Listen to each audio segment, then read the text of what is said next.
Hello, everybody. If you're watching us live, I don't know how because we literally just went live. If you're watching this recorded, well done because you've decided to go back and rewatch the entire draft like a maniac. And that's exactly where you belong, is on the Dynasty Addicts Podcast Network. Of all places, where else would you be? So tonight we have an extravaganza, a spectacular, a who's-he-do, whatever you want to call it. This is going to be a show of all shows. This is going to be kind of crazy. And I am your host for the night, in theory, Andrew Hall at Andrew Hall FF. I've got two great guys with me to start out with. We've got the one and only Bobby Koch. How's it going, Bobby? It's going well. I'm glad to be here. And also, in theory, I mean, I don't think there's an in theory. You're just hosting, Andrew. It's a scary job, but someone has to do it. And tonight, you're that guy. Yeah, we'll see how well it goes. And, if I get fired, then we know why. This is why. It was great. But other than me and Bobby, we've got another great one on the channel with us tonight, the one and only Brian Harr. How are you, Mr. Harr? Hey, guys. Good. I'm doing well. I'm strapped in and excited for the draft tonight. It should be a good one here. I have literally no idea what's going to happen. So it's a little bit different than some of the other years where you kind of can map out what's going to happen. I have no freaking clue tonight. So it's going to be fun. It's going to be fun to watch. Yeah, the only thing we know is we know nothing. Sorry, go ahead, Andrew. Yeah, I was going to say, go ahead. I heard there were more mocks than usual essentially this year, which you might have seen me complain about on Twitter earlier today. But I've heard there were more mocks than usual because, to Brian's point, everyone has no idea what's going on. So they were trying to mock to make it seem like there was some sense of control over this draft. Yeah. Mocks this year were out of hand. I did one and I posted it and everybody is like, what a terrible mock. I'm like, I don't think you read what I posted. I'm like, I'm just posting one and this is what chaos will happen. Like, I'm not predicting this. This is more like throwing it out there because you never know. Honestly, how many times have we left a draft and went, oh, that went exactly as we all thought? Like, no, every year something crazy happens. Some player falls, some player gets drafted way early, like Tutu Atwell gets drafted in the second. You're like, what are we doing here? Right. So yeah, it's going to be a crazy night. I'm very excited. I'm super stoked and ready to do this. We've actually got another one joining the stream here. The one and only Kacey Kasem. How are you, Kacey? Hey guys, I'm great. Yeah, this is you're just now joining the fun, and I'm excited. This is going to be a great night. So yeah, thank you for joining, Kacey. How are you feeling tonight? Man, I'm good. Chill. I'm feeling chill. I mean, good and chill. Those are good places to be. Good and chill, Yeah, that's what we're doing. And so Casey's very prepared with the draft boards behind us. She's ready to put every pick up there. That's our tracker for the night. Something like that. Who's going to be sticker for this one, right? Is that going to be you, Har? Are you going to put stickers on a board somewhere for the draft? Man, I put so many stickers on boards for leagues that I commish, my home leagues and stuff. I don't volunteer for that this evening. Worst. Sorry. It's the freaking worst. I don't mind it, but I don't like it if I'm playing it. If I'm in the league, I don't like it. But if I'm not playing in the league and just like attending, I don't like being like, that's better than just watching. But yeah, if I'm in the league, forget it. No, because I need to focus. I need to figure out what I'm doing. I need to watch the room, all that. I can't be sticker bitch. No, but I love doing it as like a 13th person. You know what I mean? Well, yeah, like, that's so much more fun. But like, yeah, it always ends up where like the last couple rounds, I'm the one putting the stickers on the board because the person gets too intoxicated. Yeah, that may be me this evening. Just throwing that out there. Hey, you're in the right place, Har. We're all addicts here. This is the right place for addicts in any kind. You're okay. I'm just sitting over here thinking Andrew has so many friends in person that he can be the 13th person for an in-person draft where I've never even had one. We get it, Andrew. You're popular, okay? Well, I don't know if I'm popular because I'm not in the league. They're just like, hey, you're not doing anything. You want to come put stickers on a piece of cardboard? And I'm like, okay. Like, I don't know if that's, does that make me popular? I don't know. They're scared of you, so they don't want you to be in the league, but they'd like you to be there to, critique and give your opinions and all that. Well, and that's actually the best part when you're not, how there's always that chatter. And maybe, I guess, Bobby, you don't know this if you haven't done a live draft, but live drafting is the best. I mean, it is by far the best because you get a whole bunch of, oh, really? You reached on that guy. Oh, you're like all this trash talk and chatter. But when you don't have a team in the league, it's even more exciting. Like, it's even more like you can kind of get more honest and just be like, I don't mind that pick there. I thought that was actually pretty, you know what I mean? Like, what do I care? So yeah, it is kind of fun. I wish we had a sticker board for tonight. That would have been a really good idea. Mark that down for next year. See if Russ can get us a sticker board and figure out some sort of situation. That would be enjoyable. So sponsorship. Come on, guys.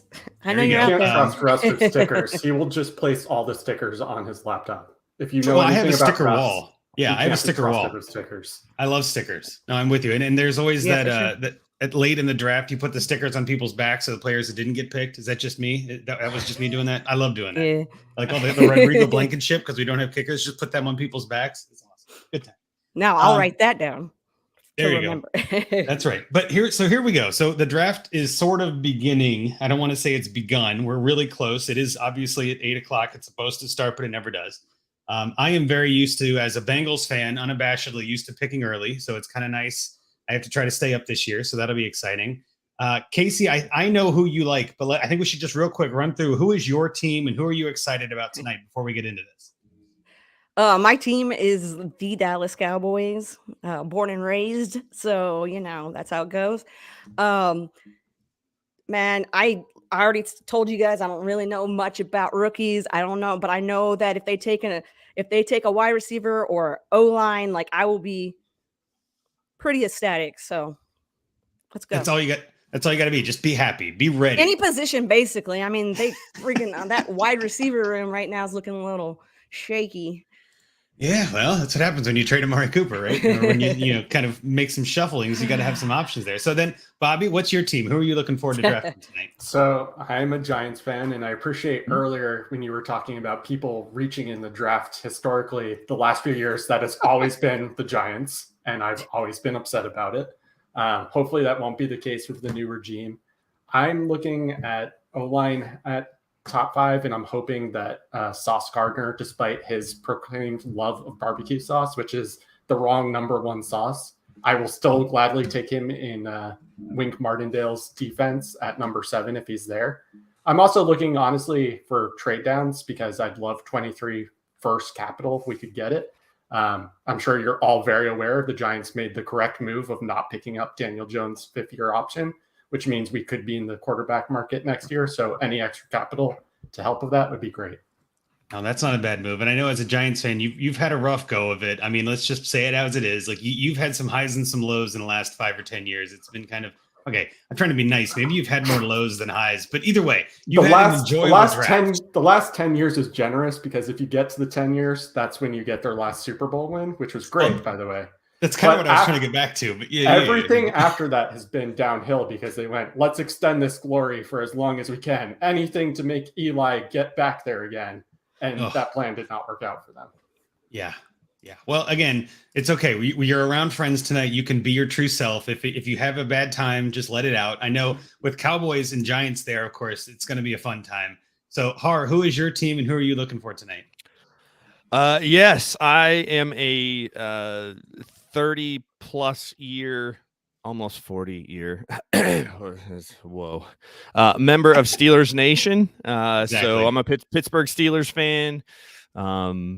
And I am scared shitless tonight. So just throwing that out there. There may be some trouble from the Harr camp later if Pittsburgh does what I think they may do. So we'll see how this plays out. But I am looking forward to it. Yeah, what do you think they're going to do, and what do you want them to do? I guess, or do you want to wait for the pick to kind of get into that rant? Yeah. So if they draft a quarterback in the first round that is not named Malik Willis, I will lose my shit. Oof. Absolutely lose it. So I hope like heck that does not happen. That's the main thing.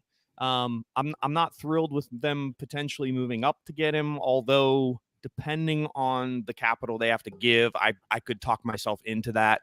Personally, I'd like them to sit at 20 and take the best offensive lineman available.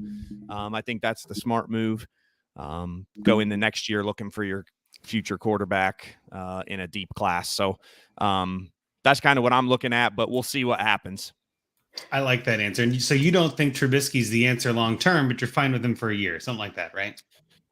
Yeah. So here's the thing with Trubisky. I don't know what he is really. I'm not sold that he is what he was in Chicago. I don't think that situation was great. And by the way, he won a ton of games there. So, I don't know. We'll see. I loved the signing when it happened, just from a logistics standpoint. I think he's probably a lot better than Mason Rudolph. Hopefully he can be a serviceable quarterback, and who knows, maybe he, in a new environment, a new coaching staff, a different offense, maybe he's able to take a step. I don't think he's not going to ever live up to that second overall pick the year that Mahomes and Watson and et al, came out. But, can he be a mid-range starter in the league and start for Pittsburgh for a few years, in this transition period for them? Yeah, maybe. I hope. Brian, what do you make of the rumors that he's been working with Zoolander so that he can actually turn left and look left? Well, I mean, he's a good-looking guy, so it doesn't shock me that he's been working with Zoolander. So, yeah, I don't know. Hopefully he can learn to scan the whole field in Pittsburgh. Well, you actually hit on something I wanted to talk about. Trubisky, I feel like kind of got a bad rap. You know what I mean? Like he's behind the shadow of these other guys, and he was taken ahead of them, and they've done a much better job, I guess, in theory, in the NFL. And it's almost like no matter what he does, he's not going to succeed, or it's going to be this whole thing. And I don't know. I feel like he definitely has some talent, and I think that he could be somebody that is serviceable at the very least for a team that may just need to wait a year. I think the quarterback talent next year, I mean, it's hard to say it's better. It's kind of hard to judge them in such a subjective way when they're not the same. But I do think there are plenty of guys coming out next year that are just as good, if not as good or better, whatever. And so again, like if you are looking to build and building from the offensive line and things like that, that's obviously going to be the better long-term play. So if you can get Trubisky, keep him upright. Now, again, the reason I mentioned that too is I knew you were a Steelers fan and I'm a Bengals fan. So we've got a rivalry on this side. Sure, and then we've got Giants and Cowboys over here, buddy. Right? So there's going to be some cheering and some pro and con. There's going to be some, damn it, they got Malik Willis from me. You know what I mean? Like I don't want that. Sure. It's going to be an interesting time. The AFC North is just crazy right now with quarterbacks. No, I mean, in all honesty, like with that Deshaun Watson trade, no offense to Trubisky, he's not that great. But if they get a Malik Willis or they get somebody, even a Desmond Ridder would be entertaining in that league. So in that conference, so there's a whole bunch of transition on that. But then you've got on the other side, I mean, what's up with the NFC East, guys? I mean, like as fans of the NFC East, isn't that just been brutal, both for fantasy and NFL? Like it's just been ugly. How do you stay under that, Bobby? Like, gosh. Well, there's actually two things I want to address there. One, I will be very happy, particularly if the Steelers trade up with the Giants, because it means that they will be out of the running for a quarterback next year. So then they won't be someone to compete with for the quarterback class. And also just we'll get extra capital. I think it'll be a win-win for me and Brian. So I'll be very happy with the trade up for Malik, and then Brian can hopefully be happy with that. I don't know. But the other thing is, I have talked about this before so my grandfather was probably the biggest New York sports fan that I've ever met in my entire life. And he talked about how great it was to like have the whole family over and then not talk to us and just watch sports the entire time. And so he unfortunately is no longer with us, but connecting to him that way has made me a New York sports fan for life, whether I want to be or not. And for the past X number of years with the Giants, that has very much been I don't want to be, but it reminds me of being connected to my grandpa. The other thing is I'm just really excited about Brian Daboll. And I will say that it's mostly just because he gives me Ted Lasso vibes. It's really not about anything else. But if you listen to him talk about his players, it's a very Ted Lasso feel. I'm sure Kacey feels this about the NFC East. Watching those games is not fun. If you watch the Giants play like the Commanders, for example, those are not fun games to watch, people. That is true fandom, to make yourself suffer through hours of watching those games. In fairness to Kacey, the Cowboys have been one of the more watchable teams, as have the Eagles. But Giants and Commanders in particular, I watch those games, which just shows you, as much as I would love to stop being a fan of the Giants, I just can't. You just can't quit them. Yeah, I respect that. You've got a great reason. I mean, honestly, family is one of the best things to be a reason to be a football player, football fan, I should say. So, yeah. So I don't want to I got to give Kacey a chance here too, though. Kacey, why are the Cowboys your team, and where are you at with this? Like, how brutal is that NFC East? You know what I mean? Gosh. Okay. I mean, it's all I really know at this point is the same stuff, different day, right? So the Dallas Cowboys are my team because I mean, I grew up, I'm 30 minutes north of Dallas. I'm like 100% Texan, like that's what's up. And my dad was an Eagles fan growing up. He lived in Pennsylvania, moved to Texas, mom was a Cowboys fan, so there we go. So now he's a Cowboys fan, and he's back up in Pennsylvania, and allegiances have changed. But you know, it's Tony Romo was my dude, right? And I mean, that's and so since like I can't remember being excited about the Dallas Cowboys as much as I was during that era. Like during this Sure. era, I get it, but that's like the time period that like him coming in, you know, to take over and everything. That's like when I like was like, okay, like I'm making sure I can watch every Cowboys game. Like that's what's up. So that's a very long story as to why I'm a Dallas Cowboys. Again, it's family. It all comes back to family, right? That's what it's got to be. I love it. I love it. Well, we do have a pick. First pick. I just got the sleeper alert before anything else. I love it. It is Trayvon Walker out of Georgia, as I think most people expected at this point. Harr, are you shocked at that one? I'm not shocked. I don't think it's the right pick. I don't think it's the right pick either. Yeah. Yeah. Not for them. I mean, you just invested a ton of capital last year in a quarterback, and there are multiple options here to protect that asset in Trevor Lawrence, and you don't do that. I don't like it. Honestly, I don't love it.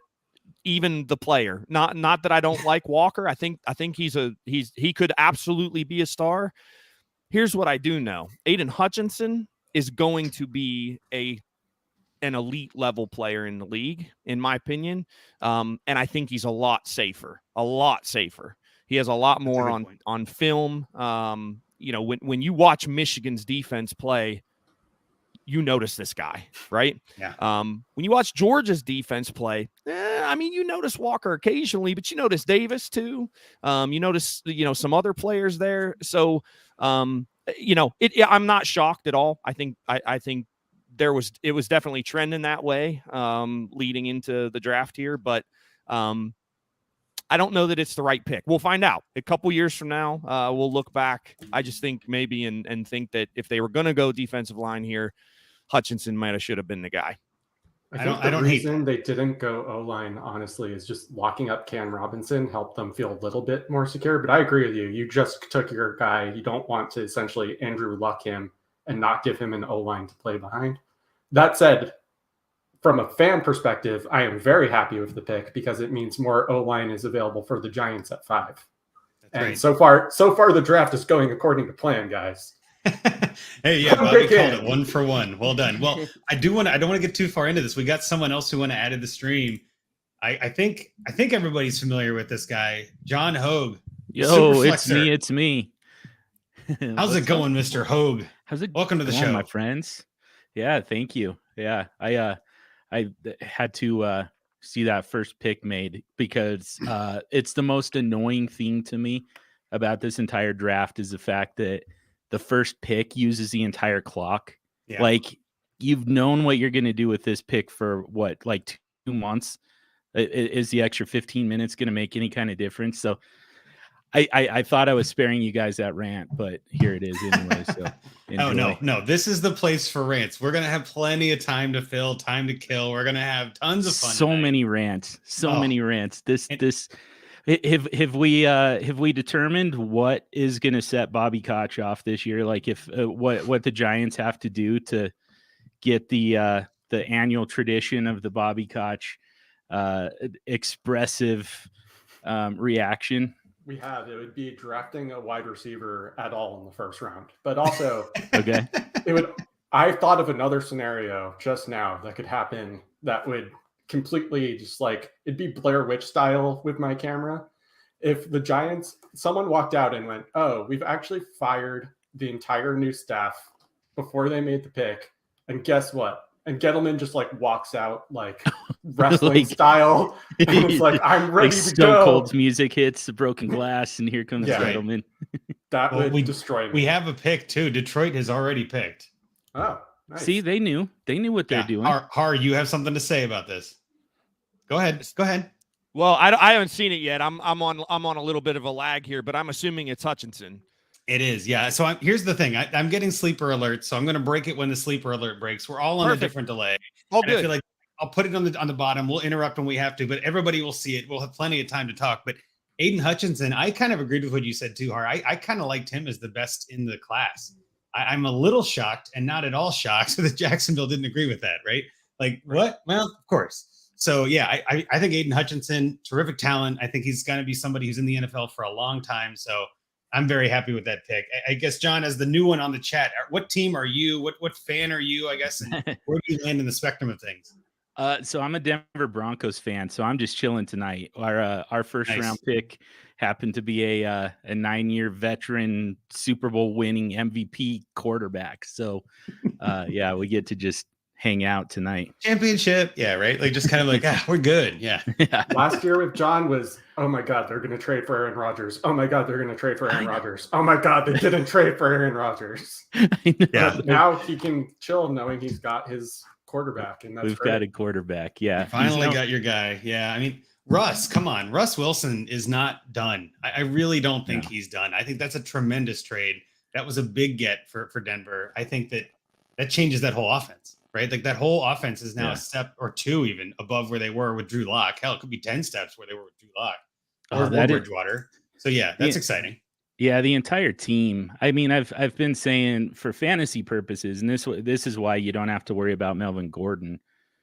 Javonte Williams gets easily the biggest bump out of this entire thing because now you get extended drives, you get more trips into the red zone that you weren't getting before. You're getting this is a very good defense that gets to actually rest on the sidelines from time to time, not just have to come straight out after a 3 and out. So yeah, you're going to get a lot more opportunities and a lot more positive game script for Javonte Williams. And you'll get that from Melvin Gordon too. But there's going to be so much extra volume to go around between those guys. It's just all good. Yeah, that whole offense is going to be fun. Yeah. You should regret not selling Javonte Williams high when you had the opportunity, but you should not be panicking for the reasons that John just said. It's still an overall better situation than he was in last year.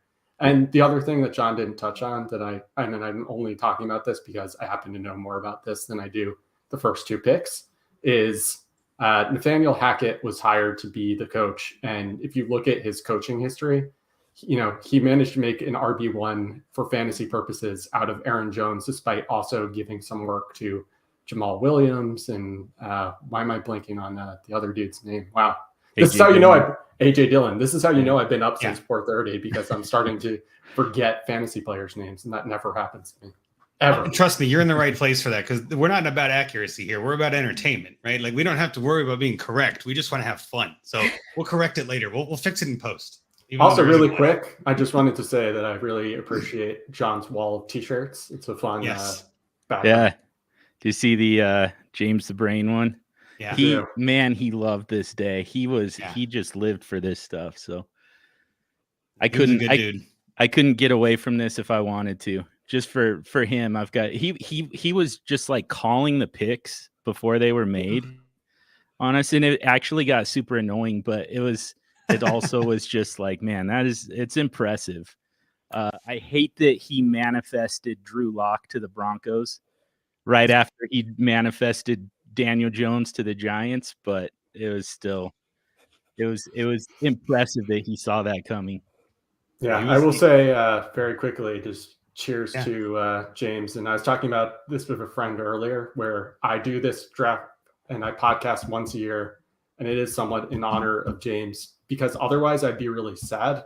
But this way it becomes a celebration and a way to reconnect with friends, and also some friends who remembered him too. So definitely appreciate everyone being here tonight, and also just the good times we're going to have. And that's all I will say, because I know it is a little bit of a downer of a subject. And it's good to bring up.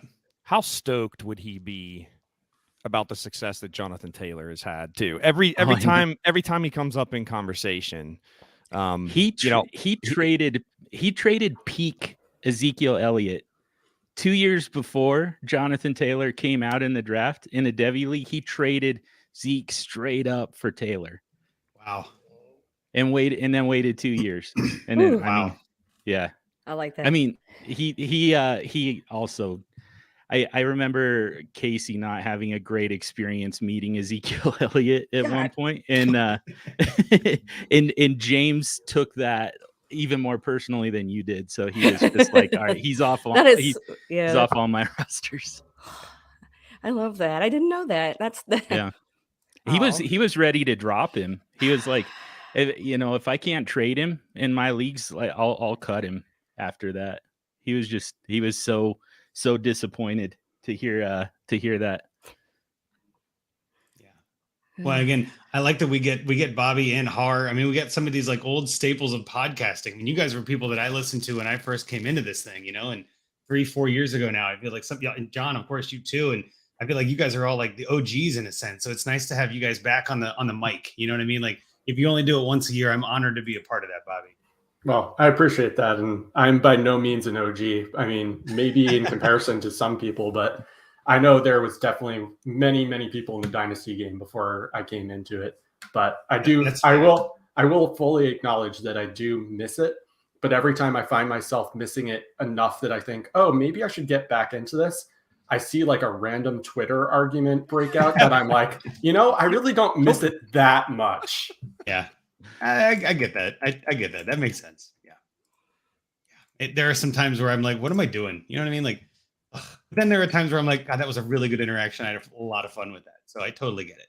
But this right now is the part that I miss the most. Just shooting the shit with friends. Same. This is the best part of podcasting. And on that note, we've got a new pick. Houston Texans have made their pick.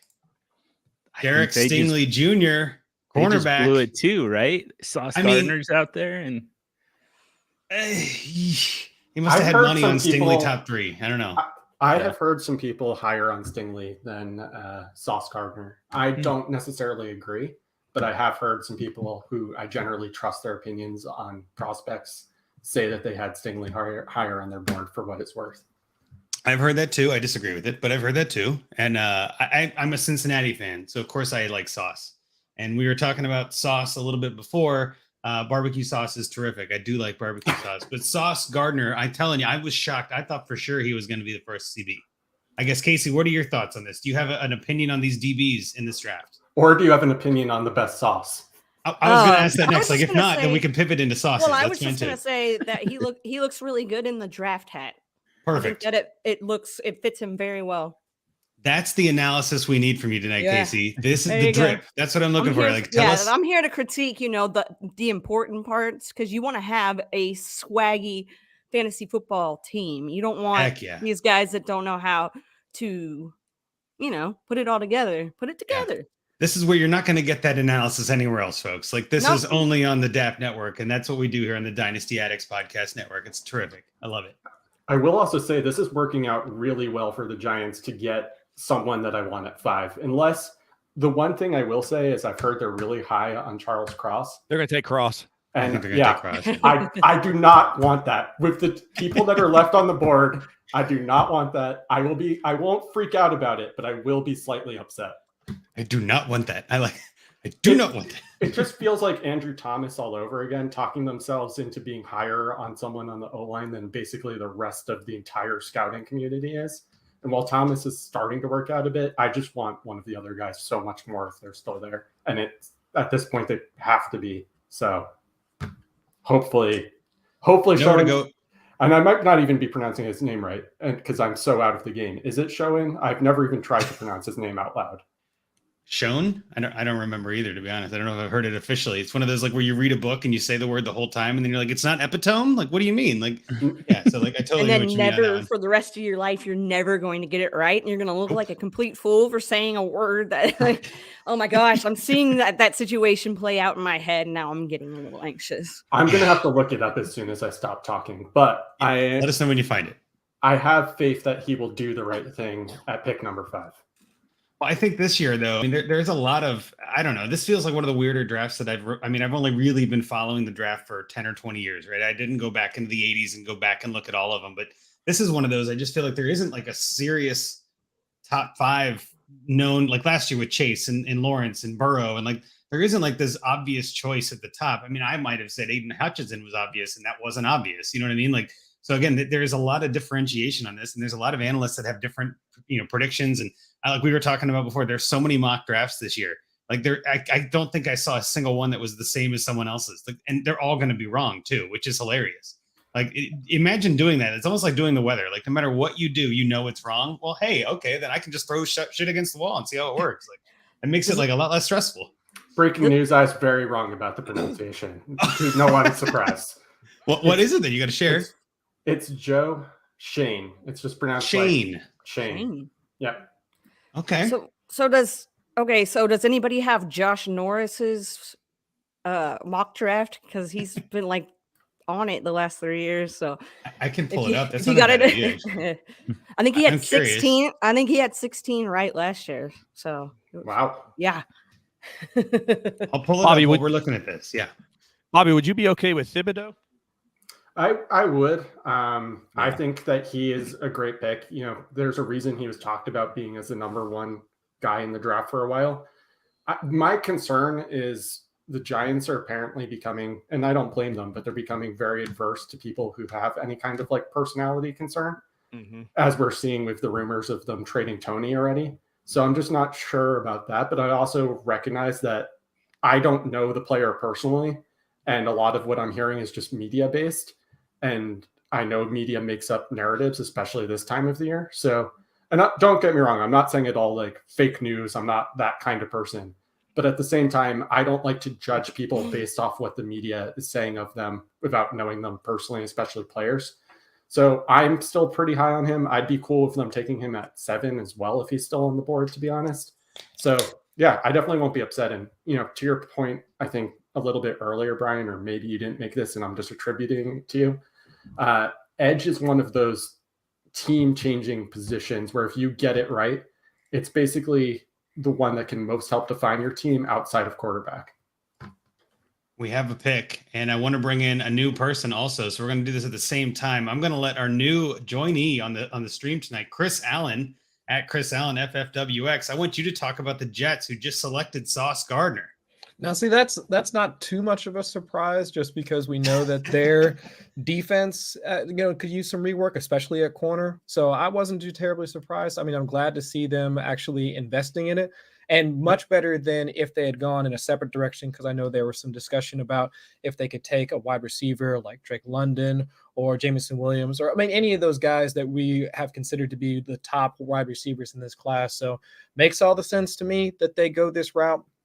My only concern again will be once they come back at, when do they go again? Like they're at 9, 10, something like that. 10. So, Yep. Yeah, 10.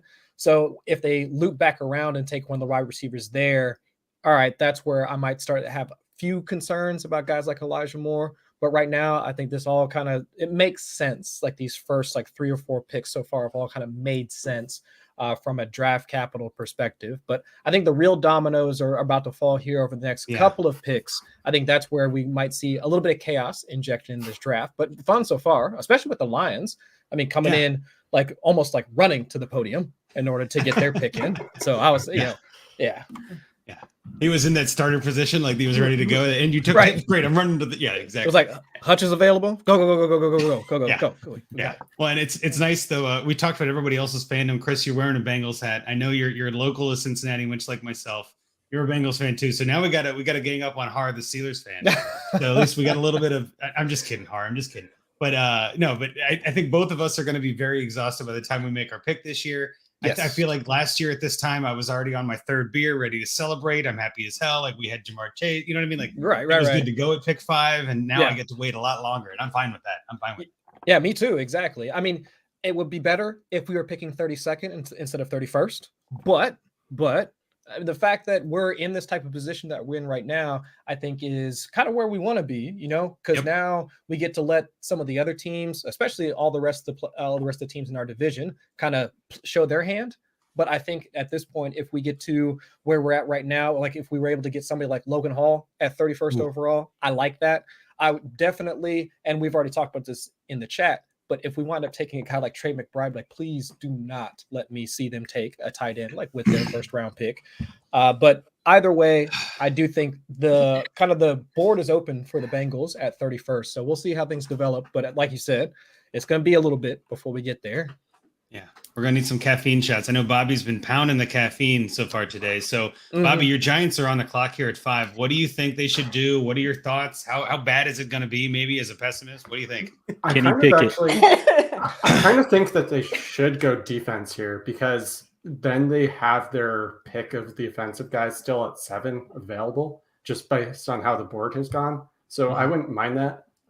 That said, I also wouldn't mind if they go back-to-back O-line, or if they trade one of the picks. This pick, I did not expect all of the different O-line members to still be on the board, to be honest. So I'm hoping they don't screw it up. And by screw it up, I will just flat out say it. I still don't want Charles Cross, especially with who's on the board. So hopefully they don't stick to their guns on that because I have heard a lot of heat around them having them as their top guy. The other thing I was going to say, and this is not related to the Giants, is this is the most Bengals fans I've ever seen, I think, on a podcast and also in like one place. So, yeah. There are dozens of us. Dozens.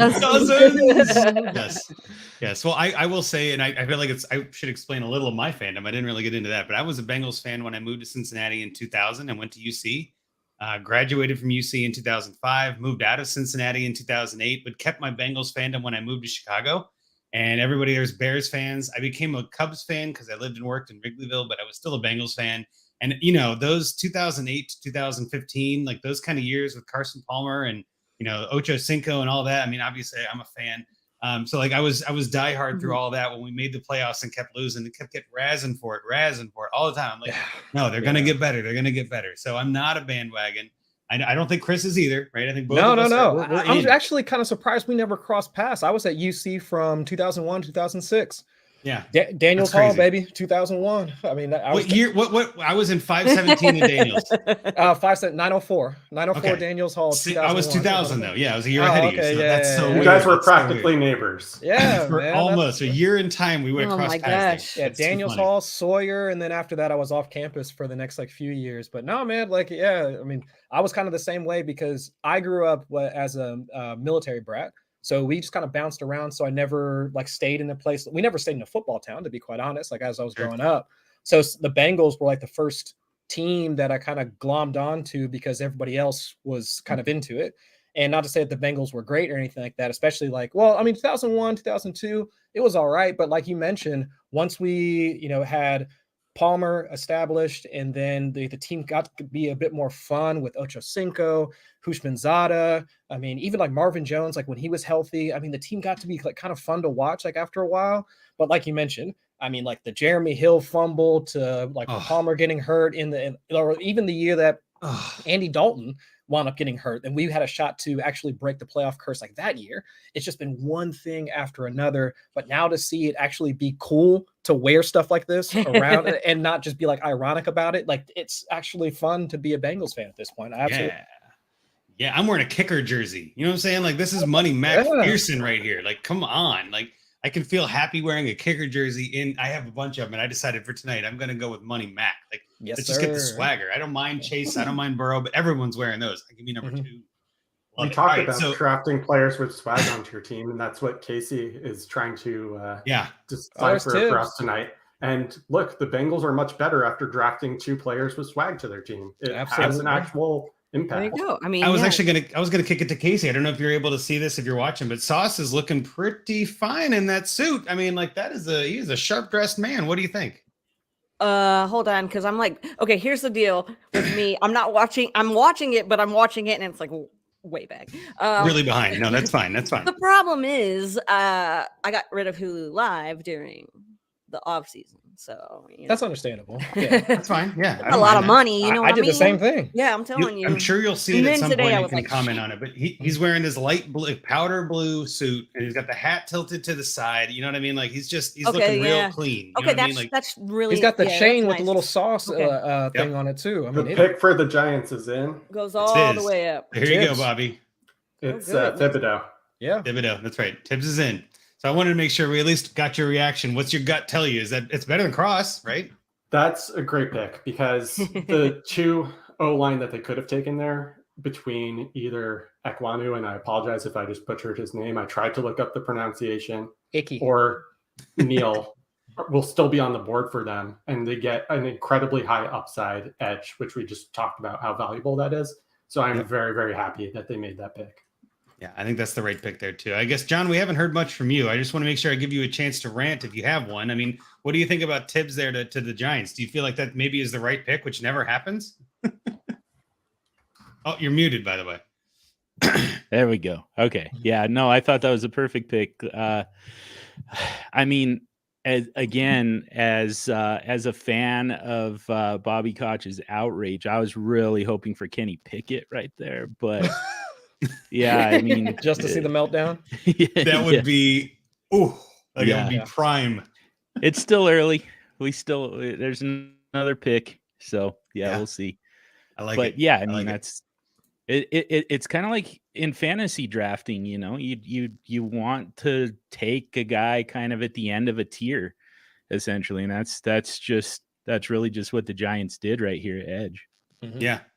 No, I like that too. And I think that I wouldn't call any of these picks reaches in these top five. I mean, I might say Stingley may be the biggest reach, but that's reaching for a reach. You know what I mean? Like all of these guys are fine in the top five. I don't think there's anything crazy. I also don't think I saw a single mock draft that predicted these five, right? I mean, like in this order, you know what I mean? Like this is where the things just kind of get crazy. And to kind of go back to what Kacey was saying, I did pull up Josh Norris's draft just because I was curious. After you said that, I'm like, you're right. He was really good at this. His five were Walker, Thibodeau, Stingley. He had Stingley at 3, Hutchinson at 4, and Gardner at 5. So he had the right players, just in the wrong order. But again, like that's still pretty good. So he's still like, you know, close to on fire there. He grinds this stuff like no other, man. And just like, I think the amount of work that goes into it, because it's all the guys that we typically follow in the industry, whether it's Norris, whether it's Anthony Amico, whether it's Evan Silva. Insert name here. There's so many guys that try and get ahead of this, like especially from a betting perspective, that they're going down to like just there. I think Norris was talking about a random report from a beat writer that was at like midnight last night that was helping him guide his mock draft. I mean, it's just stuff like that I'm not looking at that stuff that late at night. I'm in bed. But no, I'm I think looking there's at him so looking much at that stuff. Yeah. Bingo. Because there's just Exactly. so much there's so much information that you glean from these beat writers, from folks in the national media, whether it's the Dane Brugels of the world, Daniel Jeremiah's of the world, that they get with their connections that just kind of gets distilled into what we see. And that's just a whole other world that I'm just not a part of yet. I mean, but we'll see. I guess maybe once like sports betting becomes legal in Ohio, maybe then I'll start to pay attention to a bit more. But before then, it's like, nah, I'm good for right now. Yeah, no, I'm right there with you. And I always say this, and I think all of us on this chat here, I guess we're going to call it, all of this on this show are very big fans of listening to smart people and diluting what they tell us. Yes. I don't think any of us have a model. I don't think any of us are running numbers. We're not Peter Howard out here. You know what I mean? Like we're watching tape, we're doing what we can, but I think all of us are smart because we listen to smart people. And I think that's, again, what makes a good dynasty player. And I think that's what I love about this whole community is that we can all do what we got to do and listen to each other and learn from each other. And at the same time, you know, constantly hate the Steelers. I think that's entirely fine for the entire dynasty community to do. Oh, I got Harr's eyebrow up. There you go. Yeah. I'm with It's all about that. a growth mindset.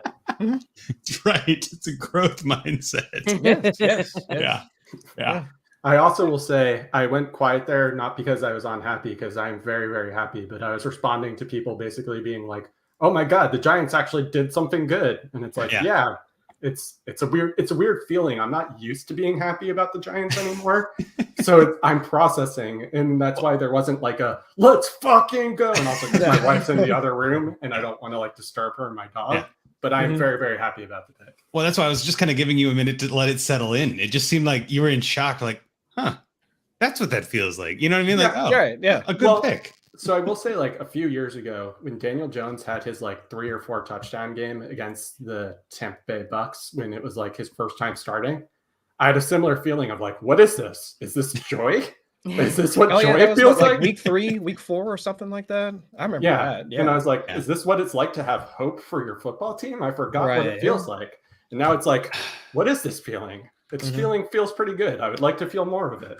Maybe at pick 7, they will make me feel more of it. That dopamine hit. Yeah, I'm about to say, man, these teams need to give us the goods so we can get that dopamine hit, because I mean, I trust the Cowboys. They draft pretty well, but Yeah. No, I don't know. That's all you got to say. That's all you got to, It's Jerry. I will say I will be a little disappointed now if the Giants trade 7 because I really want one of those 2 O-lines that I mentioned there. Mhm. Well, yeah, and so we're gonna have to see what they do. I think a lot of the mocks that I had seen, and kind of even kicking it back to Norris, he predicted Cross at 7, and I think I saw a lot of them where they did kind of BPA for 5 and then offensive line for 7. And I think that's the benefit of having 2 of the top 7 like that. You can kind of let one play, and this is the same. We can kind of pivot even into dynasty rookie drafts. It's the same way, right? If you've got 105 and 107 in your rookie draft, and you might need a quarterback, you can be like, well, hey, let's take the best that we got. Let's get the running back or the receiver or someone, and then we can take that quarterback in our next pick and kind of go from there. So yeah, that's a good, I guess that's a good lesson to learn for all of us drafters, dynasty. Icky to the Panthers. Yeah, Harr, you seem to have a reaction to this one. Do you want to give us your opinions? Yeah. So I just didn't want Malik Willis to pop across the screen. You were worried here, right? Yeah. I don't blame you. This is the pick that was probably the most concerning for you. Am I right?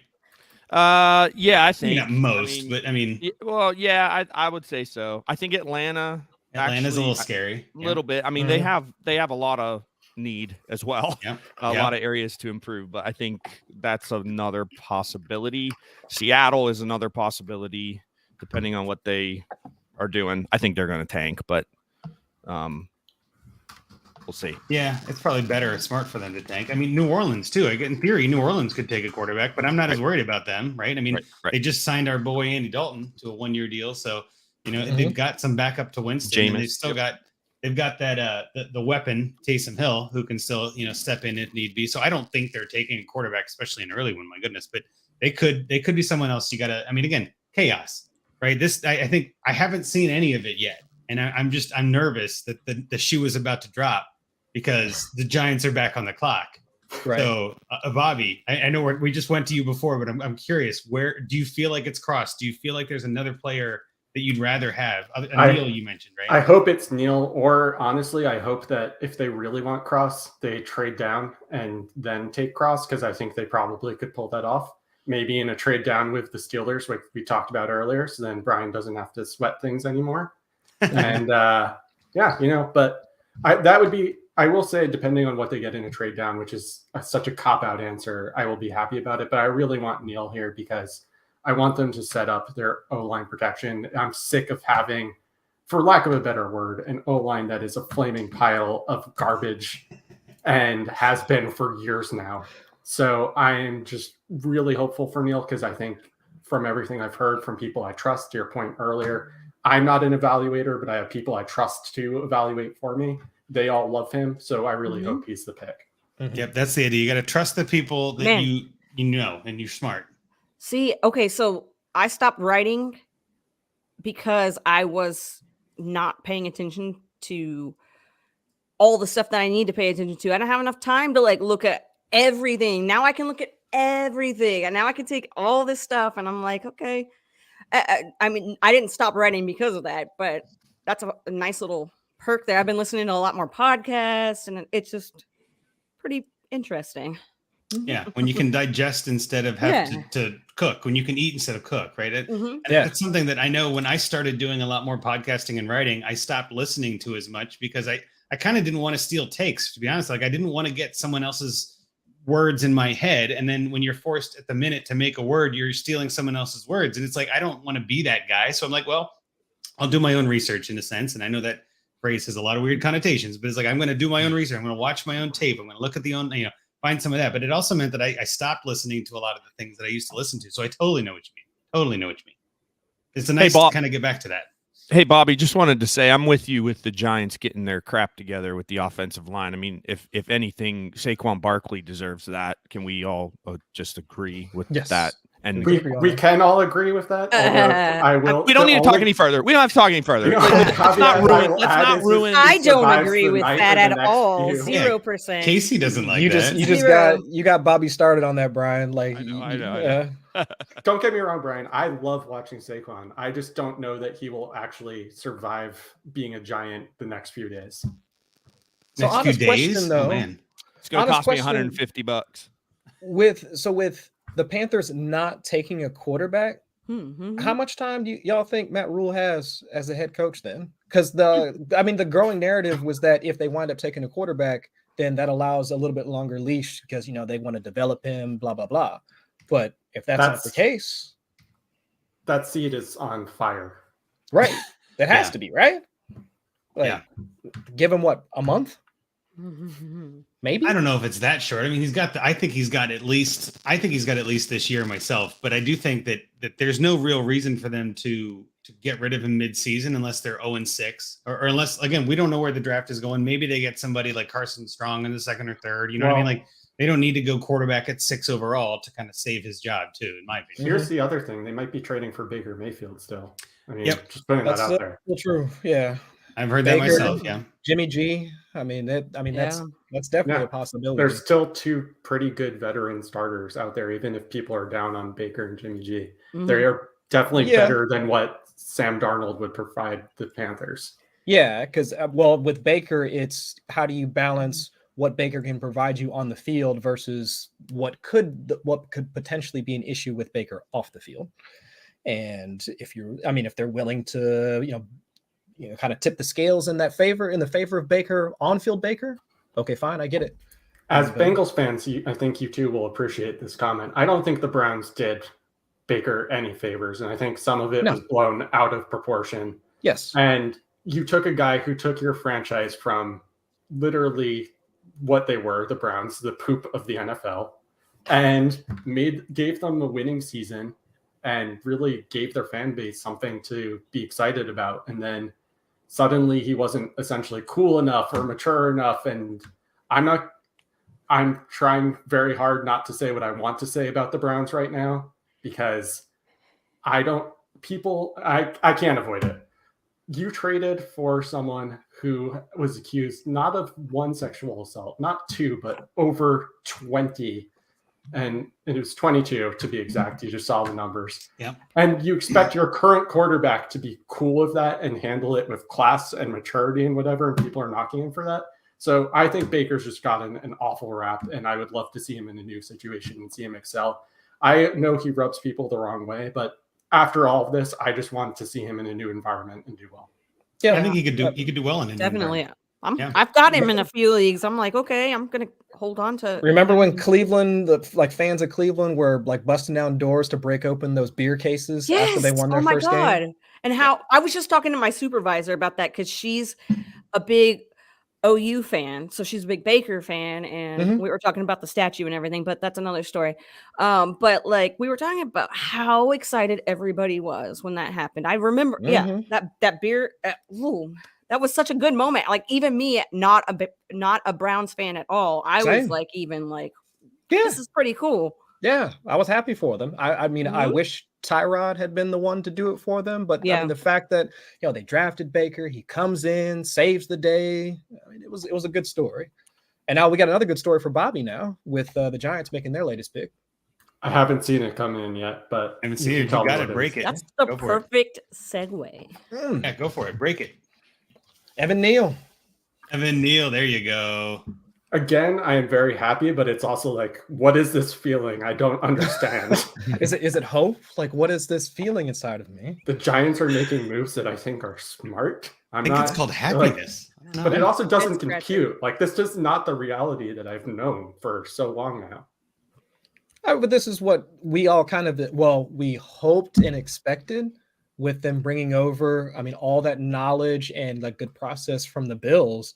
I mean, this is going according to plan. This is what you would want to see, as a Giants fan. So I'm thoroughly impressed. Over these first 2 picks, it's looking like you've got the right people, right decision makers in the room, pulling the strings, and essentially setting you guys up for success. I mean, I would put them in contention for NFC East at this point. I mean, assuming Daniel Jones can keep his stuff together for an entire season. But honestly, I don't even care about contention right now. I just care about building towards something because we haven't been for such a long time, and it actually feels. Who are you talking to? We're Bengals fans. We're very familiar with this. We've been down this road, man. And I will say, I did have some hope when they brought over Shane, whose name I now know how to properly pronounce, because they actually went, oh, we're going to take someone who helped form an analytics department. And I went, whoa.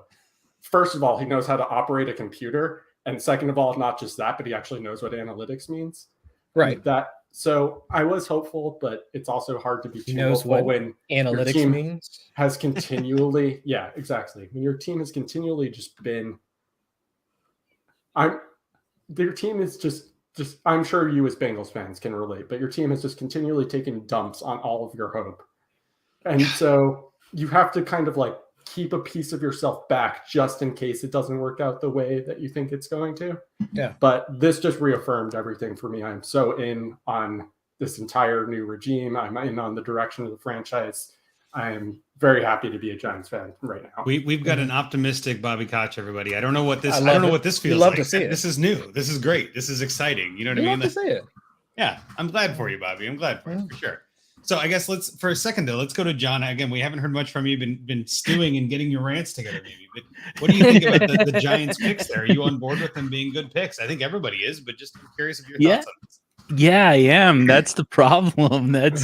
I'm so disappointed by this. Like I said, it's an annual tradition to see a Bobby Koch breakdown, and we're just it's not going to happen this year, apparently. So, but see, it might because first of all, Bobby's really tired. He knew he had two early picks that could have gone horribly wrong.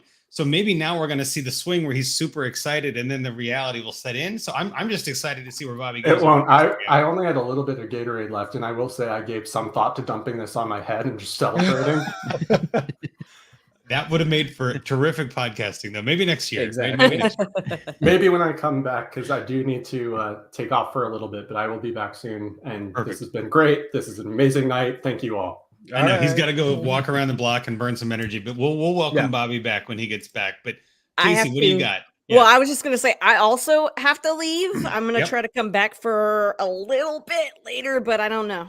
Perfect. Depends on No, my I know we're wife. at the end of the hour. We're at the 9 o'clock, Like- so we got some things that people have to go and do stuff. So that's fine. Yeah. You come back if you want. That's Oh, you're I welcome will anytime, definitely Kacey. try, and I appreciate it. Adios. Awesome. Thank Maybe. you. Peace, Bye. Casey. Maybe. So, yeah, there she goes. We're good. So now we're down to the four of us for a little bit here. I know we have some others that are joining us later. I'm not going to, spoil anything in case somebody can't come on. I know we really wanted Scott Sillo to come on. I don't think he's going to make it. I know we really wanted Russ to come on and Rocky. They've got some, wives have issues or birthdays and things like this. Like, you got to take care of family first, right? So we'll see if they can make it. Either way, we're going to have a great time with this. I know we're waiting now for the I think it's the Atlanta Falcons pick, right? Yes. Yep. And I see that the pick is in, but I don't have any notice of it. And it looks like, Chris, you might be getting them first. So feel free to shout it out if you see it. But All right. I guess to Harr for just a second, this is the other one we were talking about with Carolina. Do you really think that Atlanta is going to take a QB here? I personally do not. But what do you think? I hope they. So I actually hope they do, and I hope that it's Kenny Pickett. That's what I want to happen. Because to me, I like that. That is worst case scenario for Pittsburgh. I will. You will see a meltdown of Bobby Koch proportions if the Steelers end up with Kenny Pickett tonight. The wide receiver seal has been broken. Okay, thank you for the good news, Chris. I appreciate that. Breaking news: Atlanta takes Drake London. There we go. Oh, interesting. Okay. And with that, we're actually going to bring in another new guest. We've got Drew from the Fantasy Timeline hopping in with us. How's it going, Drew? It's going great. How you doing, guys? Doing good. We're throwing you in right as Drake London gets selected. What are your thoughts on that? I know we just got you on, but I mean, you're jumping in with the good stuff here. What do you think about Drake London in general, and what do you think about him on the Falcons? They have to have somebody to go with Pitts, right? I don't know that I can name more than two of their current receivers, so it feels like a pretty easy move for them to do there. I'm kind of middle of the road on Drake London. I've heard both sides of it. I don't watch enough college football to really have a good feel, but I feel like I'm probably on the safer side, so I'd probably take Garrett Wilson before I took him, but that's just kind of my left field opinion. Yeah, I'm not necessarily shocked at London being the first wide receiver, and like Chris said, breaking the wide receiver seal. But I don't know. I don't think I would have taken him there. I guess, John, what are your thoughts on Drake London? Yeah, I'm not a fan of Drake London for kind of a lot of reasons, but this is a kind of surprising pick for me, but just because like Drew said, Garrett Wilson is a much more complete player. He's an easier player to build around. You really kind of have to scheme for Drake London. And I mean, when you've got a quarterback position that's going to be in flux for the next couple years, you don't want to be spending the amount of time on your wide receiver that you're going to have to. Well, and again, I think Drake London is one of those polarizing talents. There are a lot of people that seem to really like him and think that he is, by far the best talent, or is going to be a terrific fantasy asset and all this. But I think a lot of people too are kind of hedging that and saying it depends on landing spot. I mean, I don't mind the landing spot in Atlanta. I don't think that's a terrible idea. I think Atlanta needs some QB help. I'm not sure Mariota is going to be the guy for the whole season, let alone after that. But I mean, you got Pitts and you got the weapon in their backfield with Cordero Patterson. I mean, like that offense could be very different with the Drake London on the outside, or even in the slot, I guess, in theory. I mean, there's a lot of need there on the offense for that. I guess, Chris, is that kind of where you're at too on this? Yeah, and I kind of agree with the rest of the takes about just Drake London, the prospect. I mean, I've seen and kind of agree on. I guess I might be talking on both sides of my mouth here, because I get the idea of him being at least in the wide receiver 1, wide receiver 2 conversation for this class, just because from a separation standpoint, we saw like his success rate against like man and press coverage actually pretty decent. If I'm remembering correctly from Matt Harmon's reception perception, his numbers actually graded out from a separation standpoint fairly similar to Jamar Chase's, because we came into Chase's class having the same concerns for him. And if he also has the ability to, I mean, the long speed isn't there, at least as well as Chase, but he can still move with the best of them, create separation as well. I mean, it's just what's his outlook going to be on a team that, I mean, it's going to be piloted by Marcus Mariota.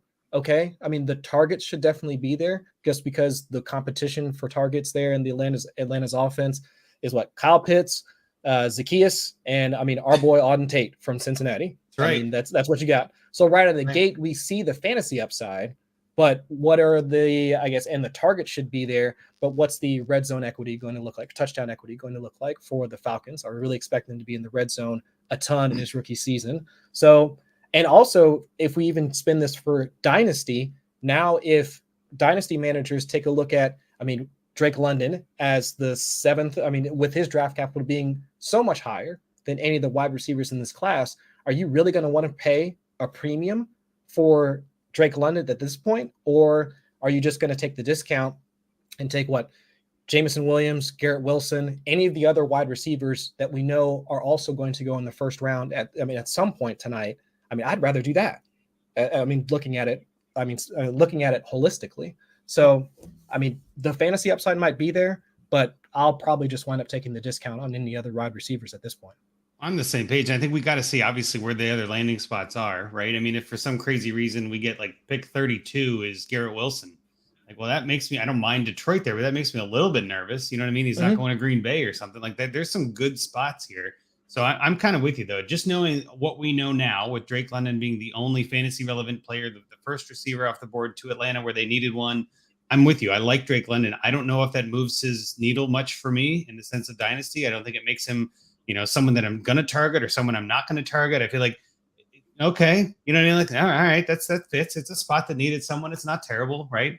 And I mean, I don't know. There's a lot of picks left to go, so I don't want to get too much, over my skis here and start saying London's the first receiver now. Like, just because he was taken first doesn't mean much. So we'll see. Obviously, Seattle is now on the clock, right? So with Seattle, what do we think Seattle's going to do, Har? What are your thoughts if you were Seattle, knowing what you know, maybe not much even about Seattle, but what do you think that Seattle should do here?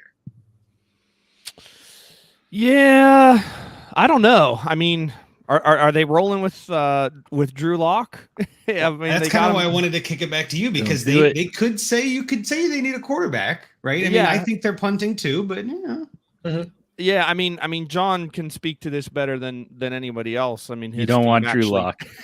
So I don't. You don't roll with Drew Lock. You get stuck with Drew Lock. That's true. Yeah. Honestly, I'll be honest. I have no idea. I have no idea where Seattle's going to go here. I'm saying you're not worried about them taking Willis. I guess I haven't heard any connection. Well, I haven't heard any isn't right. I've heard a couple, but no, I mean, I don't. Yeah, I mean, I'm definitely. I'm definitely nervous about it. Again, let's just send them. Let's just send them Kenny Pickett.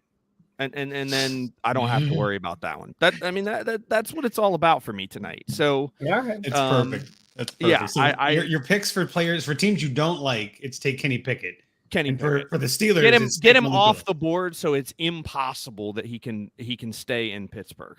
Okay. I get that. That's the goal tonight. So I get that. So if he's gone, then you're happy. That's all it is. You're not trying to Yeah. tank someone else's team. You're just trying not to tank your team. Yes, correct. And look, I mean, again, you asked me about the Seahawks and they're on the clock here, and I'm talking about the Steelers. I mean, it's what I do, right? So What we do. But I'm not gonna be thrilled with the other guys at quarterback if they use a first round pick on them. Willis is really the only guy for me that I'm okay with them taking a shot with him. I think the upside is there, or could be there. I don't think the upside can be there for any of these other quarterbacks the way that it can for Malik. So we'll see what happens with it. But Pickett is the one guy that I can tell you it's not. I think Pickett I think Jordan Addison made Kenny Pickett a lot of money. That's what I think. And I think when he comes into the league, it's gonna not be. It's gonna be pretty ugly. So the pick is in. It's not. And again, I think this is where I want to kick it to John, because this was the Denver pick, right? This was the pick that you traded in theory to get Wilson, and they get Charles Cross, offensive tackle. Finally gets taken at 9 to Seattle. Is that who you would have taken as a Denver fan, John? Is that someone you thought made sense for your team, given all the needs that you guys have after the Wilson trade? Does that make sense, or before Wilson? I mean, what do you think about Cross there? Is that someone you would have targeted? Probably. I'll be honest, I don't know enough about him. So the right tackle has been a problem for the Broncos for a long time. Offensive line in general has been a problem for the Seattle Seahawks. So kind of in both cases, it definitely fills a need, but kind of whoever didn't have Russell Wilson on roster and was looking at a season with Drew Lock, like I said, that's not a situation you want to be in. Like, that's not even a rebuild year. That's just a waste of time. That's terrifying. Yeah. No, yeah. I get that. I was just curious because it was your team's pick. I wasn't sure if that made sense. If Denver still had the pick, I mean, it's kind of a what if for a second, but if Denver had the pick, who would you have taken there, given what was on the board? That's tough too, right? Because it would have been so tough, because the problem is, again, I mean, you need quarterback. You really have to go quarterback. Mm-hmm. You don't want seriously, you don't want to waste the rest of that roster, whatever it looks like, on a year of Drew Lock. But it's really just not a good quarterback class this year. This isn't the year to go get your franchise quarterback. He's not there, not even Malik Willis, honestly. I told Harr this off air. He hasn't heard it yet, but I'm actually hoping for his sake that the Steelers don't go with Malik Willis. Ooh. For Harr's sake, they don't go with Willis. Yeah, John likes me. Yeah.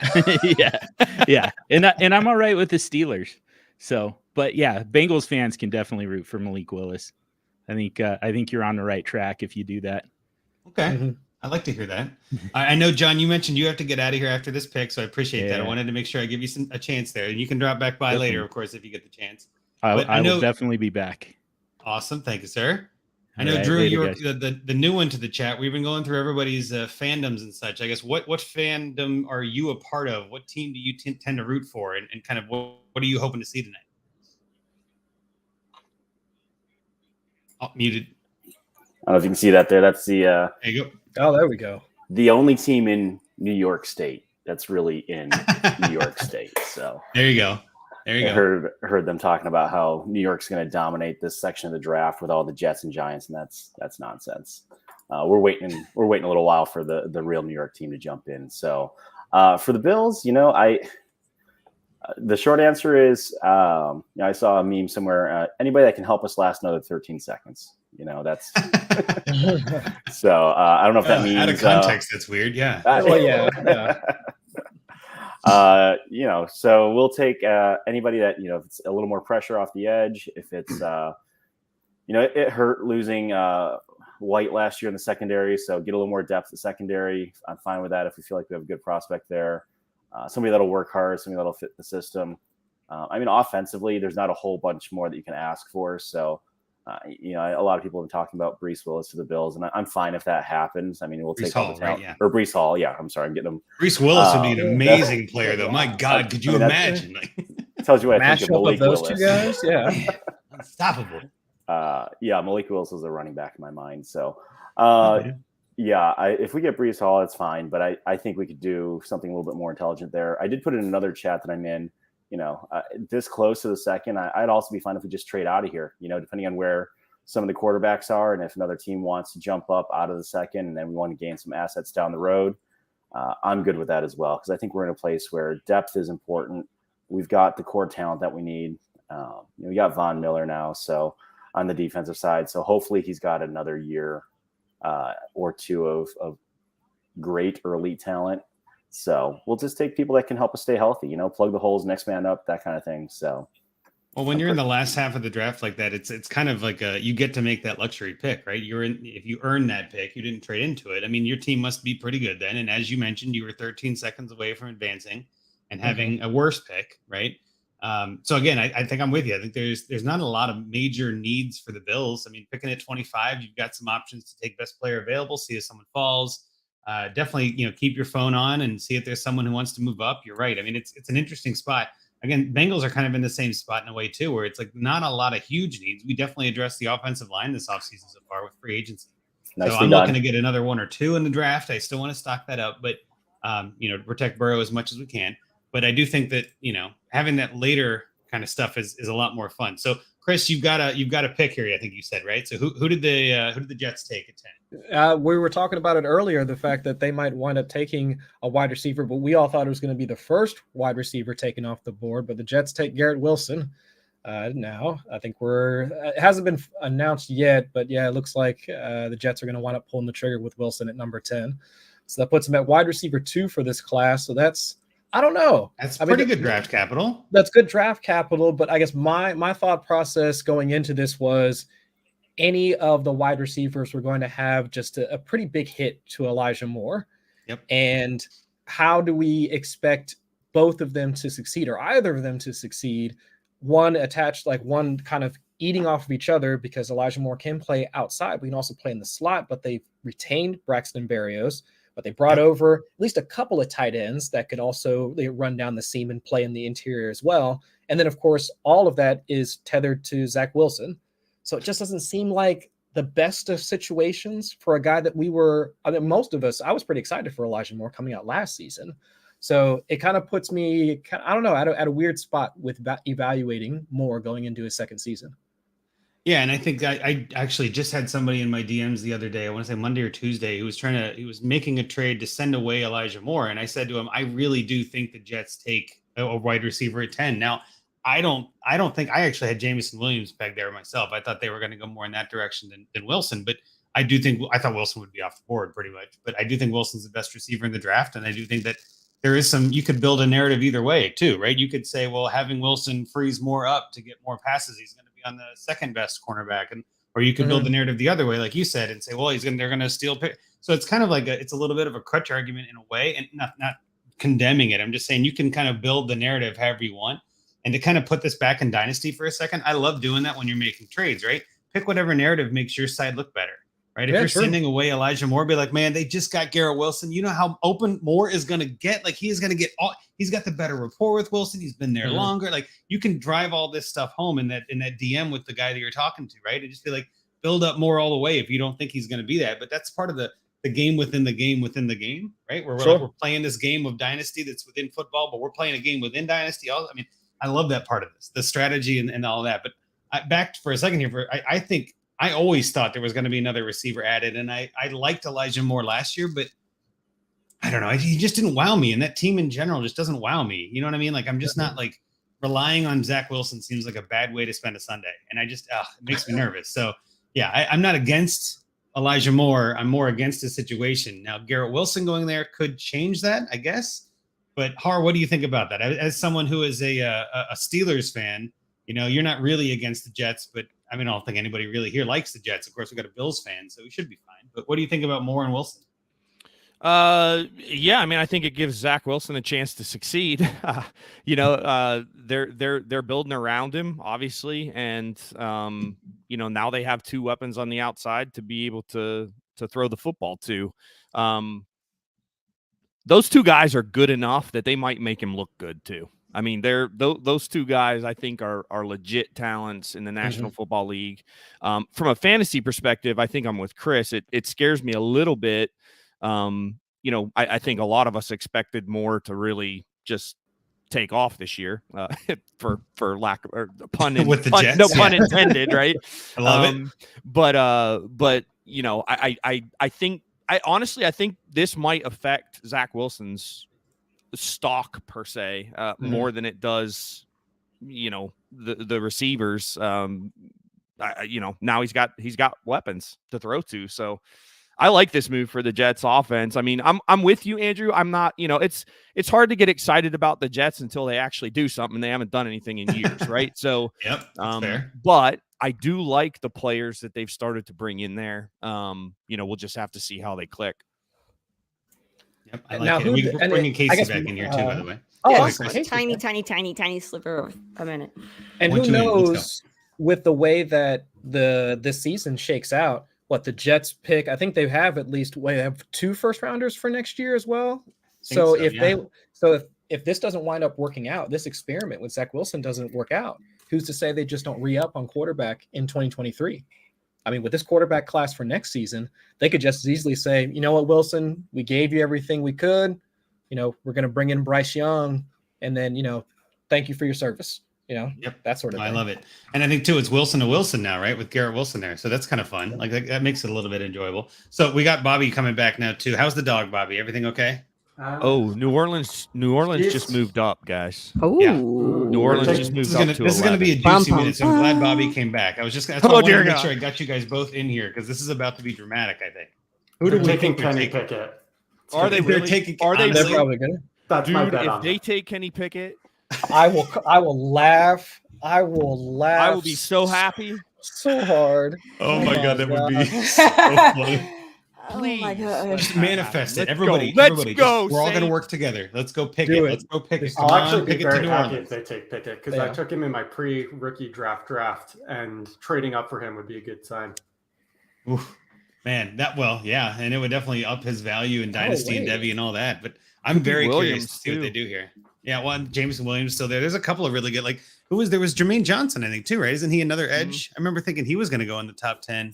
Yeah, Norris had him at 8. So like I haven't seen his name on the board yet. So that could be I don't think they would trade up for that. It doesn't seem like the kind of splash pick you go for, but maybe they're seeing these receivers go off the board and we're going to have to, go up to get our guy. Maybe there's some logic in that. So I don't know. Yeah. I don't know. But Chris, it seems like you're ahead of the curve and I love this. So please feel free. Shout it out if you see it. Interrupt. We're all here for this. Trade terms. Washington sent pick number 11 to the Saints for New Orleans 16th, 98th, and 120th overall picks. Gotcha. So Washington traded back 5 and gains 2 later picks. Yeah. So what? A day 3 Well, 2 day 3 picks, I think, right? Round 4 2 day and 3 or something like that. Yeah. I was trying to think 90th overall. What round is that? I can't do I'm honestly at this point, I just kind of guess because the end of the 3rd, right? Pick. I think it's either end of the 3rd or beginning of the 4th. Like there's this comp picks, and I'm always thrown off when it gets to that. So day 2, day 2 and a day 3 pick. Yeah, that's a good haul for a 5 back, right? I mean, good for the Commanders. Oh yeah, they're the Commanders. That's right. I want to call them either the football team or the Commodores or the Commandos. Commandos. That's so good. Well, I keep thinking of like that, that movie back in the 90s, the Commando. Like that's stick in my head every time I see I'm like Commando. Which is not can't be too happy seeing the NFC East generally do good things in this draft. I don't have feelings anymore, so it doesn't matter. Oh, well, that's a true fan. That's a true fan right there. When you have no feelings whatsoever. I'm pretty sure. I mean, I'll cry, sure, but that's just because my body's just used to it. I don't know. I'm trying to remember what movie it was. I think maybe it was like Soul, but you remember in Soul when like everyone loses their color and they're just like super depressed because their soul doesn't have like joy or whatever. Yeah. I feel like that's most NFC East fans, and that was me until about like 30-ish minutes ago. I just got the color back, and I know what it feels like again to have a soul. It's great. You got your I like energy it. back. I thought Yeah. you had a weird accent and you were trying to say Saw. Oh, like the horror movie Saw Yes. instead I of was the like, cartoon Disney where are movie you? Soul. I thought- Well, you know, Casey, if you survive being in Saw's murder basement, that also feels pretty good. I'm sure it does. I'm sure it does. Ooh, Chris, go ahead, break it, man. Chris Olave to the Saints. Oh, Chris Olave. Wow, we got a receiver run going here, boys. There's 3 So out of not 4 bad. receivers. This is nuts. Right, and we all thought, I mean, it's at least not, well, I'm not going to speak for the rest of y'all, but at least for me, I thought the receiver run was actually going to happen like after like around pick 21, 22. So when the Cowboys, you know, and then we've got the Green Bay picks, the Chiefs picks, I mean, even the Bills possibly, I didn't think they were going to, but at least there were some rumors about them taking a wide receiver in the first round. I thought that's when the chaos was going to happen, but now we've already Same seen here. 3 in like the top half of the first round. I mean, let's go. I love it. Yeah, there's Casey showing off the Smith love. yeah. I've got a signed Traquan The old Smith. TQ. That's pretty hardcore. I like that. But I'm not the biggest fan. let's do a quick second here. Let's pause and remember these 3 receivers. We got London in Atlanta, Wilson at New York Giants, and Olave in New Orleans. Yes, Which of those 3 would you prefer in Dynasty? And we'll go around the board here. So Drew, pick your one. Which one do you prefer? London in Atlanta, Wilson in the Jets, or Olave for the Saints? It's Wilson at the Jets. Wilson at the Jets. All right, Casey, are you kind of on that same page? You thinking Wilson at the Jets still your favorite? Yes. Okay, and then I know Harr stepped away. We'll get him in a second. Bobby, which one do you prefer of those 3? I am very, very biased because I also took Drake London in that pre-rookie draft, but I do think the answer is probably Wilson. That said, I think all of the team, well, besides the Jets, but things could change very quickly with the Saints and the Falcons with their QB situations. Yep. So I'm not willing to fully commit to one or the other, but I guess since Garrett Wilson has the most stability, if we want to call Zach Wilson that, With a at question QB, mark? Yeah. then I guess he's the answer. And also, we do know that Wilson likes to throw hero balls, so there's at least that.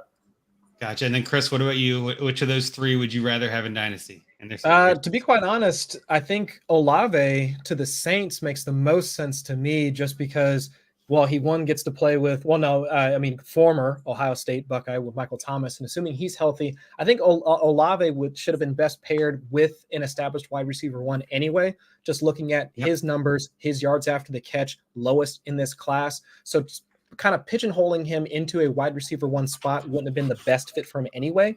So assuming Michael Thomas is healthy, assuming Jameis Winston is also going to be healthy and ready to go in week 1, I think that pairing, I mean, with those 3 guys, I think works out the best. And if they're trying to push all their chips in and say that they're ready to compete in the NFC South this season, it's going to have to be with Jameis's arm. I mean, unless we really think that Alvin Kamara, like while still good, is he going to be as effective as he was maybe 2 seasons ago? So I really like Olave the most, like to the Saints out of that trio. The Saints desperately needed help at wide receiver too. Yeah. I was actually, it's funny. I was going to say, like, for me, it's between Wilson and Olave. I mean, nothing against Drake London. I just think Atlanta's got a lot of holes and a lot of question marks and things like that. I do think Olave with Jameis Winston could be nice with Michael Thomas. I think that pick is actually, and they traded up. So that was their guy. They wanted to make sure they got him. I'm betting New Orleans thought the same as you, Chris, where they could wait a little bit and take him with one of their picks and, in that 16, 17, 18, 19 kind of range that we were all kind of talking about, maybe reaching a little for Olave. They see Wilson go and they're like, you know what, maybe we move up and just go get him. By the way, the Lions traded up for 12. Yeah. I don't know They if we traded with already Minnesota. talked Well, definitely. That's an interesting move too. But I wanted to ask one other question just real quick on these receivers. Who gets hurt the most by this? Is it Elijah Moore? Is it Kyle Pitts? Is it Michael Thomas? Does he even matter? I feel like Moore is the easy answer for who suffers the most in the receiver. Am I wrong or do you disagree with that? Yeah, I don't think you're wrong. Yeah. I think Moore is the one that suffers. But Yeah, now probably we at have face value. well, and we have another pick here. And again, Chris being the one on top of things, you're I'm waiting for confirmation. I want to know what you're looking at, man. Like, how do is this like a weather forecasting thing that you've got? Yeah, Where it's just crystal like- ball, but it's This like is amazing. set in stone on the correct. No, I've got Let's see Twitter what's up, going and I'm and like I follow enough people that once their sources give No them big the deal. info and they post it up there, like I catch it. But no, Ben Solak had said that Jamieson Williams is going to Detroit, but I don't know. I'm waiting for confirmation on this one. Okay. Chris likes to pretend that he's not a big deal when he I am really not. is a big deal. I am not. I just happen to know a few people that are, and that's There my you story, go. and I'm sticking to it. All right, guys, I'm about to bounce out of here. I hope the draft treats you guys well, and Thanks for except coming for back, Bobby, Casey. I don't know. If Good to see you, Casey. he needs the Casey. Giants. Good seeing you, but Casey. He's way too happy. That's a problem. Yeah, we Hey, don't need Casey. that. I hope. Never mind. I'm not going to hope anything. All right, you guys have a good night. Bye. Hey, Casey. Casey. Yeah. I know so that looks like that's coming through on a couple other folks. Yeah, Lions taking Jamison Williams. Jamison. So again, this is the receiver run continued, right? This is I don't mind this. I mean Detroit. I was kind of talking about them at 32, and I'm guessing they gave up 32 to get here. But I mean, like to get Jamison Williams to pair with Amon-Ra St. Brown, I guess I don't hate that. That kind of fits. I could see that logic. Well, no, and I think it makes sense from a timeline perspective because at least from everything that I heard, like while he's ahead of schedule from the ACL injury, the thought process would be that he might start the season on the pup. So maybe like the first few weeks. So if they already have Amon-Ra, they already have DJ Chark, they already have TJ Hawkinson, then Jamison Williams can kind of come along at his own speed. And when they need him, they can plug him into the offense versus if he'd gone anywhere else, like say if he had gone to one of the, I guess, the hyped landing spots for fantasy purposes that we all were hoping he might fall to, like the Packers, the Chiefs, or whatever, the expectation would be that he would drop in like week 1. Whereas now the health isn't as much of a concern, I think, in this case. Yeah, and they still got Jared Goff at the moment, right? They haven't taken a QB yet. So, like, there could be some logic, like you were saying, like, let's go get our guy. Let's move up. We see this receiver run happening. We definitely want to get one of these top guys. Yeah. I think even in dynasty circles, there was kind of like, it maybe depending on how you rank it, they were like 5 or 6 top guys, and kind of blurring that tier for certain people. I think these 4 are definitely in everybody's top 6. You know what I mean? And then you kind of have the David Bells and things like that. People want to put them up there and whatever. But maybe, again, Detroit's looking at this like, well, you know what? I don't think we can wait. We were hoping it would fall to us, but let's go get him. And you're right. Like they could spend a year kind of redshirt him in a sense, right? It kind of go easy on him, let him get used to the offense because they're going to change it anyway. We're They're not still content. missing a lot of people's top wide receiver and Traylon Well, Burks. I was going to say Burks is in that top 6 for a lot of people and even ahead of some of these guys. I'm curious to see how far Burks falls. Right. Well, Because and it has been go ahead, Brian. I was just going to say Brian's guy, Dotson, is looking good to go in the first round now just with all this crazy wide receiver run. And also my guy, because I drafted him with the idea that would happen. So fingers crossed. I had him as my biggest dynasty riser as like a stupid prediction that I made, but I'd like I to think see it's him. happening. I'd like to see him go to LA with Justin Herbert. You're talking about Burks going to LA? No, I'm talking about, well, yeah, Burks would be nice. Dotson would be nice with there Dotson, too. yeah. I mean, and I think any wide receiver that's going to go play with that dude is a happy camper this evening. If you can talk about Penn State players to Brian, he'll be happy about it. Oh, well, yeah, That's fair. Yep, that's You'll fair. get the Brian Harr seal of approval, like almost right off the bat. Yes, indeed. Nothing wrong with that. Nothing wrong with that. But yeah, so I think too, just to kind of, I think this is interesting. So Norris had the Saints at 16 taking Olave. So, I mean, they traded up to take Olave. So Norris was predicting that pick just, 5 picks later. So I'm wondering if that was kind of the idea, like we were saying, like they just felt like they had to go get their guy and the writing was on the wall there. Jamieson Williams obviously is the 4th receiver taken in the top 12. I don't know if I saw a lot of mock drafts that had 4 receivers in the top 12. So this is more fantasy relevance than we expected, probably. This is a lot at once and earlier than I thought. I'll be honest. This is great. Another trade. Yeah, this one's with, it looks like Houston is trading back with the Eagles. Is that what you're thinking there, Chris? Is that what you heard? Yeah, that's what I'm seeing right now, which actually kind of makes sense because from what I heard over the past couple of weeks, Eagles also looking at seeing if they can grab one of these wide receivers too. Yep. So, I mean, if it is now, I mean, if they're trading in to now grab a guy like Traylon Burks, I mean, that'd be quite interesting now. I'm a little upset that it's not Drake London still on the board because I know that would piss off Rocky and that'd be amazing. So, well, that would piss off Rocky, but it'd be entertaining too.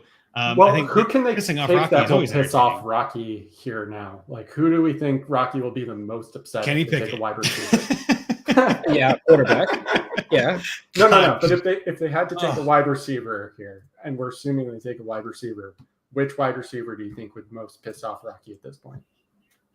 Well, I know he doesn't hate David Bell, but I think that would be a reach. It'd probably piss him off. I think that if you're trading up to take someone like David Bell, you know what I mean? Like one of those guys that's going to be there. Like, what are we doing? I'm betting it's either Dotson or Burks, like we were talking about. I feel like the writing's on the wall. There's receivers flying off the board. Detroit just traded up. They're like, we got to move up too. I mean, like, and again, this is, I don't recall a draft with 3 trades like this kind of in a row, or was it even 4? No, it was 3. It was 3. New Orleans, Detroit, and now Philly, obviously all 3 of these in a row, all trading up. And if they all go receiver, I mean, it just makes it even more kind of crazy. So I'm like, oh, speak of the devil, we say his name and he comes into existence. Oh, no. Hang on. There he is. Rocky. I had to get here for the Eagles pick. I was going to say, you're Rocky. on the clock in a sense. Who would and piss it's you earlier off than the we most thought. here? Because that's who I'm rooting for. Because you know what, Rocky? What pissed me off the most? Malik Willis. I was right. I said Kenny Pickett.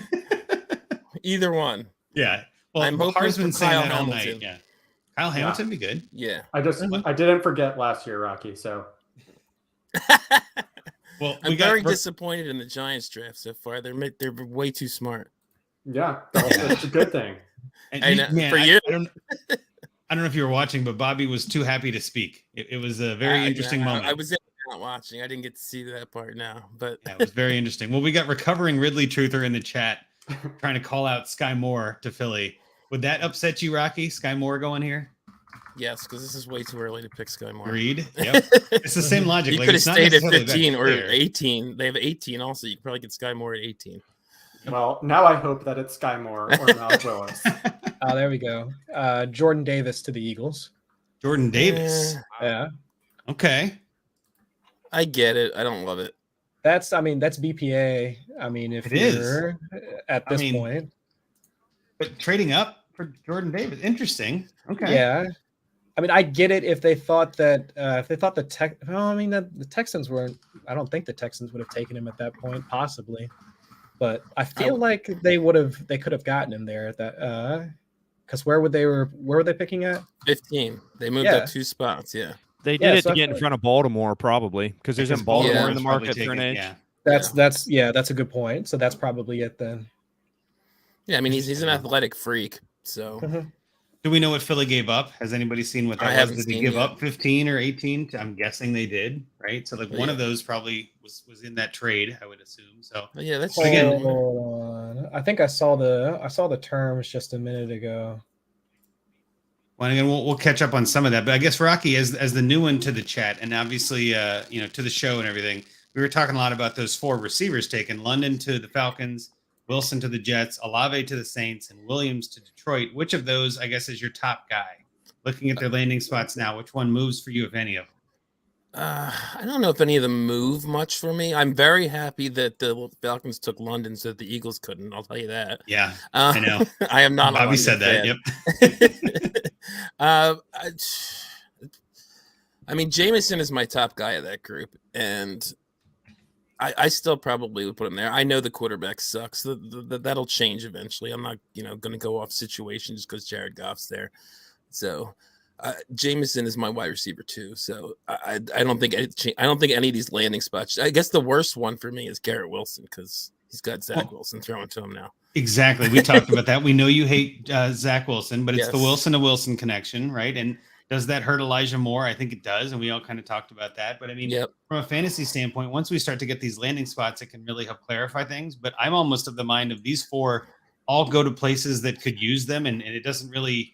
None of them astound me. None of them are, like you're not getting Sky Moore to Green Bay yet. I'm not, not trying to speak that into existence per se, but you don't have one of these guys that's going to be rocketing up your board like we saw last year with Clyde Edwards-Helaire either, right? I mean, like all of these guys are going to places they'll get to play. Okay, that's what we thought. You know what I mean? Like that's right in line with what we're expecting. And I think probably the most positive of the 4 is Olave. He's got none of these guys have great quarterbacks, but Jameis is probably the best of those 4. He's going to throw it. Yeah, and I kind of like Olave being the wide receiver too to Michael Thomas. I think that helps him. So that would be the most positive one, but I'm not massively changing anything based on any of these landing spots or anything. Nope, I agree. Now, what do we think, Harr? What do we think Baltimore is going to do as someone who's in the division with like Chris and I are in Bengals, right? Like, what do you think the Baltimore Ravens are going to do with the Eagles kind of jumping ahead of them for Jordan Davis? I don't think they're panicking per se, but what do you think the Baltimore Ravens do here? Nailed it. I mean, I That's- definitely. What's that? Just nailed it. Yep. Can I answer? I'll say make a good pick, just because that's what Baltimore does. Baltimore just makes good picks. Yeah, I mean, they do. I definitely thought they were going defensive line. Now I don't know. I mean, there's a lot of Baltimore just always seems to they always seem to have players in areas of need fall to them every single freaking year. Every year. So yeah, I don't know. I mean, there's a lot of good players on the board too, like freaking Kyle Hamilton's dropping. Like, you know, it's great. Like, I mean, and is that's Malik going to make it to Pittsburgh? I don't know. We've talked about that probably a lot more than people are interested in at this point. So, oh no, it's entertaining. Keep going. This is fun. But no, I mean, with Baltimore, like that Kyle Hamilton, like that makes sense, right? Like, just he's a guy that like everybody thought was a top 5 pick, right? Baltimore sits at 14, doesn't do jack, and he falls into their lap. Like that. I mean, they just that's the story of the Baltimore Ravens. They just nail the draft every freaking year, and it's crazy. I don't know how Baltimore. Honestly, I don't know how Baltimore hasn't won 2 or 3 more Super Bowls in the last 15 years. I really don't. I have no idea. Yeah, I mean, other than just however many injuries did they have, like season-ending injuries just this last year? Right. I mean, my goodness. I mean, if they were depending on Devonta Freeman to carry the ball for them throughout over half the season last year, you know they were in some dire straits. Right. Yeah.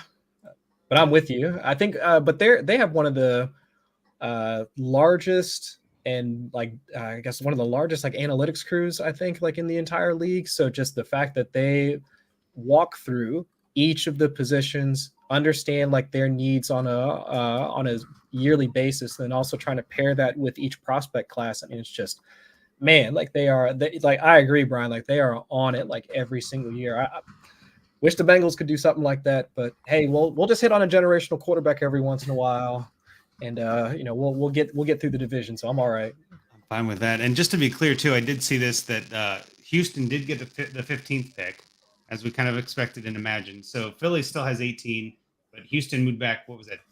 2 spots, right? Just 2 spots. I didn't see what else was given up yet, and I think I'm trying to find that out. Well, Chris has been on fire tonight. He's got the Twitter refreshing button really working well for him. So we're going to let him break the news like he breaks the weather, and it's just Man, tweet deck is like a slot machine right now. So I mean, the news is coming in fast. I mean, it's coming in like as soon as per sources is being typed out quite a bit. It's getting its workout tonight. There's got to be a keyboard shortcut for that one for these guys tonight. Yeah, it's just like copy paste or something. Yeah. Yeah. It looks like it doesn't have rounds, but 15, 124, 162, and 166. Ooh, wow! All right. So wow. Okay, that feels like a lot. I mean, what is 2 that? picks. Like some day 3s? It's a 4 and 2 6 or something. Fifth, yeah, I think it's like a 4 and 2 6. So yeah, it's not that I much. was just there.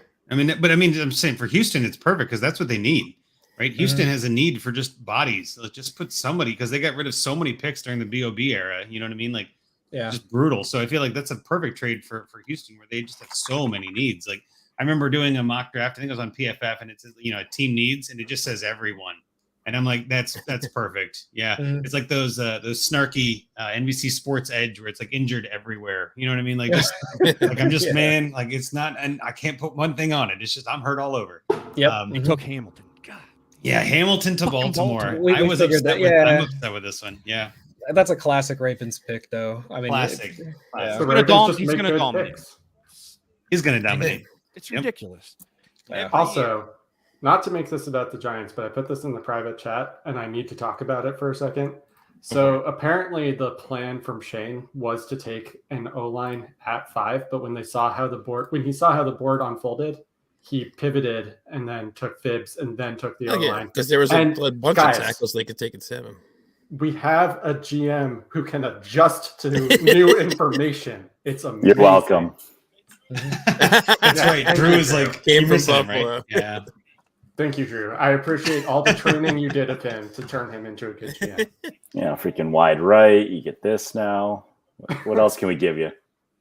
I mean, we're not even the New York Giants anymore. We're like the New York Buffalo Bills South. New Jersey Giants, right? One of those, what you were saying before. Drew was talking about the best team in New York. Is the Oh Bills. God, the only team. To be fair, that is very true right now. It's logistically true. Yeah, that is true. Well, what do we think? Again, we all just kind of said it. It was obvious. Kyle Hamilton is a slam dunk pick there, right? I mean, like that's a no brainer. It's the best player available, but also fills a need. I mean, I almost feel like Baltimore was like, They got a steal. sure, you should. Yeah, No one really? Okay, I'll take him. You know what I mean? Like that kind of draft pick. I still would have liked him on the Eagles. Oh yeah, yeah. I actually had mocked him to the Bengals at one point, thinking there's no way he falls that far. But maybe I can manifest it. You know, just like put it out. Yeah, exactly. Like, I still think, again, Chris, maybe you have an opinion on this too. I still think we trade Jesse Bates at some point in this draft. I feel like the talks haven't gone anywhere. We haven't heard any news. You know, Bates is a very good player, terrific safety. But that's why I was like, well, maybe they trade Bates for the 15. You know what I mean? And we go up and something like that. But what do you think about Bates in general? Do you think he stays or do you think he goes, Chris? I think he stays because, as we've seen from the other moves so far during the offseason, the Bengals have tried to keep their defense as intact as possible while also trying to build on it like as much as they can. Like with, at least from what I've seen so far with the draft rumors being that they'll try and focus on defense, if not today, then early tomorrow. So if that's kind of their plan, then it would make sense for them to try and retain him and keep him there because, I mean, their line was essentially like the bulk of the strength of their defense. I mean, heck, it's why we were able to stay in a lot of those playoff games. That's how we stopped Derrick Henry. I mean, there's so much to that defensive line. So, I mean, keeping him, I think, would be the best move for them. But I can understand if they're able to get good value out of him trying to move him. But I think he stays. I mean, at this point, I'm with you. I was saying before, I think he gets traded for someone in this mid round, and I haven't heard any sniffs at all, even up to today, about the Bengals making any moves. Bengals also are not the kind of team to do that kind of flashy thing. That's much more of like a Cowboys or Falcons or, one of those teams that just kind of makes dumb moves in a way. Bengals don't do that, right? Yeah. Like we've got all of our picks and we haven't traded anything. And that's kind of how it goes, right? I'm just happy we're getting an indoor practice facility being built here soon. Okay. What a silly thing to be happy about, but I am with you. Yes. Baby steps. All right. Yes. That's apparently what we need, how we need to expect things moving forward. But I mean, slightly new regime, making picks and also kind of guiding the franchise. So I'll take our, incremental progress year by year. I didn't realize I was joining the Locked On Bengals podcast. Oh, I wish. They are terrific. Yeah. Well, Rocky, if you want to talk about you for a second, I will say right now, I am very happy. You are not as happy with the Eagles pick, which only adds to my joy because of last year. Yes. So I am just over the moon right now. I was overjoyed with the Kadarius Toney pick last year. You know what, Rocky? You can't even bring me down right now. Things are going well for me. Oh, man. I don't hate it, but I don't love it. We think we're through 14 picks. We're almost halfway there. Is there anything that's shocking us? Are there any picks that have stood out as like crazy reaches or, any drama other than the trades? I feel like that's the most exciting part. But just even then, the receivers getting taken all made sense. Just the wide receiver run. But I think we all kind of expected that, knowing it was a weaker QB class. You usually see teams trade up for like a QB, but in this case, they're like, no, this is a deep wide. Although I will say it's a deeper wide receiver class, so I'm a little surprised people are trading up for it. But I was a little surprised the Lions came all the way up from 32 to 12 for Jamieson. Although it looked like it was pretty cheap, the price they paid. I don't know what the Vikings what were the Vikings thinking on doing this trade? I don't understand what the. I saw Scott Fish respond on Twitter that the Vikings were thinking that they wanted to break his heart. So throwing out for Scott Fish. That's mission accomplished. It's okay. But so now we're waiting on Houston to make their pick. I don't think they're going to trade again, but I guess you never know. I mean, because again, they went and got a whole bunch of bag there. I mean, Drew, I guess let's go to you for a second. As someone who you mentioned we're 13 seconds away, is there anyone on the board that you would trade up from at 25 to make a move with Houston? Let's say they're looking to move back again. Was there anyone on the board here that you're dying to have? No, because I think I'm looking at who's left, and you got a couple of DBs that could be there, which is fine. Add some depth to that group. Otherwise, interior defensive line. I don't see anybody here that it's worth going up for. And then, as far as receivers go, I think anybody we add at this point where we are will be just fine. So I'm still I think keeping my fingers crossed that we'll move out. Maybe we'll get somebody that wants to get aggressive as they see a few more guys go off the board, and we can squeeze somebody for a little extra. So short answer is no. Nobody that I'm going to sell the farm to move up and say I got to have this guy, and they're going to put us over the top. Well, and we do have a pick, Chris. Of course, breaking news. I'm going to let you break it again. Who did the Houston Texans take this time? They try and bolster that offensive line. They get Kenyon Green, guard. So I mean, that makes sense. It definitely makes sense. Like from a team building perspective, regardless of what you think about Davis Mills, I mean, it's kind of been one of their weak points over the past couple of years. I mean, shoot, even when like Deshaun Watson was in his prime, I mean, for the Texans, I mean, that had always been an issue for them. So makes sense. I just gotta say, it's crazy how far ahead Twitter is. That the Ravens pick is not even in on TV. It's just coming in now.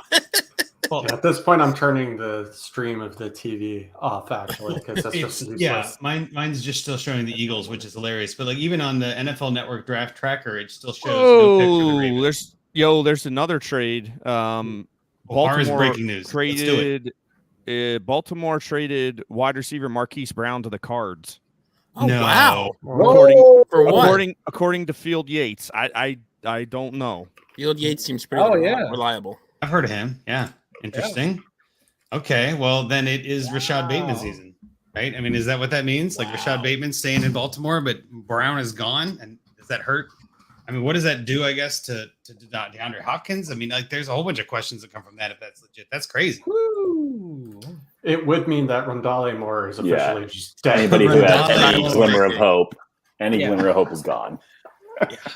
Well, what about Andy Isabella? I thought he was still. Isn't he still there? Doesn't he still have a chance? I took him at like 110 in one draft. Oh God, that did not pan out. Isn't he like running cars at Enterprise now? Yeah. Oh, I think it's at budget, but yeah, you're on the right track. Yeah, he's you were so close, but yeah, he's that was a terrible pick, almost as bad as N'Keal Harry. But Mike so wait a minute, Garoppolo just confirmed it. So yeah. So okay, so let's refresh this for a second. Baltimore traded Bateman to the Cards for what? They traded Hollywood Brown to the Cards for number 23. And Wow. Straight out. The Ravens, the Ravens. So the Ravens got back 100 in Hollywood, the Ravens got 23, and the Cardinals got 100 in Hollywood. Interesting. Okay, That is interesting.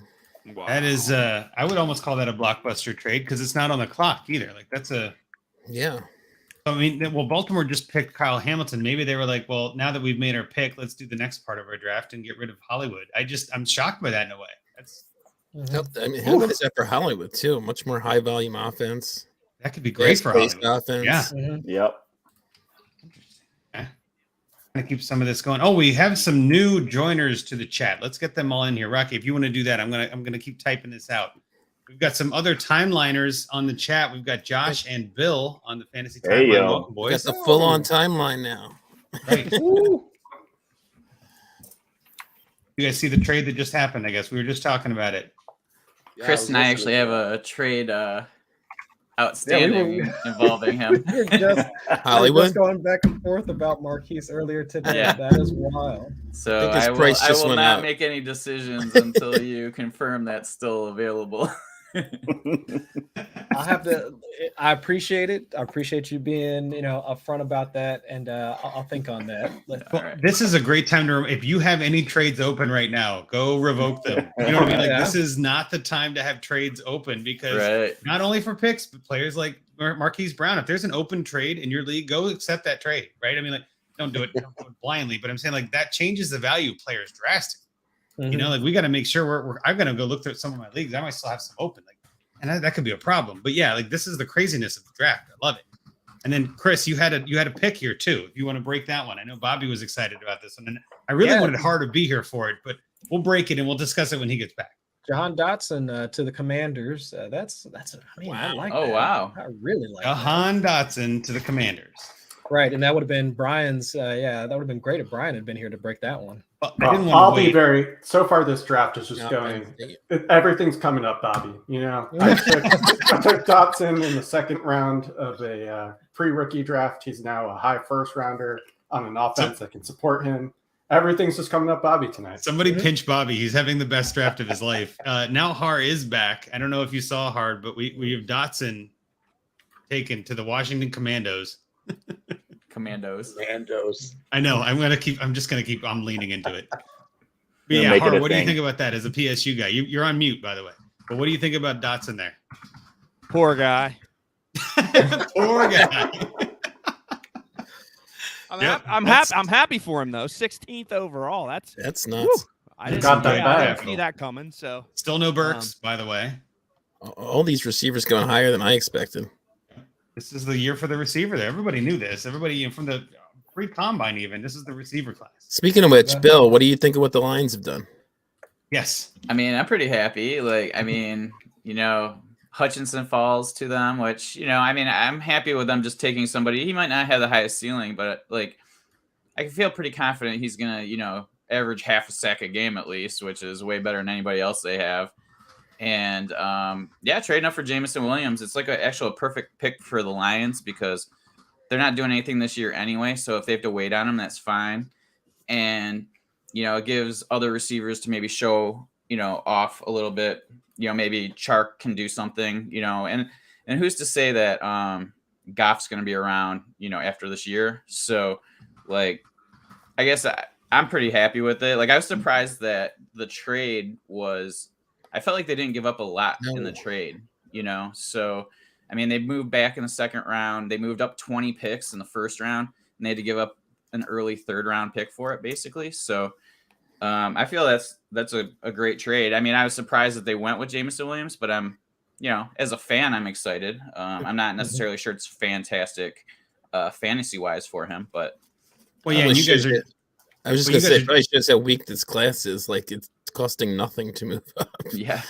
Well, and we talked about these guys, obviously, when they got picked, and you guys are jumping in here, Josh and Bill, and Rocky, too, I guess. But I wanted to ask you, of course, though, Bill, knowing some of these guys that are, that now have landing spots, like Drake London on the Falcons, Garrett Wilson on the Jets, Chris Olave on the Saints. You just mentioned Jamieson Williams on the Lions, and now we've got Jahan Dotson in Washington.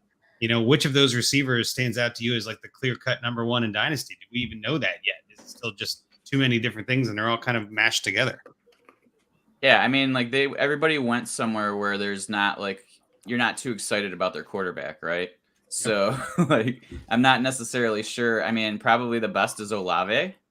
And so but I'm not necessarily sure he's the he's not the 101 play. He's not the guy you take first. Yeah. No, he's not the guy. So, just because it's a big mishmash. I'm totally taking Jamieson Williams, but it's totally a personal bias. So, I'm cool with that.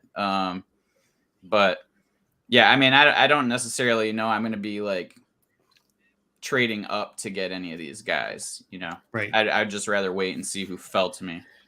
Yeah, this is the prime year for best player available. Totally agree. Josh, what do you think, I guess, of those guys, of those receivers, which one do you feel like lands in the best spot, knowing what we know right now, which may not be much? Garrett Wilson was my wide receiver one going into this. I was pretty positive he was going to the Jets anyway. So, is it the best spot? Probably not. But kind of like Bill said, am I really super happy with any of these spots? Even, Jahan Dotson getting balls thrown to him by Carson Wentz, good luck. So it's like one of those things. Drake London will have a year of Marcus Mariota, and then whatever rookie they take in the 2023 draft. So it's kind of bad all around. So I guess in a rookie draft, I'm still taking Garrett Wilson as my wide receiver one, but none of these wide receivers went to a place where you're just super excited about the situation around them. Yeah, and this is kind of what we've been saying the whole time. They're all pretty much in that same tier. You might have shuffled one or two here or there, but they're still in the same tier, right? There's nobody that moves up or down a tier. We don't, even though there was a lot of trading up and get your guy and all that. I feel like I'm with you.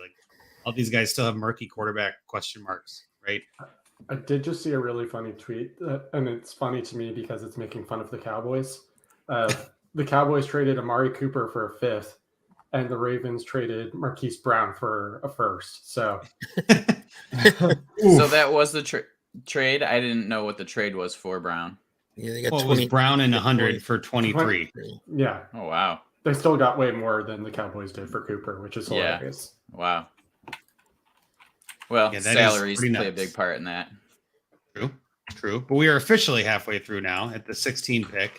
And Chris is willing to break the 17th pick to kind of get us in the back half of this draft. Chris, go ahead. Give us the prediction. Yeah, Chargers take Zion Johnson, guard.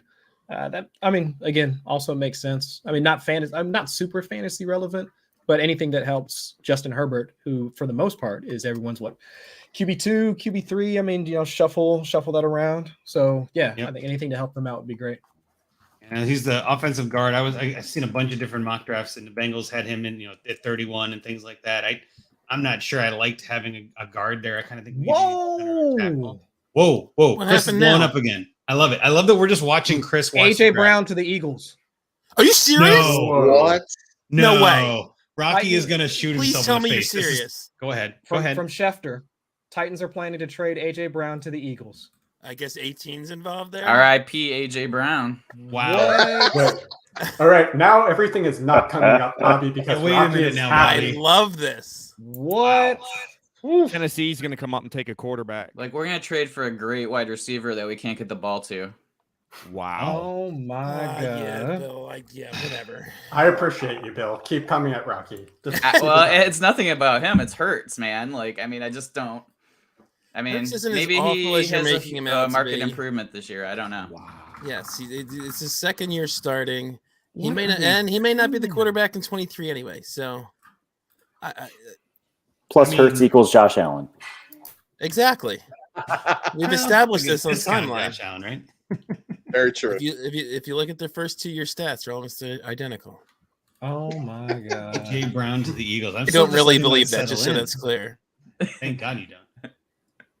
But yeah, I mean, Rocky, Well, this is AJ Brown. Honestly, AJ Brown, where does he go in Dynasty now? Does he go up? Is he in the top 3 in Dynasty with this, or does he go down? Round 5. Yeah. Would you say bottom 5? Round 5. Round 5. I think a lot of people might react like Bill. Yeah. I'm joking. Like, Well, I think still his draft the immediate- talent. Wait, his immediate reaction would probably be a little bit of a hit, right? I mean, let's keep it real. I mean, No, that's a yeah. different offense. Going to a new team, and I mean, it's not like Tannehill's some superstar though that's supporting AJ Brown. Lifting AJ Brown up. So, I'll take. Hurts can throw him some slants, and he can take him for 60 yards. I'm good with that. Do Just they to dump replace on him with Rocky a little Burks? bit, Tannehill has been top 12 in all QB metrics for the past few seasons, by the way. His career resurgence has been ridiculous. He's pretty much been superstar level. Just put Not as much last year. Bobby spitting facts. I love when Bobby's on the podcast once a year. This is terrific. He's been saving up those facts for tonight. This is his whole deal. He's ready to go. He's excited. He's had a good draft. Like, your picks are done. Bobby can just kind of start coasting here, and he's not. He's coming in hot. Love it. Hey, we don't know that they could trade back into the first and do something wild. Wow. We'll see. We have Oh Lindsay my Kennedy gosh. in the chat. I hate this. Now, I'm not sure.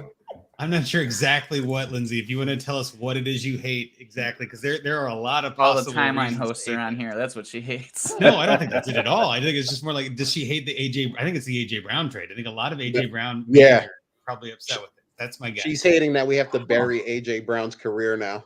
Yep. Yeah. And that's kind of where I think a lot of, and this might be a time to go buy him, right? This is, using this to pivot into Dynasty. This might be the buy low dip for AJ Brown. You might not get another dip like this. And not even as much of a dip. It depends on the owner, right? It depends on the manager you're talking to. Some of them might see It was this as probably an Rager straight up, right? You gotta be. upside. That would be breaking news. By the way, said this is 18 and a third. This is totally unrelated, but I wanted to do a quick cheers to the people that do not podcast anymore. So, Brian, Bill, this is to you guys. Woo woo! There you go. Appreciate you guys making some time in your busy yearly schedule to fit us in. That's really nice. Yeah, what am I gonna do? Either go to bed early or Well, again, you're watching the draft anyway. Might as well chill and hang out and talk trash and get the breaking news from Chris Allen. Like, honestly, this guy is on fire right now. Keep that tweet deck coming, Chris. What do you got next? Oh man, I haven't seen anything yet. But back to the AJ Brown discussion, Yeah. It's almost like what we were talking about earlier with the Jets, because Philly is also another team that has multiple first round picks in 2023, don't they as well? So Yes. if they're now going to surround Jalen Hurts with Devonta Smith, Goddard, AJ Brown, and and Miles Sanders still a decent pass catcher out of the backfield as well. I mean, if they have this offense that they're essentially investing in Hurts doesn't work out this year, they could also make the same decision next year to re-up on quarterback and just say, yep, we're just going to go in a different direction. Sirianni wants to draft, if he happens to like any of the quarterbacks in the 23 class, I mean, they could just drop any one of those quarterbacks into a loaded offense, like right out of the gate. Yep. Chris, stop making Rocky feel better. I don't care what it means for AJ Brown's fantasy value. I'll tell you that right now. You care what it makes your Eagles feel like, though, yes, right? Lindsey is definitely it's going to help Hurts make that jump. Yeah, it's definitely going to be tough. Yeah. Well, and this is what we're covering, Ridley Truther in the chat, making it appetizing to a QB to want to come here, though. Like, that's not a bad angle. Like, if you start loading up everywhere, you start making a free agent, run for someone. So what you're saying is Aaron Rodgers to the Eagles next year. Pretty much, yeah.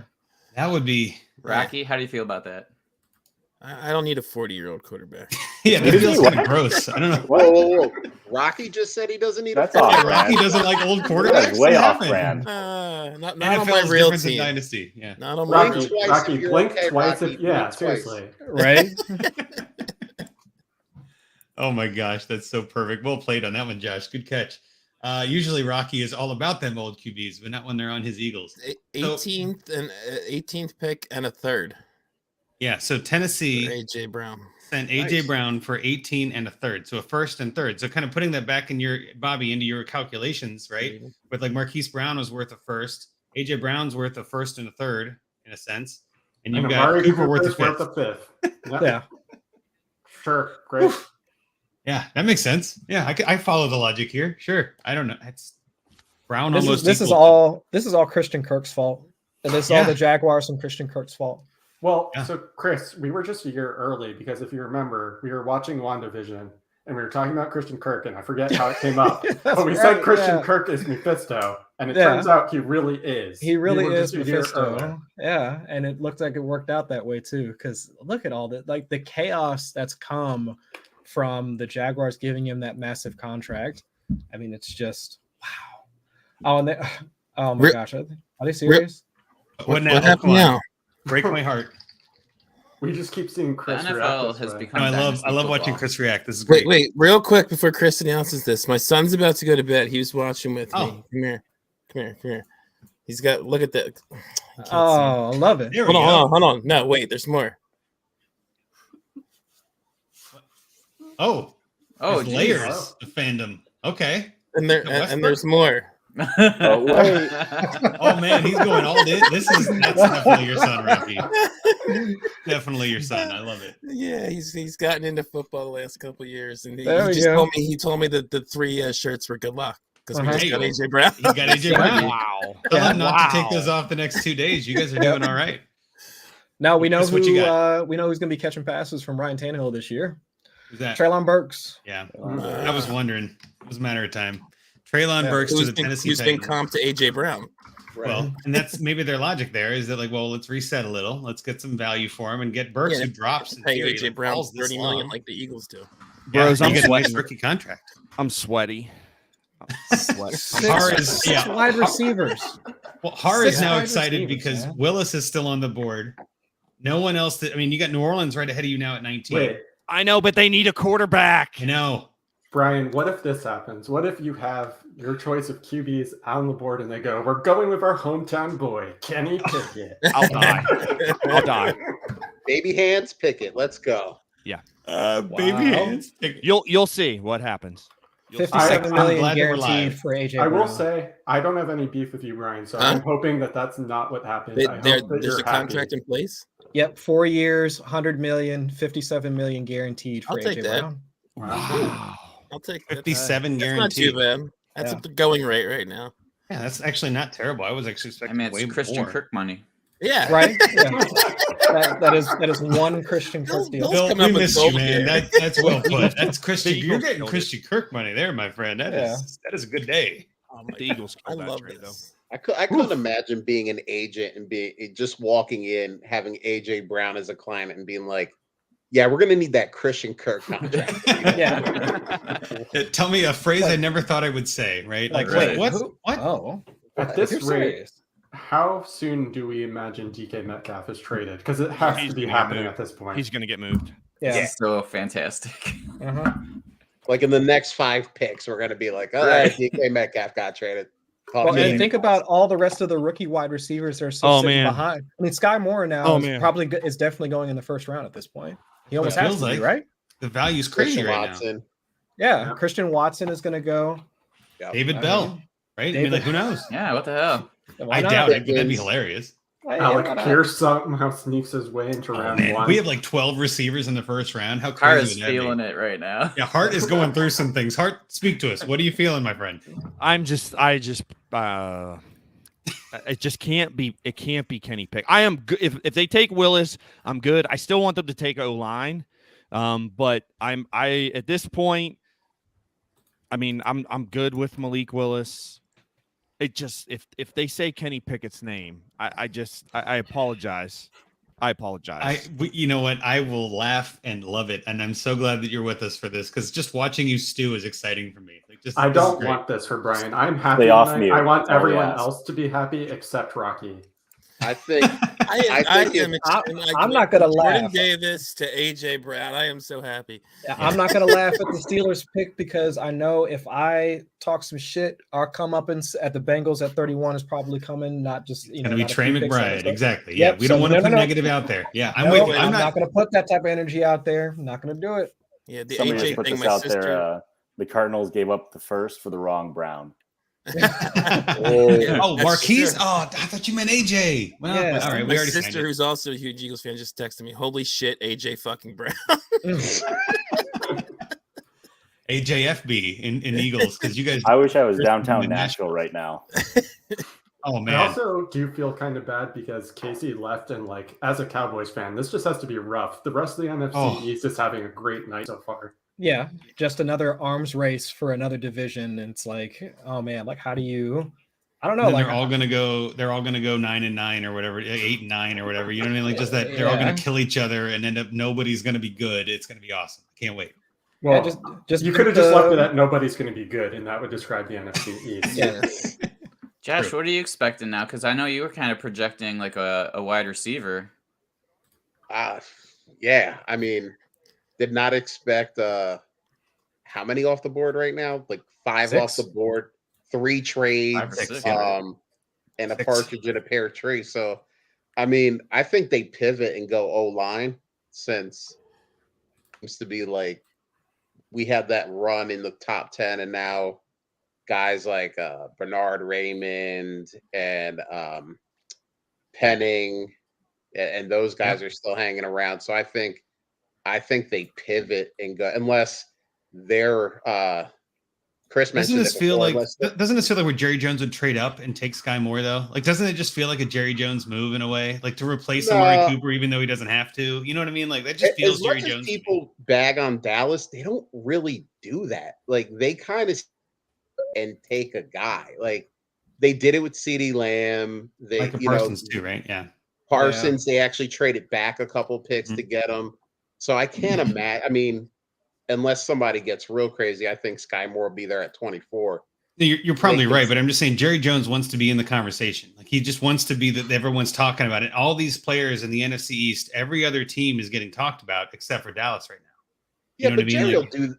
Jerry will do that in a press conference. He doesn't need to make a trade to get Dallas talked about. He'll, you know, That's fair. Yeah. That's fair. I'm just saying I So- wouldn't be too shocked. It'd be really funny to see. there's Mhm. there's not a player on the board right now that I think you trade up for and all of a sudden we stop talking about AJ Brown going to the Eagles and we stop talking Oh. about Washington trading themselves into oblivion and the Har's Giants. excited. And, I don't want to cut you off, Johnson- Josh, but Har's excited. That means somebody's picking at New Orleans, I guess. What do you got, Har? Yeah, they took Trevor Penning, offensive tackle from There you go. So- Northern Iowa. That was later than expected for him, I think. Yeah. Dallas might have to double pivot depending on what goes on now. Because if Yeah. Oh God. They're gonna Oh, trade God. back. Good pick for New Here it Orleans, is. though. Har, Yeah, don't, for just sure, don't mute. Chris. For sure, Don't Chris. mute Har. Just don't mute Har. I want to hear your reaction when this pick comes in. Because if it's Kenny Pickett, I think all of us would buy you a shot, and it would just be so funny. Just He's to see gonna it know happen before live. us. Harry, you can't I know. pay attention to anything else but us. I'm actually okay with him finding out first and breaking the news by yelling, "No!" It better not be. I'm gonna die. I'm gonna Oh my die. God. It's Malik Willis. It has I'm to be almost willing Malik to Willis, guarantee right? it. It has to be Malik Willis. It's there on Yeah. the clock. They're not going to Brian, trade back. if it's not QB, who do you want here? This is kind of proven how bad the QBs are, right? I know. They've been wanting Willis the entire time. It'll be nuts if it's not. I like Ryman from CMU or Central Michigan. Yeah. Yep. Okay. And I like Linderbaum from Iowa. They need a center, to be honest. So I'd be good with either of those. But I think it's Willis. I mean, they didn't move, they didn't do anything, and he landed where they wanted him to land. I think so. I would be shocked if they don't take him. Fair enough. Just curious, just in case. Yeah, I didn't think he was going to make it here. I didn't either. No. I didn't either. No. I didn't So either. kind of a So weird draft. funny. It started slow, but man, it's exciting. I Now. know that was it. The Yeah. first 9-10 picks were like, yeah, whatever. Excuse me, sir. Bobby was happy, and none of us we're all just like, Yeah. okay, whatever. And I was Bobby's like, like, They're who great cares? picks for the Giants. Yeah, they Yeah. were, unfortunately. Not unfortunately. they no. were unfortunate. Mhm. Well, Trevor Um, Penning, I think, makes sense. I don't mind that pick, for New Orleans. Just kind of go back to that for a second. I got Olave and Penning. They're obviously working on their offense. I don't mind that. I'm not shocked they didn't go QB, right? Like, they don't need one that bad to reach here. They got some other picks later. They might wait till next year, even like we said before. So, I mean, again, you could use that logic and kind of use that as a way to help Olave and help the narrative there. Like, well, they just upgraded their offensive line, like have some of that make sense. But I like it. I like Penning there. He was he was going around there, so that makes sense. Yeah, and everyone said they were probably going receiver and lineman with Oh those two dear picks, God! but- Oh here it dear is. God! Break it for me. Pitt. Well, I don't know. It's Pitt football. Pitt football just sent out a picture of Pickett on the phone. Oh, that no. could I'm be gonna the biggest literally troll. shit my Yeah, fucking I see pants. it. Yeah, I see Be it the now. biggest troll ever. God, I hope it's a troll. I almost really, I hate to say it, but I kind of do hope it's Pickett just to watch. I will kill I you. Not really. I won't. I know. I'm with Chris though. I don't want to put This that in is the being world. but recorded. I'm not doing it. Brian Terrific will never talk YouTube, to any though. of us I hope again. the Steelers make the best possible pick they can. I do too. I do too. But I really just hope the hope Steelers for crush it. the best possible reaction from Har. If you, That's some good if you television. don't want it to be Pickett because he will associate that trauma with all of us and never talk to anyone. I know. ever Oh, again. that's true. Yeah. Let's go, Willis. He's Come already on, Willis. like stealing himself for it, Oh. like preparing himself. You can look at Yeah. his face. I can kind of feel the pain. Like, Waiting for it. I know I am It's kind of weird. living Yeah, vicariously. there it Weird is. to- I will say it is weird to experience this from the outside in and look at what I probably have looked like the past few drafts. It's a Chris, weird do you have an experience. update? No. Yeah, it's Pickett. Is it seriously Pickett? Yeah, that's why I'm seeing it being reported now. It's Kenny Pickett. Wow. Pickett to the Steelers. Oh, I'm sorry. I didn't. There he goes. He's gone. He's gone. Har's gone. Had a good run, guys. that's how I needs a felt minute. like He- when the he Lions needs a drafted minute. Mike Williams. Yeah. We're gonna remove him from the feed for a moment just to let him gather himself. Just let him. Just Got let an him- empty Since chair. he's gone now, I can say I'm very happy about my 109 Kenny Pickett draft. Oh, yeah. Man, another good for Bobby draft. Yeah. What is I mean, that happening is today? good for Pickett's fantasy value. Everything Bobby's is coming right. up Bobby except the good QB1 things now? that happened to Rocky.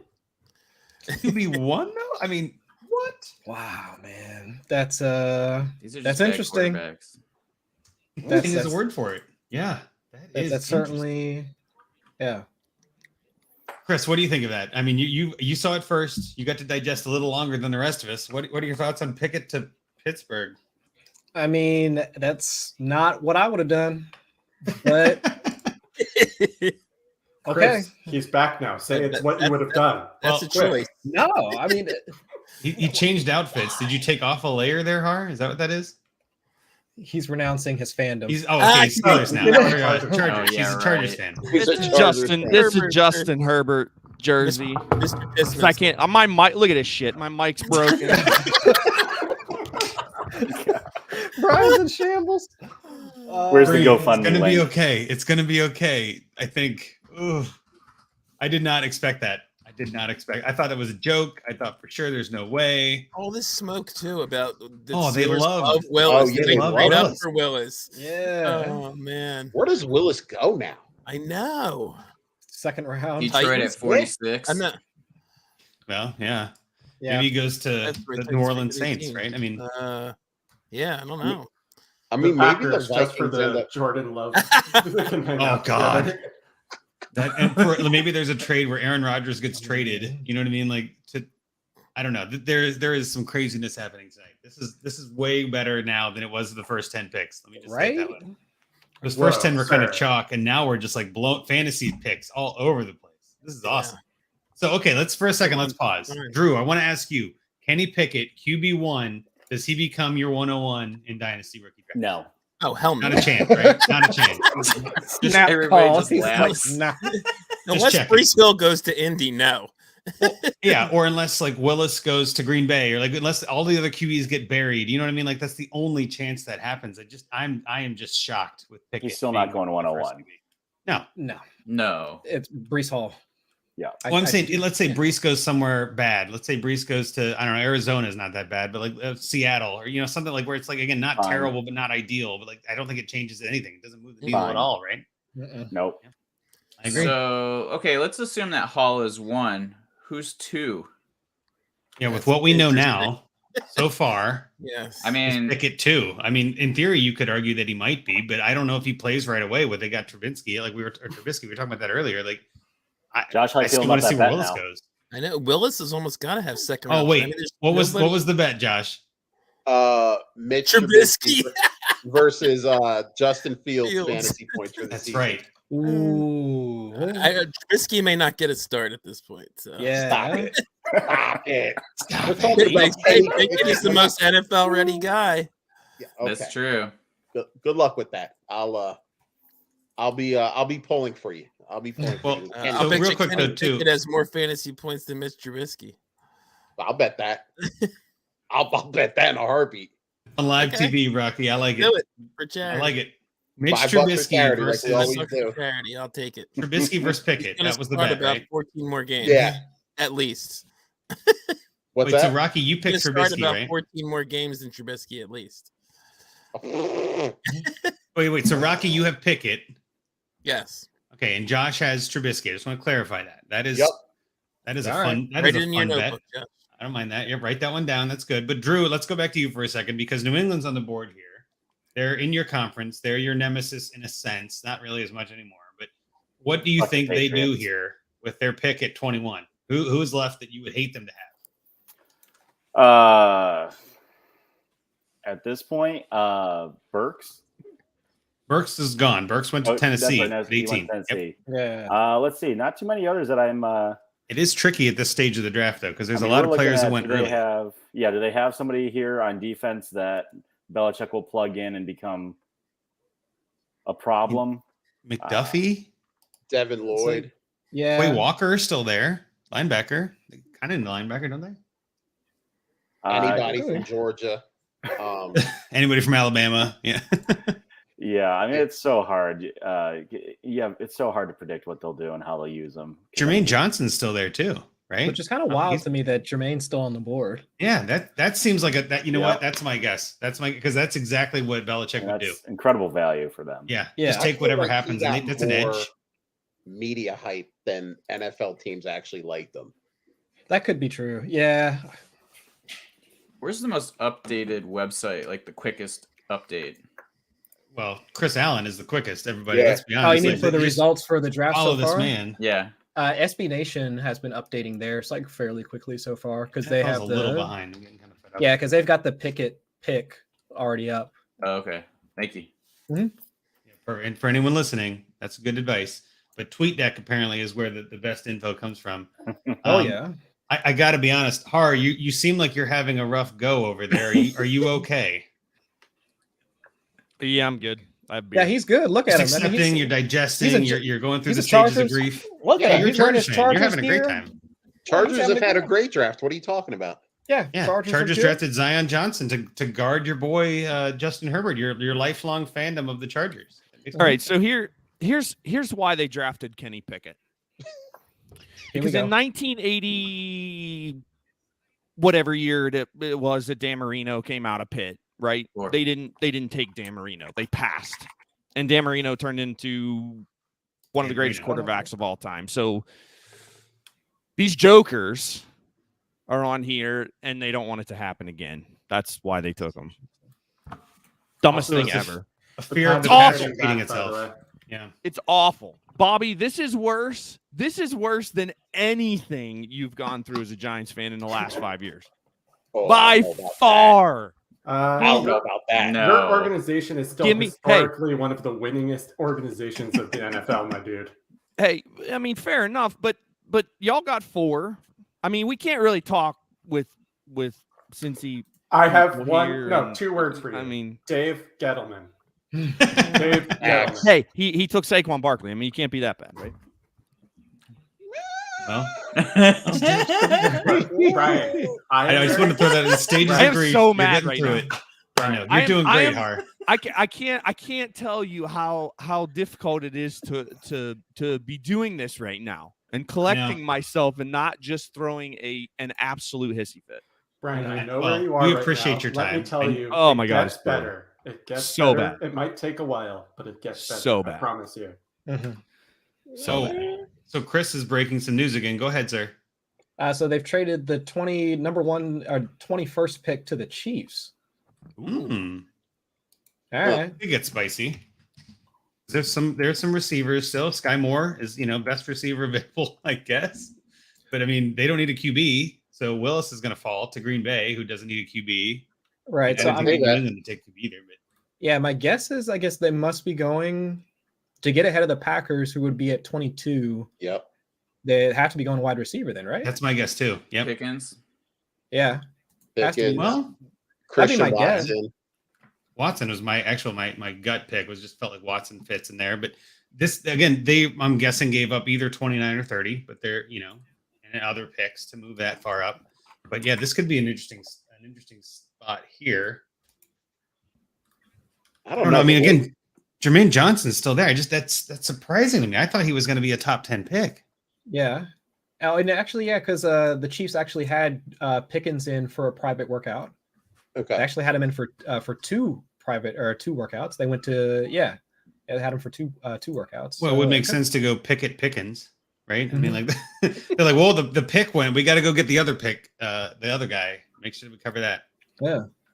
Let's distract Har for a second. Let's talk about AJ Brown again, right? AJ Brown, Treylon Burks. Those two are going to be tied at the hip now, right? Like they're forever in the next forever, but like for the next 5 years, you're going to see a ton of these comparisons come out. Like Treylon Burks, is he AJ Brown?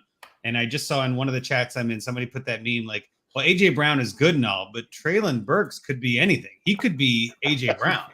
He could be a And boat. it's like he could be a boat. Like that's exactly what that feels like to me, right? But it's like they're getting a couple years back, but they're taking a risk on the rookie. I think the Eagles kind of won that trade. Looking at it more, I mean, that just feels like a terrific job by them. Which I know, Bobby, as a Giants fan, I don't know if you're happy about that, but got to give respect where respect is due. No, it's mostly I'm not that opposed to the Eagles. I'm more just not happy that Rocky's happy because he was a real jerk during the last draft. So I wanted him to be miserable this year and every year going forward. I get that logic. Yeah, I get that. That makes sense. Makes sense. You have any breaking news yet, Chris? I know you're on top of things here. Oh wow, they're saying that the Chiefs are going to take McDuffie. Oh, so they're going DB on this one. Oh I don't think I would have predicted that. no, especially with That's Okay. strange. Okay. I feel Aren't they losing Honey Badger? Well, Or yeah, didn't but yeah. but I just didn't think McDuffie was. I mean, he's the best best DB available. I'm not, I'm not dogging the guy. And I'm that's just saying, like, definitely a position in need for them. Absolutely. it just seems odd to trade up in front of Green Bay like that. Yeah. I'm I mean, going to go unless- back to the Eagles for a second, and especially while Rocky's not on camera, I feel very attacked by Schefter right now because he's talking about how the Eagles got Jordan Davis and AJ Brown without giving any up from their 2023 draft class. Yeah. And Schefter's just rubbing it in my face right now that Rocky is super happy. That's Howie, man. Oh well. Howie strikes again. Yep. Yeah, Great genius. Mm-hmm. comes through again right when you need him. So I'm going to put this on the board as Trent McDuffie until we hear otherwise. But I mean, that's a solid pick. But I'm not upset with the pick. It just I expected receiver like all the way. Mm-hmm. I wonder if they traded in front of Baltimore instead of trading. Well, and Green Bay wasn't willing to move. That's very Right. possible. Yeah. Well, and Baltimore just got a safety earlier in the draft, so they, you could Especially- argue. Green Bay's forcing a wide receiver here because it doesn't feel like wide receiver is necessarily the top value, but I would agree, and they also have Right. 29 coming up. But Baltimore could use a receiver now. They got rid of Brown, right? So like there is some logic that they could go receivers here. That's again why I just kind of felt, and Dallas is right behind them, and I just felt like there was a receivers group coming up here that made sense. But maybe you're right. Maybe they're just like, well, let's let some of these out. Like I was saying before with Jermaine Johnson still on the board, right? There is some great talent still on the board, and maybe again that teardrop after Burks and including Burks and Dotson in that first tier. Maybe everyone's like, well, there's the top 6. We'll just wait to see what happens. You got Sky Moore, you got Watson, you got some other guys coming up, in the second round even. It can still be value, but I guess we'll see. But I don't know. I think Green Bay goes receiver here. I feel like their fan base would riot. I know Jake Trowbridge would definitely riot if they don't go receiver here. I kind of wonder if Jake still wants them to, just given what's on the board, though. Well, that's a fair point, right? Knowing what's Yeah. left and taking one here may not make the most sense. Just real quick, I do think this is a great question from, again, recovering Ridley Truther in the chat. In Dynasty, whose situation do you like better as of right now? A.J. Brown now on the Eagles or DK Metcalf currently on the Seahawks? Which one would you rather have? We'll start with you, Josh. Which one of those two would you rather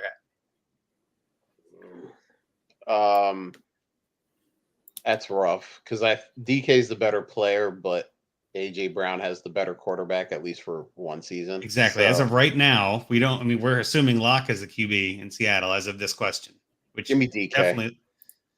I kind of lean DK because he's not changing too much. The quarterback is changing, but is that where you're at, Bobby? You still think DK? I definitely think DK, but that's also just because, I know this will get me. This is why I don't do this anymore, because if I said this and did it regularly, people would be tweeting at me a bunch, but I just don't trust Jalen Hurts as a passer. And so even though I don't trust Drew Lock whatsoever either, he's at least DK is not changing teams, and he's a better. And I also still think there's a possibility DK gets traded. Mm-hmm. Yep. Well, and again, that's why it's tricky. Like as of this moment, right? In 20 minutes, we might have a whole different landscape. But Bill, is that kind of where you're at too? DK over AJ Brown for you at the moment? Yeah, because they're pretty close, I guess. If you just look at them in a vacuum, but just like Bobby said, there's opportunities. There's a lot better chance that their quarterback's going to be changing for Seattle or DK is getting moved. So we already know AJ Brown got moved, and it's much more likely that he's stuck with Hurts for a longer time. So I think just the possibilities would be what I'm betting on with DK. That makes sense. And then Drew, to finish up the timeline, guys, would you agree that DK greater sign AJ Brown, or are you on the other side of that? It's very close for me, but I like DK better, and I don't think his quarterback, we saw we did last year with a couple different quarterbacks and he still produced. So I'm fine with him and, for the rest of the season until they get somebody better.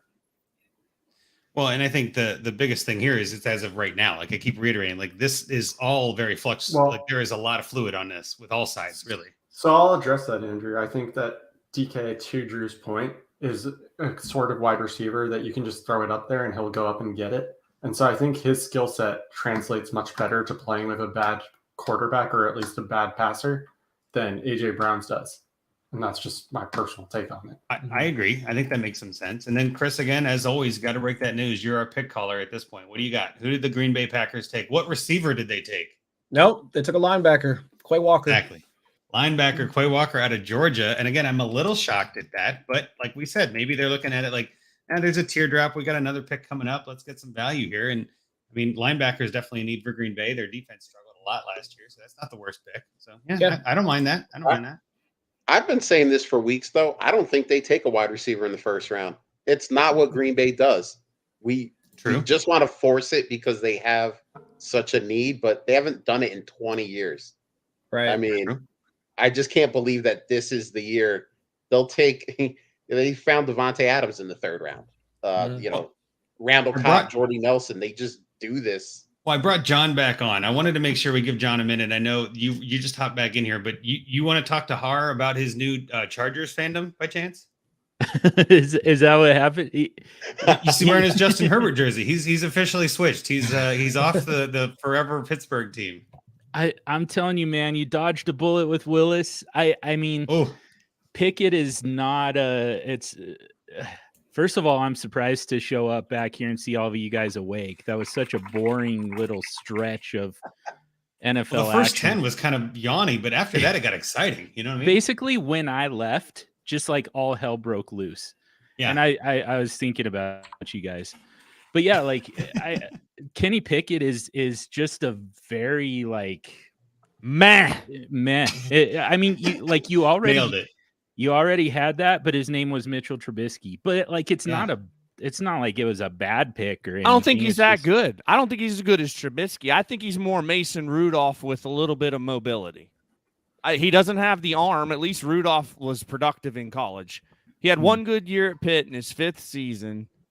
He can do Jordan, that fake slide thing. with Jordan. Yeah, that moxie, that fake slide moxie. Fake slide, but here's the thing: the turf at Heinz Field is terrible in November and December. Forgiving. He will break a hip doing that in Heinz Field. Didn't they make that illegal too? Yeah. See, they changed At the least in rule because college. of him. That's Yeah, like, what a player this incredible. guy is. That's legendary. But did they change the rule in the NFL? No, I don't think so. Well, Pickett just joined the NFL, so give it a couple weeks. You know what I mean? Yeah. Yeah, Oh, John, talk you to me, were Chris. disappointed Talk to me, that I Chris. didn't break down and you missed Brian's. Brian's was, I think, worse than anything I ever did. Oh, you're killing me, Chris. You know, Chris, I know Drew is dying for an update before you hop off. Do you have anything from No. your tweet deck over there?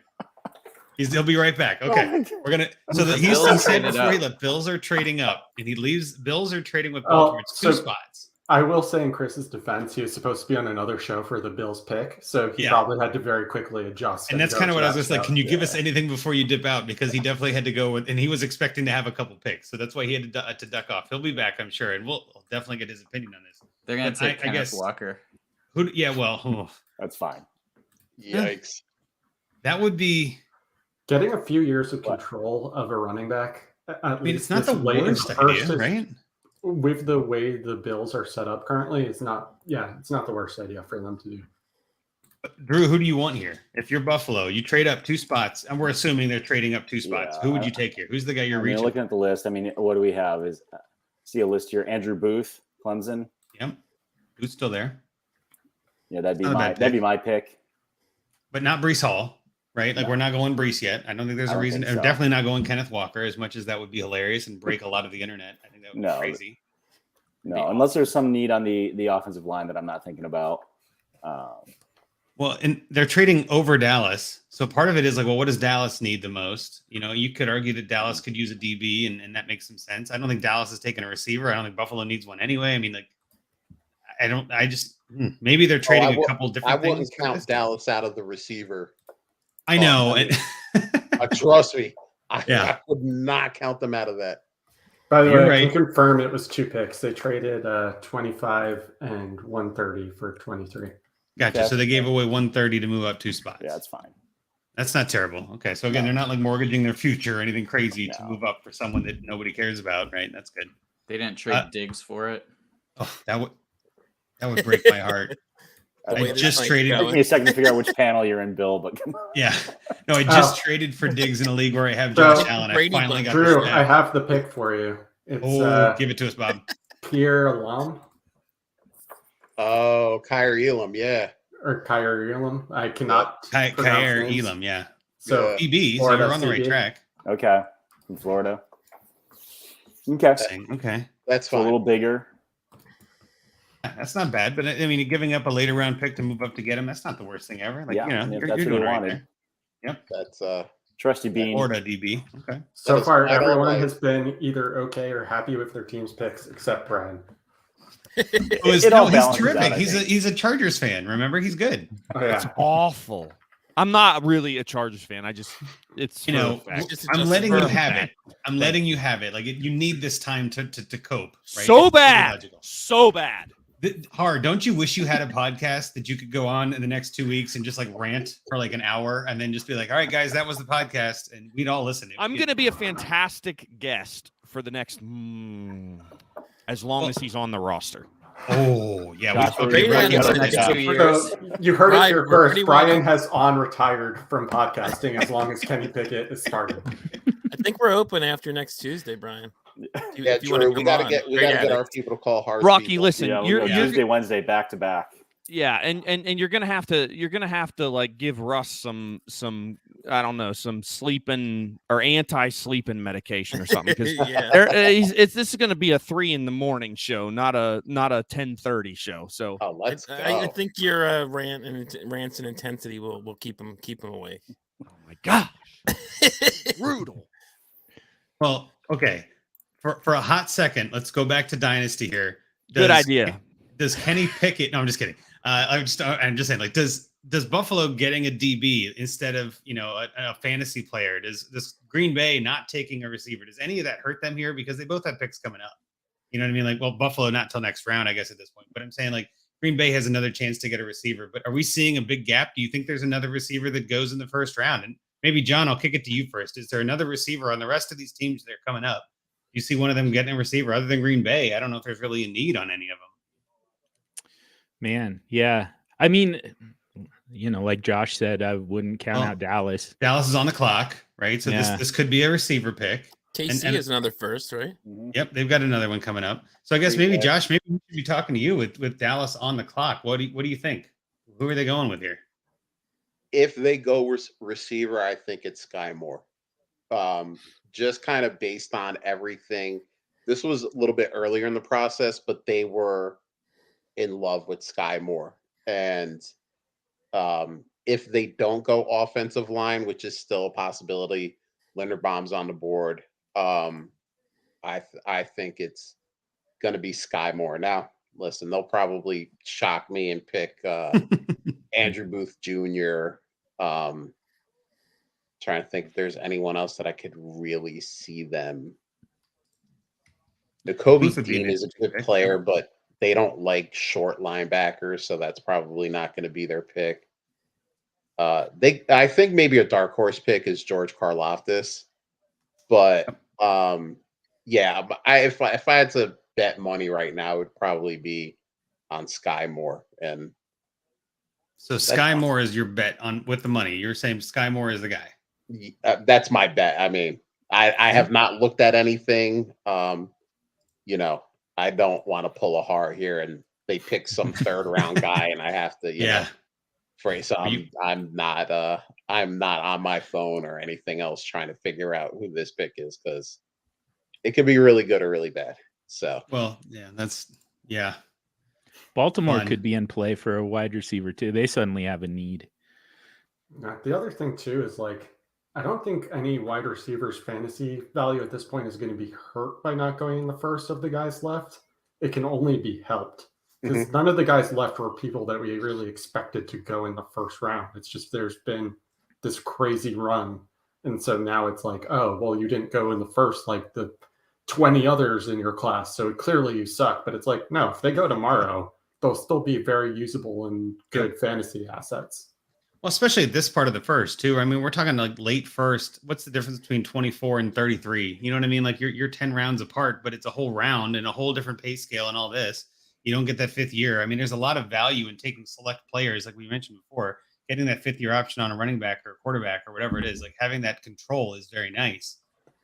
But in terms of talent and playability and dynasty value, I mean, whether they go now or tomorrow at 7:15, what's the difference? Really, it's just a couple of picks. But we saw it happen last year, or was it 2 years ago now, right? With CEH going at 32 and kind of blowing up the dynasty world. That last pick, very last thing. I remember I was just about to fall asleep finally. I was like, just make the damn pick. I'm ready to pass out. And then I'm like, now I got to tweet about this and I'm going to be up for an hour. You know what I mean? Like, what? So I'm hoping that doesn't happen this year, but you never know, right? Well, yeah, and with tonight, if Pickens, I think, goes to Green Bay or KC, he's going to go to the moon. Yeah. And Chris, we got you back. How was the Bills pick called? Did you have a good time with that? I mean, it was a boring pick, right? Yeah. Honestly, we were saying, we're like, oh, Boring is good. I mean, boring is good. fine. I mean, especially for that division, boring would be good. And to be quite honest, I didn't really see that as being a position of need for them. That was kind of why I was surprised that unless they're trying to pick for depth, but yeah, CB, All right. Well, and to trade up for it too. I mean, it's 2 Yeah. picks, but it's still like that seemed like that's not what I expected. Like, No. Okay. I feel like they could have got him if they just held pat. Yeah, I Probably. don't see Dallas taking him here, but maybe we're all crazy and they knew something we didn't know. I don't know. Somebody, Well- yeah. I mean, I don't know. That was And an odd, just- that was an odd one. Just Not left remember, out. Devonta Parker's in that division now, so you need extra DBs. Well, that's the guard. true. That had to Yeah. be the reason. There can't be any Yeah. other reason. That No, has no, to no, be no. it. Devontae No. Parker changed the world, right? Yeah. Trade By the for him, way, Josh. when we talked earlier about how the Ravens always seem to fall into great picks, someone just tweeted out that Jermaine Johnson's just going to fall into their lap at 25. And I was like, yeah, that seems like a Ravens thing to happen. Yep. Yep. Mhm. Damn it anyway. They get Kyle Hamilton and Jermaine Johnson. That would just not good for us Bengals and Steelers fans. Are there any Steelers fans on the pod? Do we have anybody who is nobody? Okay. I don't know. We'll try tomorrow. We'll try Can't- tomorrow. Can't pick one out in the crowd right now. No, So and I don't see any Steelers colors. No, that's right. no. But I would hate So that mad. though, as a Bengals fan. So mad. He went from like somewhat acceptance to denial to anger to like somewhat. He's rifling through the whole This is- cycle like in a But row. no, but Yeah. it's just been pure anger now. That's just He's on his second round through the cycle. Yeah, yeah. it's gonna be okay, Hart. It's gonna be okay. We'll get you through He's this. I'm glad drinking you're an unmarked tan. That's not good. So when the Giants Probably announced the Yingling. Daniel Jones pick, I literally downed like an entire flask of whiskey. So I know what it feels like. Oh, Wow. I mean, That's a- Bobby, that's- that was the wow. appropriate response, though. So yeah. Yeah. Might not have been enough. Actually, you might have needed Speaking more. of whiskey, Chris, what do you got over your shoulder there, man? I see a little Glenfiddich and then some. Oh yes, bourbon sir. there. Oh yeah, yeah, and Very I nice. mean, yeah, I've got plenty of other stuff like up on the top shelf, some Whistle Pig and a few other things. But yeah, man. You're not that Anytime far I- off the bourbon trail. Oh yeah, yeah. Anytime I can get my hands on a good bottle of whiskey, I'm definitely on it. Yeah, my brother-in-law, he got me into it just within the last like year or so. Nice. You know, he gets a bottle of Blanton's like every now and again, and all that good stuff. So I'm like, all right, man. Yeah. Yeah. Keeping it on brand for the night. Oh There you yes, go. sir. Yeah, that's the good stuff right there. Whiskey like is all I Woodford. drink these Yeah. days. So I'm glad that Chris has gotten into it because he used to only pretty much talk about beer, but now we can actually talk about things that I like too. Well, I make beer, so you know. It's like, Yeah, I mean, I get it. I gotta try some of that beer, by the way. absolutely, man. fun. Hey, we got that OHFF draft coming up. You should bring We've some. got there. like a couple of weeks, right? Or Yeah. like 2-3 weeks. Yeah, man. That'll be fun with some good Ohio guys. We're gonna do a live draft, Bobby. I know you're still not. You haven't had one of those yet, but you know. You just have to keep bringing up that I don't have friends. I appreciate it, Andrew. Anything I can do, Bobby. I'm trying to take some of the pain from Harr. You know what I mean? Just kind of like shift it a little bit so he can have a break. But no, Yeah, me, live draft's Andrew, the way to go. J Mike, you know, a few other people. Where's my We plane got, ticket, Jeremy, guys? Madman. Yeah, Jeremy. I don't know if Bob, Harditz might be coming up too. I Yeah? think he'll be coming up from Cincinnati. Yeah. Yep, should be a good crew. Yeah. Bob Lund, No, will be you there. know Bosch flying out from Cincinnati. Bosch No, isn't he's- in this one. Not, Yeah. not yet. Yeah, I was gonna say maybe. Well, you know what? We should try to see if Bosch will be our sticker guy. We were talking about that earlier. Like we need a That's 13th to do true. stickers. That'd be Yeah. hilarious. Yeah, I'm Mhm. sure he's gonna come up for that. Yeah, Yeah, Bosch, exactly. bring your car with all your beers so we can use you for drinking and Bosch stickers. would be hammered like Oh, by the yeah. end of that draft. He if would we had talk to do trash stickers. every pick. Like it would be entertaining. I don't know. Yeah. I don't think he'd do it though. He's too important now. He's too good. All right, I got the Cowboys pick. yeah, I'm Ooh, just perfect. looking at it. Tyler Smith. What? Tackle, offensive tackle. Yeah. Just- OC. Yeah, Yeah, he's Okay. gonna bounce inside the guard though. Yeah, that makes sense. Yeah. Josh, what do you think? Is that a good pick? Bad. I mean they need line help. There were better players on the board. Yes, I agree. A lot, like a lot of Mhm. better players on. I mean, I would have been happy with him at 56, but at 24, no, thank you. It's been a rough night for the Cowboys, which means everything's Yeah, still this coming up, is- Bobby. This is not. Yeah, this is Damn not good. Yeah, this is I like mean, Bobby's now- ideal draft. Now, I will say I wasn't a huge fan of the Parsons pick last year either, and I was dead wrong about that. So Fair. Yeah. He ended There up you being go, pretty Brian. good. Parsons, your boy. You know, Penn State you. representing well. So there you go. Thank you. Got something. yeah, he got something last year. Take the best you can get him, I guess. Right? And Dotson's gonna ball out with like hero balls from Carson Wentz. It's fine. You're good. Yeah, I don't know about that. So he tears Saquon's his going to win. ACL at FedEx. Saquon's going to win MVP running behind Evan Neal. You're That good. will make me happy. Mhm. That will make me happy too. I have way too many Saquon shares. And Probably that would Mars make me worried influence. because I've officially lost my mind if that actually happens. So So the Cowboys like the next Tyron Smith is Tyler Smith. Is that on purpose? Like we like Ty Smiths. Let's go get that guy. Okay. It was a little early, right? Ugh. Feels Kind of with you, early. Josh. That was a good second round pick. And maybe again, who knows if that was a Jerry Jones pick, but it doesn't feel like it. Let's put it that way. No, that was not a Jerry was probably yelling Sky Moore, and they had to sedate him real quick. Sedate him. Okay, yeah. I mean, there's some mock drafts I'm looking at where he goes like 16 to the Saints with Pete Briscoe draft. I mean, like so he had some first round hype, but Mhm. I mean, hey, players get first round hype all the time. Doesn't mean they should be picked in the first round. Yeah. that's very true. I'm just going to throw this out there. If you were Debo right now, how pissed would you be seeing how this night has unfolded man. for pretty much everyone else except Yes. Pro Oh, podcasting man. move, Bobby. That's exactly right. Debo is livid right now. He's like, you got all There's these still players time. moving. There's still True. time.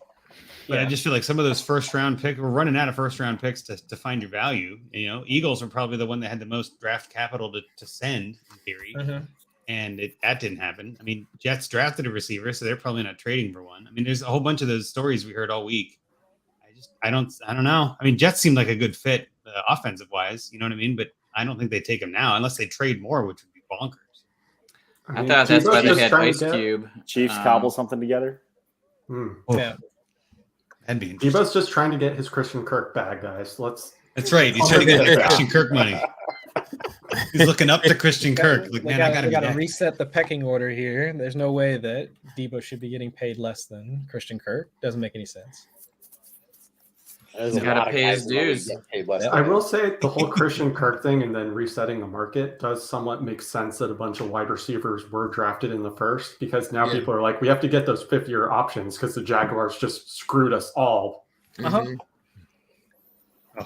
Which is why, like, from a tinfoil hat conspiracy theorist perspective, I mean, the Jaguars doing that kind of makes sense, right? Just thinking like what the chaos would be for paying him, because what he's only got, I mean, they could get out of his contract after next season, right? After 2023, if they really I wanted think to. so. He's got a lot less So- guaranteed than that contract sounds like. Yeah. Right. So, Chris, what you're saying is they're playing 4D chess, essentially. There's no And way. That- they're that's trying to probably giving screw... them, that's giving them way too much credit. There's We're no talking way. about the Jaguars here. Just I to be know. clear. It's giving them way too much credit, but I know. Yeah. Balky's still Anyway. there. Yeah. All right, Alright, so we got now Buffalo traded with Baltimore. We were talking about this before. We think it's Jermaine Johnson. Does anybody have any other ideas for who Baltimore takes here with this pick at 25? Karlaftis. I just want to makes say, sense. Brian just put in the Cool Kids Club chat. This is the worst pick the Steelers have made in my lifetime.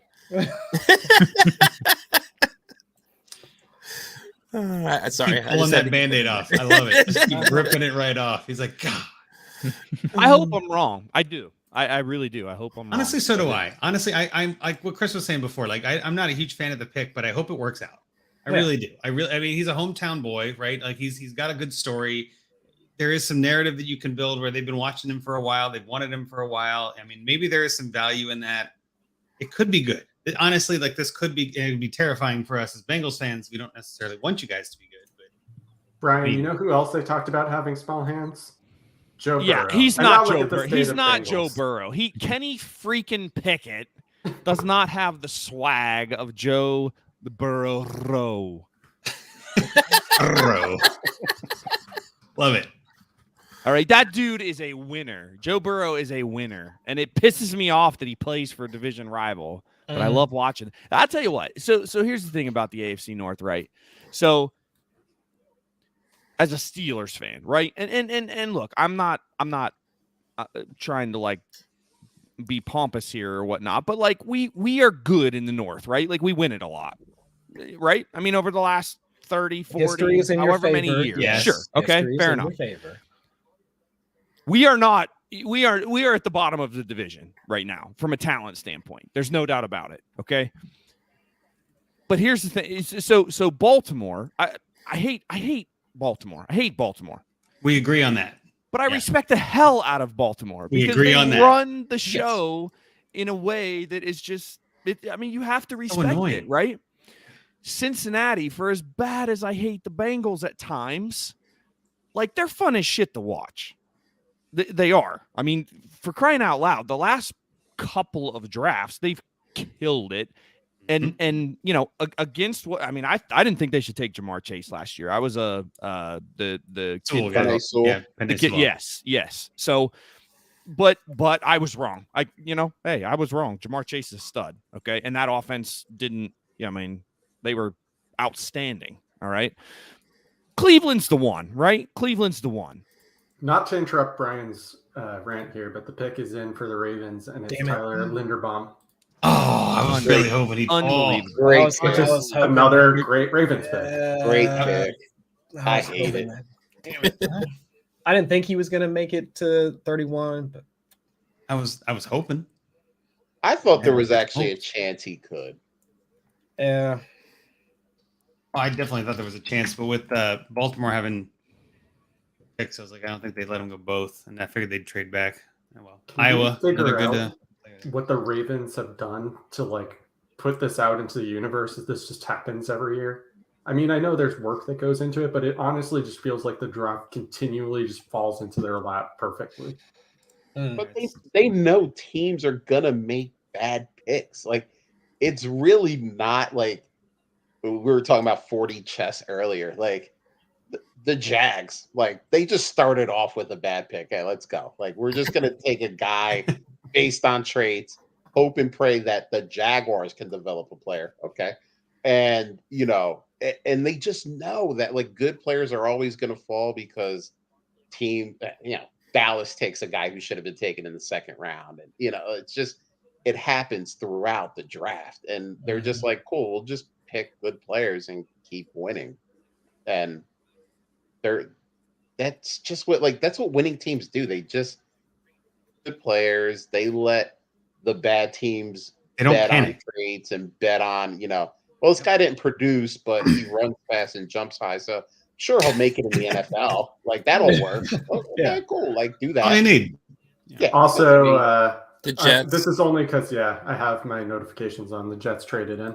Yeah, It's traded with Tennessee here. to 26. Yeah.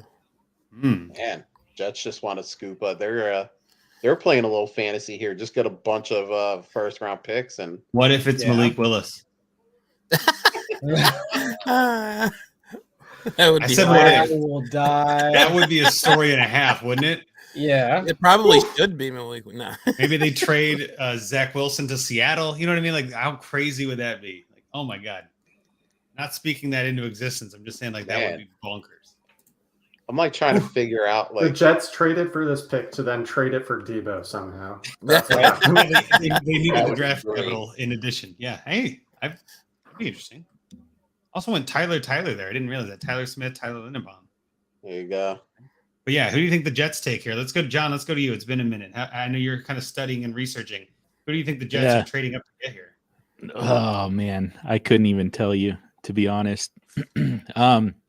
I mean, they made the pick that I wanted with Garrett Wilson already, so Yeah. I'm guessing they just go back to defense, right? Well, and Jermaine Johnson, right? I mean, as Yeah. far as I He's know, still he's on the not board, been taken. yeah. That's a terrific value. Maybe that's the worth trading in. I mean, I don't know what they gave up yet, but they didn't have another first this draft, of course. We're running out of those. But I mean, I that think would they be a have great two pick. high seconds though. I think they do too. Yeah. Or well, it depends on how you define high, I guess. But I thought they had you're right, two in the top 10 or something like that. But I mean, again, that's interesting. Okay. Let's see where this goes. Let's see who the Jets go for. I'm sure we'll get some. Also, Bobby Lamar Chris is will tell not us. happy with the Linderbaum pick. He tweeted, "What the fuck." Yeah. Who's not? Lamar Jackson is not Oh. happy with the Linderbaum pick. What? He literally tweeted, "What the fuck," like a minute ago. Maybe he's happy about it though, because that's like a center. Maybe that I helps think- him. I No? think It's probably he's about the pissed. Marquise trade. Yeah. Oh, They yeah, traded that's Brown. fine. Brown is Yeah. his boy. Yeah. Yeah. Although, makes to more be sense. quite honest, the trade was actually in place yesterday. From what I Really? was seeing on, because Oh. Marquise is at the Cardinals draft day party right now. Oh, Ain't no way that they just he got found on a out about plane. that. He teleported. It's a Concorde. Nope. Yeah, like All right. just get Jets took Jermaine Johnson. there it is. Yeah. That's what They we also thought. do have the third pick in the second round as of right now, unless it was involved in that trade. Mhm.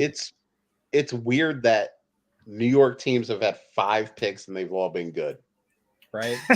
That's The last time that right. happened was 1912, according to New Jersey Yeah, teams. that's New nuts. Jersey teams. New Jersey. That's right. It's not They have wrong. New And the York New in York the name. team did not make a good pick, Drew.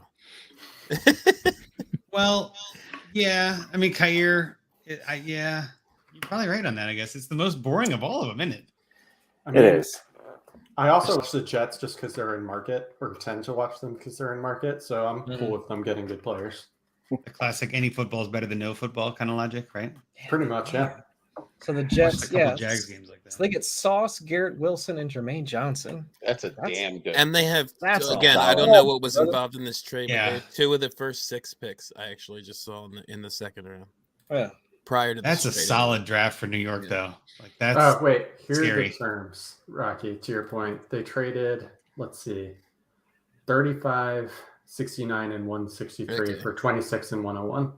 Yeah. so they got Cool. They have Solid. 38 also. That's the other one. Yeah. So They they still traded have a pretty earlier. high second, the earlier second, though, right? Yeah.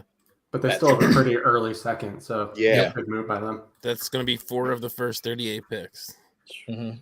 So at this point, who trades with Minnesota at 32 to get Malik? Well, that's what I was just going to ask, actually, because there are only a few spots left to get that 5th-year option. Minnesota doesn't need it. Cincinnati doesn't need it. I would love Cincinnati to trade out of that. I would. I mean, with Linderbaum, if Carl Loftus isn't there, if he gets taken in the next couple, then I'm entirely fine. Booth, I wouldn't mind having Booth in that pick, but I mean, like if they could get a haul for something to move up to get Malik Willis in the first, I would by far be a fan of that. They traded last year. The Bengals traded back a couple times, and I remember thinking, oh, they're going to get the guy, and then they get was it Carmen Jackson? I think they got in the second round. Yeah. They traded back to get Jackson some. Coleman. They traded back to get Jackson Carmen. Sorry, they traded back in the 4th or something like that, and then they got a player I didn't like. I'm like, oh, okay, so like they do some good and bad, but I mean, like, man, I would love it if they could add some more draft capital. Hell, even kick it to next year. Like there were some mock drafts I saw, and people I saw were talking about like, what if Cincinnati trades their 31 for a 23 first? Just straight up. You're looking at it like a late first, maybe it's a mid to early next year, depending on who you're trading with. I mean, that could be great value. And it's not quite like the fantasy drafts we're familiar with, but NFL drafts, I could see that happening. I'm just going to put this out there, but the Seahawks with their 2 early-ish seconds are really well positioned to get someone to replace Drew Lock at this point if they really want someone in this class. Well, and this is the Moose talking to us here. Maybe they came up to take Hall because they know I have too many shares of Carter. So that would have been hilarious. And I definitely feel that way on some of these too, Moose. But he obviously that was like glad to see Jermaine finally go. But I have had so many of those drafts where I'm sitting at home and I at the time only had 1 or 2 dynasty teams, and I'm like, man, that wrecks my whole team. Now that I've got 20, it's like, meh. I mean, like, well, I got players all over the place. It doesn't matter as much. Yeah. The Jaguars traded in, by the way. Jags traded in with Tampa, I think you're saying, right? Yeah. Yep. Okay. So that who do the Jags take then? Let's Harr, let's kick it to you to talk something not the way we're going different direction. Somebody Who we do the never heard Jags of. take here? Yeah. Yeah, I have no idea. No idea, right? This Sky I'm Moore. with you. Like I'm asking for help. Sky Moore to get that Yeah. Christian Kirk money. Yeah. Mhm. Yeah, no, I don't. I mean, I They're gonna doubt they draft go. another I doubt they first-round go running wide back. receiver. Brees Hall? Malik Willis. Oh, God, that would just no. That would break the Oh internet. my god. So maybe they traded Tampa Bay Trevor Lawrence. I mean, like that could be part of the trade. They're going to transition the NFL to Superflex. Yep.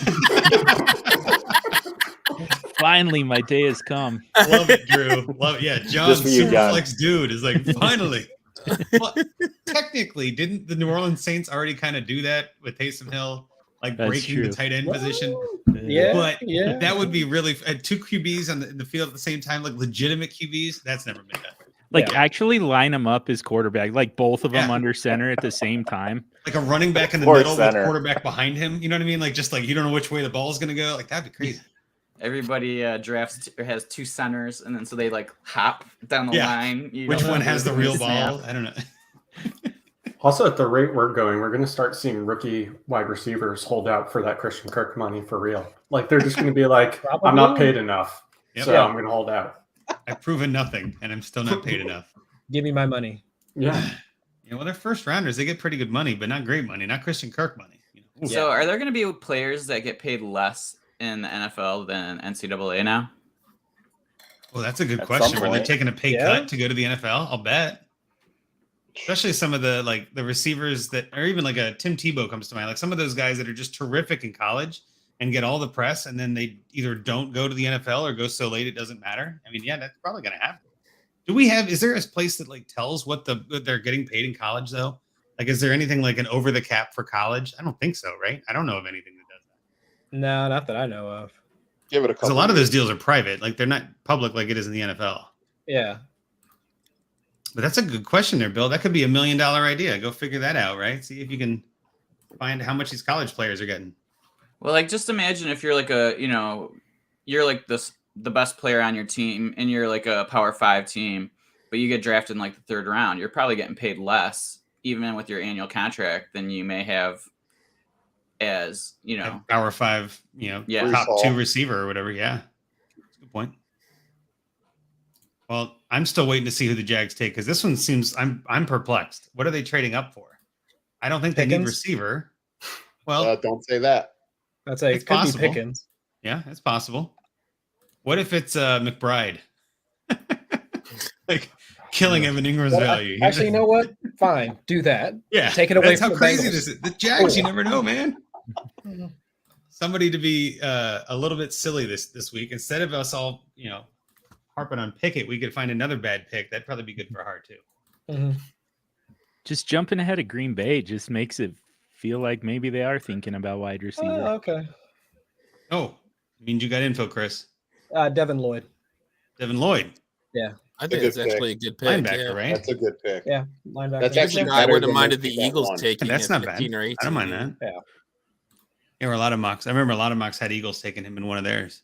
Yeah. That 100% makes sense. But the Eagles never. Well, wait. take a So now we're linebacker. shocked again. The Jags did something good. Yeah. Well, they had to make up for the bad thing they did at once. So because they ruined the wide receiver market. So so they're pretty much 50-50 right now. They're just meh, like everyone else. here, guys, we'll throw you a bone. We'll take a good player for a change. Yeah. And so now they've actually got a fairly solid defensive front. Yeah. I mean, the Jags do at this point. Yeah. Well, They could turn this around. I mean, it'd be interesting to see them as bad as they were last year, 1 year turnaround, like one of those classic dynasty stories where you take over an orphan and the next year you're dominating, kind of like me in OHFF. Come on. I was 0-13 last year. I was bottom of the barrel. When you have Christian Kirk and Zay Jones, it's kind of inevitable, isn't it? But to the studs. But yeah, that's what I'm saying. Like they could easily do. They're much better now. Look at all the money Christian Kirk got. He must be good, right? How do you want to flip that logic? You know what I mean? Like, you got paid AJ Brown money, so he must be good. Did he get paid AJ Brown money? I think AJ Brown is still looking for Christian Kirk. AJ Brown's looking for the extra change. Yeah. Yeah. What He's got to pay income tax in Pennsylvania. Yeah. And deal with snow. Yeah. Christian Kirk, greater sign, AJ Brown. You heard it here first. In Dynasty, go trade all of your AJ Brown shares for Christian Kirk. You'll thank us later. No, you will not. You will hate that. Andrew, Christian Kirk will get you AJ Brown plus, right? Well, that's the other way to put it, right? Go send Christian Kirk and a third and get AJ Brown. See if you can make that trade happen. There you go. Thirds close deals, man. Maybe that's all it takes. Third's got to be on the AJ Brown side based on all this. That's a good point. That's a good point. So it's Kirk for AJ Brown and a third. Man, let me think that over. I will take the AJ Brown side. Yes. Thank God it's not based on contracts. All right, so now we got Green Bay up. Let's get back to this for a second. They got to go receiver, right? I want to know who's going to be more pissed after this pick: Aaron Rodgers after the Green Bay pick, or Harr after the Steelers pick. Ooh. They're not going to go receiver. They don't go receiver. Well, they went Quay Walker at their other pick. They went Quay Walker at 22. So, and there are still some receivers, but I don't think it wouldn't be shocking if they don't. Let's put it that way. They don't have to go receiver. They should, but yeah, they'll go Dean. Dean makes sense. It'll be Dean. What was the other? Andrew Booth. That was what I was trying to think of. The other DB that makes sense there. But yeah, I mean, this is going to be, and New England's at 29. So they're coming up against. We've only got 5 picks left, guys. We're doing great. We're really rocketing through this draft, and it got really exciting there for a while. Now it's kind of calmed back down, which is fine. Yeah, but they're still moving at decent pace. Still getting picked. Yeah. Yeah, we're not. It's only 11:05 Eastern. We're doing all right. We're getting. Yeah. But 27 was seems Devin like a Lloyd. path kind of pick. Yeah, that first Doesn't hour it? went fast though. I mean, it was slow, but it went fast. 9 picks in the first hour. Yeah. Yeah. And those are all, again, like kind of chalkish. They weren't like crazy trades or anything. That middle 20, like from 10 to 20, God, that was exciting. Good times. Except for 20. I guess I'll be nice to you, Hart. 20 wasn't exciting, but the rest of it, that was fun, exciting to watch. Yeah. He's still struggling. I appreciate you staying on, Har. I really do. I know that's not easy. All you can do is laugh at some point, right? Ha ha ha. So next time we see Har on a pod, he's gonna have a bolt up towel in the background. Maybe he'll get some Zion Johnson cards. That's right. That's right. It's not that bad. It's not. Let's go back to this for a second. So, John, as a Denver Broncos fan, you have no stake in this draft, right? Yeah. What would you say is your favorite pick so far of the night? As a Broncos fan looking in, favorite pick, not necessarily like the best for your team, but just what do you think was the best value pick as someone who's looking in from the outside? Oh man, that's tough. It's a deep one, I know. There's been a lot of good ones. It could be fantasy or not, too. I mean, like any of these fantasy players, any of those receivers in that run, any of those stand out. I mean, Olave, we were talking about, that could be an interesting pick. For Clearly, getting AJ Brown at the 18th pick was the best pick in the draft. Well, yeah. So hard to argue with that one. Hell of a pick. and I mean, I think that Tennessee, bounced back pretty well from that, getting Treylon Burks there. That's if you're gonna move on from AJ Brown, you could definitely do worse than transitioning over to Treylon Burks to restart the clock. My favorite is still Garrett Wilson, though. I've been pretty high on Zach Wilson and that Jets offense. And a lot of it was predicated on the idea that they get an alpha wide receiver out of this draft. And, they took my wide receiver 1 from the class. So I love that combination. I think that's probably my winner. Close second for Tennessee. Green Bay did not take a receiver, by the way. Did not. Nope. Did they take someone that we've actually heard Wyatt, Devontae Wyatt, defensive tackle. So Alan Lazard Sisson. Yeah. That's what time it is. Yeah. Kluge will love that. He's a Lazard lover. Sounds weird to say it that way, but yeah, he loves a Lazard. But no, I think we're all on the same page here that there's plenty of receivers still left in that second tier that they don't need to reach for one. I don't mind that. I just thought they would. I just figured that would. Now again, you asked the question, right? Rocky is it Rocky or was it Drew? I forget. Who's going to be more upset, Aaron Rodgers after not taking a receiver, or Har after taking Pickett? I might lean Har is more upset. Yeah, I think Rodgers is probably numb to this by now, right? Yeah.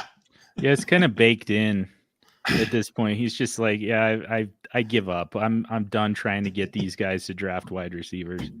He's messaging Lamar on the side. You'll learn soon enough. Yeah. Well, and once again, we get New England on the clock.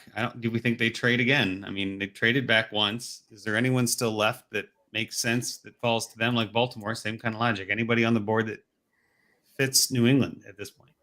Booth to replace J.C. Jackson. Booth is a good pick. Still there.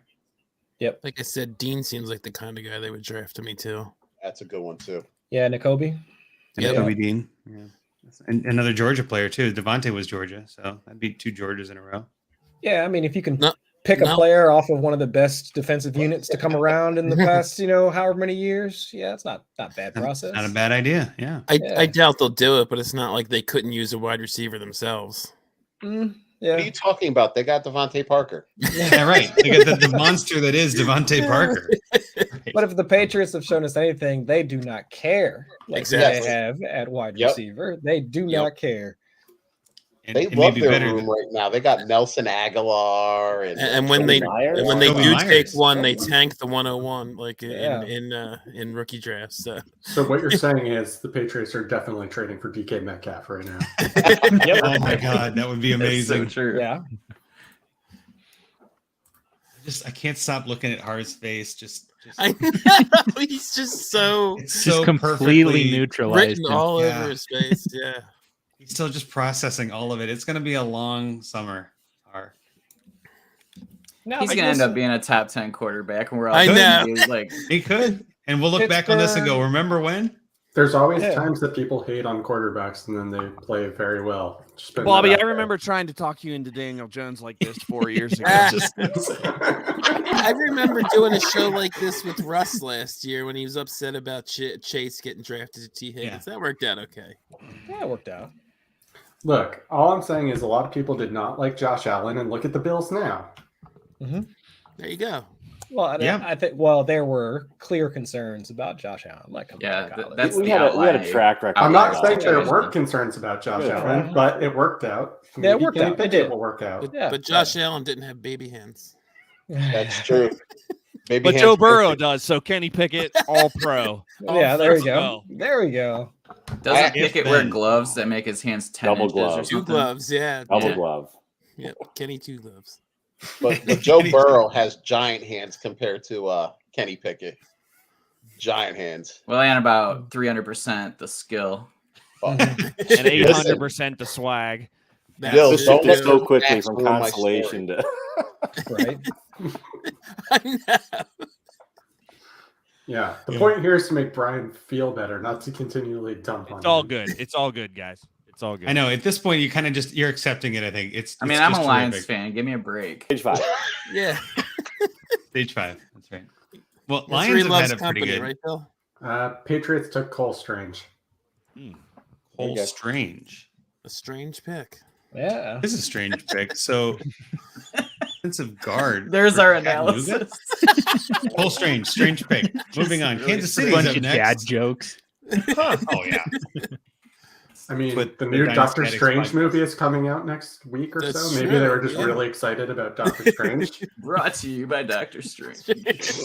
This pick. And they got to be our sponsor. Chattanooga, though. Oh, Huh. man. Call him a center guard. Yeah, not to say they couldn't use another offensive lineman, but all right. Yeah, that's again not the pick I expected. Yeah. Keith Cummings just tweeted out that Jarvis Landry or Julio Jones is probably going to end up with the Packers at the end of the draft. And then I just thought about that and got very excited for all my Jarvis Landrys. Yes. It would be. It's Yeah, your yeah, year, it's Bobby. not So, Landry what on the other roster. players do you have? We need to follow Um, Bobby this year. What do you got? Who are you drafting? We need to follow that. So people that I still need landing spots for, let's see. Isaiah Spiller, Alec Pierce. I have to look. I'll tell you who I Oh, yeah, drafted get back at to the us because review. you're hitting a million right now. You're having a Didn't great you draft like 8 players? Yeah, I took a lot of guys.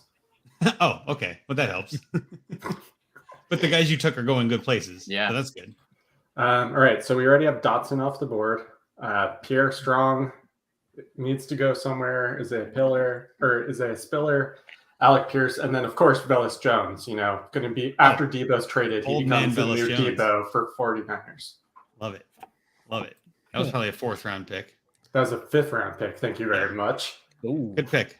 Nice and deep. All right. So Kansas City's up. What do you got for us, Chris? What are you reading on the tea leaves? Nothing yet. No, I haven't seen anything yet. Yeah.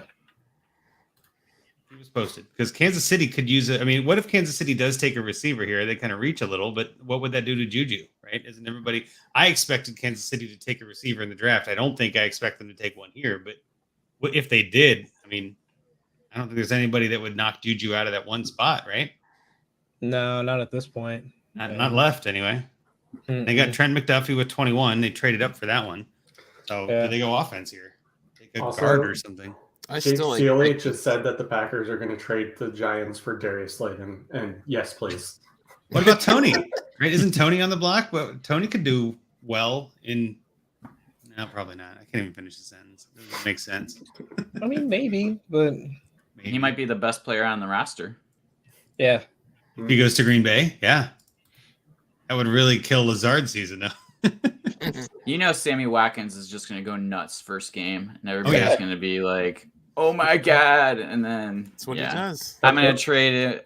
Chris has him on his roster in that league, so I'll trade him like a first rounder for.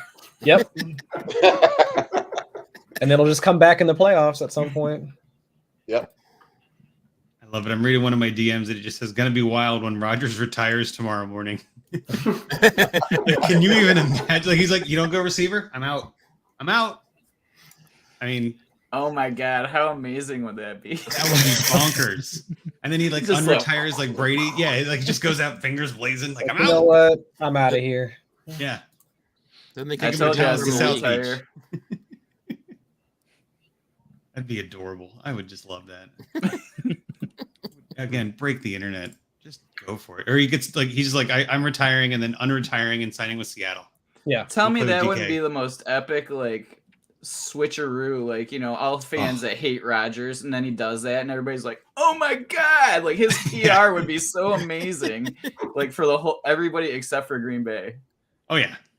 Although is Jordan Love the answer? I don't. Absolutely. Oh, okay.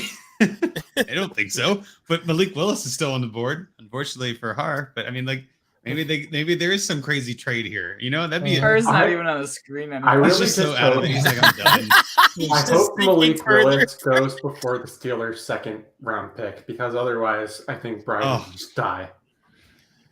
That'd be pretty brutal. Can you imagine?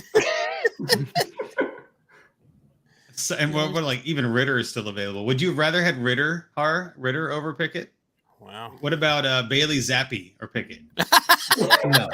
So again, so positive. I'm trying to think of the Ben positive. The last half Brock full. Purdy? Yeah, Carson Strong. Where's the line? You know, Ben Roethlisberger. Ooh. He probably would. Jimmy Garoppolo or Pickett? I'd rather have Sam Howell, Matt Corral, Ritter, Wait, Carson here's one Strong. for you, Brian. all of those. Sam Jordan Love. Darnold or Pickett?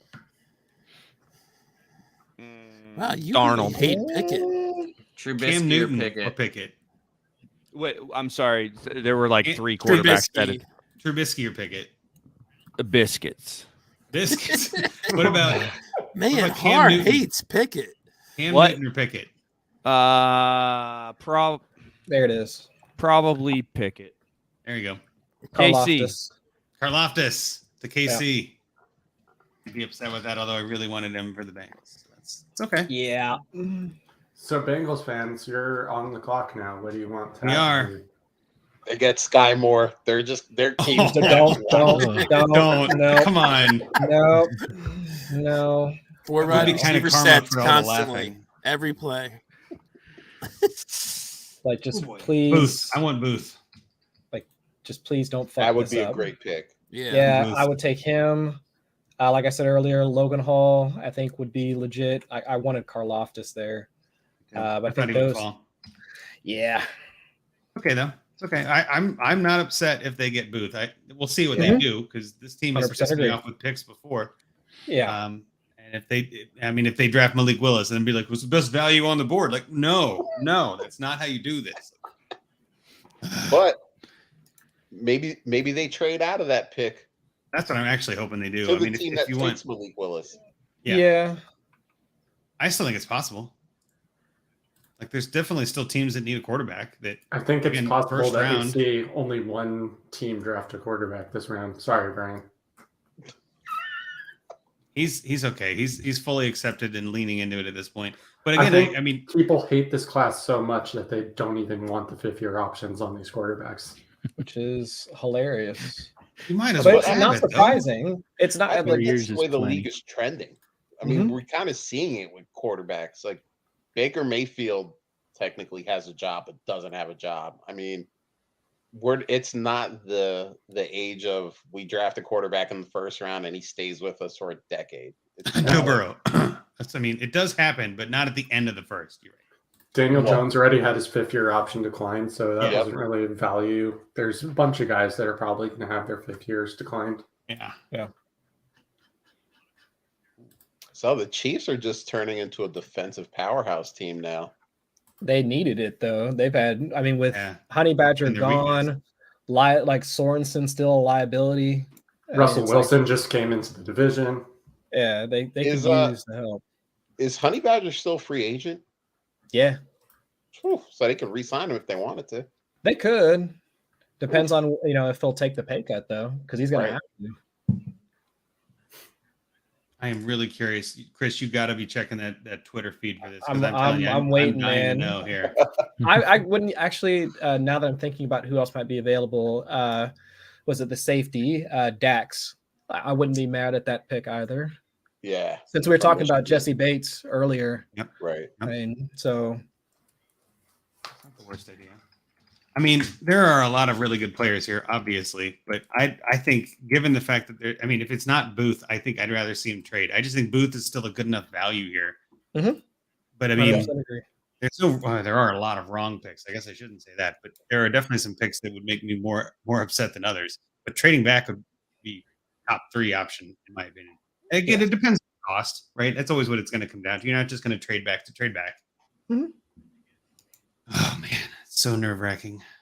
Like This is it. just Okay, not Trey let's go. McBride. That's all I got. That's all I got to say. Please Just don't not- even. I wasn't even going to say his name, Chris. No, I've had to like repeat it. I got to put it out there. Hopefully, Not it manifests McBride. It's gonna be a tight end. It just won't be McBride. That'd be even worse. Oh my god. Did you guys see that Matt Corral talked about like coming to the draft tonight because he had pretty good sources that he'd be taking or whatever? So whatever. It's got to I be rough. do remember hearing that. Yeah. It's got to be That's rough gotta being be that guy sources. right now. Well, Willis is there, isn't he? Probably. Yeah. That's tough. Awkward. Yeah, that's got to be tough. I mean, it's like, Willis feels like a future Seahawk. Just putting that out there. Like Yeah. that just feels like a Yeah. natural fit for him. Yeah.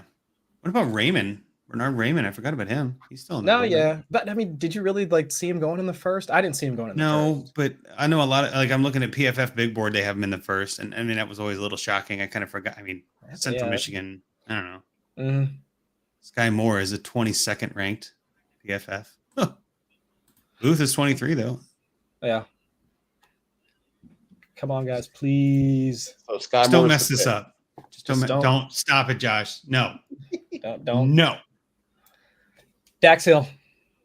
Dax That's Hill. a good. Yeah, That's a I'm good okay pick. with that. I'm Dax okay Hill. with That that. is All a right. good pick. There we go. There we go, boys. All right. Take that. Daxton Hill, Michigan. Yep, Michigan. Yep. I'll take it. So that kind of plays into the cornerback. They must have liked him more than Booth then. Like that plays into the defense first. I don't mind that. Mhm. I just thought that Booth was better in my evaluation, which is nothing compared to these guys. So I will gladly take a second seat and say I don't know anything. If Daxton Hill's better, great. Let's take it. Now, last chance, last pick. Minnesota's got this pick, right? They traded with Detroit, if I'm not Mhm. mistaken. Yep. Minnesota's got 30. Or see, why does SB Nation still says it's Detroit? Did Detroit trade something else? Yeah, they just didn't update. Yeah, they didn't That's true, update but it. They've been pretty on fire so far. So Yeah, 'cause they Minnesota picking here and 34. So Mhm. Minnesota should Daxton trade this Hill. pick and get actual good value for it to try to make up for what they did. Trade it to someone who wants a QB with the 5th-year option, maybe. not mistaken, the last time the Bengals took a DB from Michigan was Darquez Denard, but that was Michigan State, right? He was Yeah. no, was he was State, wasn't he? Yeah, I Yes, thought he he definitely was. was. Yeah. So yeah, that, again, like that's a familiar land. He wasn't bad. I don't Gosh, know. how It wasn't- long ago was that? I want to say like 2011. Yeah, 2014. 14. There you go. Okay. I know you just know that, Bill. You're just a genius. You're not looking up. I'm anything. a Spartan alum. There you go. That'll do Well, it. my wife is too. Yeah, I spent some time in East Lansing. That was a good spot. got some blurry memories there. Oh Yeah, yeah, Yeah. same. it's the best kind in Lansing. You know what I mean? It's just Lansing. Yeah, I you was follow watching the something. Magic Johnson documentary, Winning. and they were like showing bars that he was hitting up and stuff. And I'm like, oh yeah, there we Oh, yeah. Here we go. Okay, Dax Hill though. I don't mind Dax Hill. I'm still settling in on that pick. Yeah, because I think he could do safety or CB. So I mean, that's he can do nickel stuff. He's Yeah, he like can do kind of a nickel. hybrid guy. yeah, Yeah. like, well, not even a poor man's. I'd say like Honey Badger light. Yep. There you go. Really? Oh, I didn't know he was that fast. He ran a 4.38 at the combine. Yep. I'll take that. Yeah. So that's And like a 4.58 any like last year. Yeah, Hey, yeah. listen, Traylon Burks ran like a 4.55 there. So, I mean, maybe they were just fast this year. So 2020, 2021 adjusted. I mean, there's really Right. going to have to be something, right? Like, I mean, it's crazy the times. It's not like all of a sudden 1 year there's just like the snap of the fingers and everybody's like 0.15 faster, than previous class. Okay, we're down to our last pick. Who finishes the first round? Is there a trade for another QB? Minnesota's not taking a QB. No. I mean, that'd be really shocking. Yeah. That'd be super bonkers. I don't think Minnesota takes a receiver. So those are pretty much, I mean, again, I don't think they take a running back. Like there's no fantasy value in theory unless somebody trades in for it. I'm going to keep Even saying then. it until it happens. Andrew Booth. Andrew Booth. Yeah. Yeah. I think Booth makes sense here too. They need DBs in Minnesota. He's made sense for like 10 picks in Arizona. I know, but I mean, just saying, Shut like, up, Josh. Cole Strange was strange, though. I will still go back and say that, like, If in you front of keep saying- Karlaftis. If you keep saying it enough times, it'll be right, Josh. It becomes Totally. right. What I do with my fantasy advice, too. I just say things until they become right. Kind of right.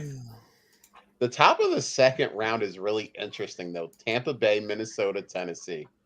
Like, not what we were expecting when we Yeah. started this thing. Tomorrow's going to be very interesting for sure. Tampa takes Brees Hall. I mean, Night, I Lenny. see it. I get it. Man. The Ronald Jones replacement, Brees Hall. Yeah, Ronald Jones is just everybody would hate Ronald Jones. He would crash. Bateman stock up though. I mean, let's go back to this for a second. Marquise Brown leaving Baltimore, and they drafted 2 defensive players. Like Baltimore doesn't seem worried, and that could say something to Bateman's talent or Andrews even. Andrews to the moon, right? Is Andrews now the tight end one? I mean, in Has to Dynasty, be. maybe that's a question worth asking, right? Travis Kelce's maybe not that anymore. I don't know, it's hard to say, but is Rocky? What do you think? Is Andrews the guy now? Is he tight end 1 in Dynasty with this addition? or Yeah, with I this think subtraction? so, especially with Hollywood going. I think it helps, and I'm just excited too. You mentioned Bateman. Russ traded me Bateman for 2 seconds in that draft Bobby's been talking about, and I'm feeling really good about that right now. It was a good trade at the time. It's an even better trade now. Yeah. I got Bateman in a dispersal. I'm in Kitchen Cinco. And, But also, you guys are forgetting Devin Duvernay. Come on. I wasn't forgetting him. I was specifically ignoring it.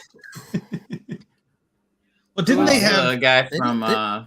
Didn't they draft some from Oklahoma State last year? Yeah, that guy. He's good. I don't know Kylan Kylan Wallace. enough, but- Yeah, Kylan Kylan Wallace? Wallace. There you go. Yeah. And Tyler they still have Wallace Prochet? Yeah. Yeah, I think so. Yeah. Oh yeah, Bill, you're Prochet. telling me I gave up on Tylan Wallace too early?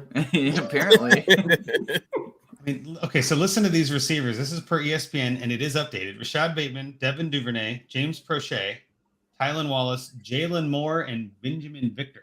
Yeah, how was Mark yes, Andrews not the Benjamin. tight end one Right? after that? That sounds like Mark Andrews to the moon, and they don't pass to running backs, which we know. So, I mean, like Mark Andrews, what, 400, 500 targets? I mean, how many can he get? You know, like, is it 50 a game? What are we looking at here? 15 touchdowns. Yeah. All right. That's an interesting.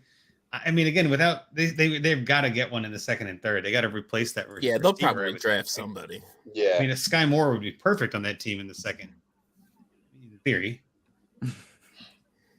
See what happens. But again, Minnesota still on the clock.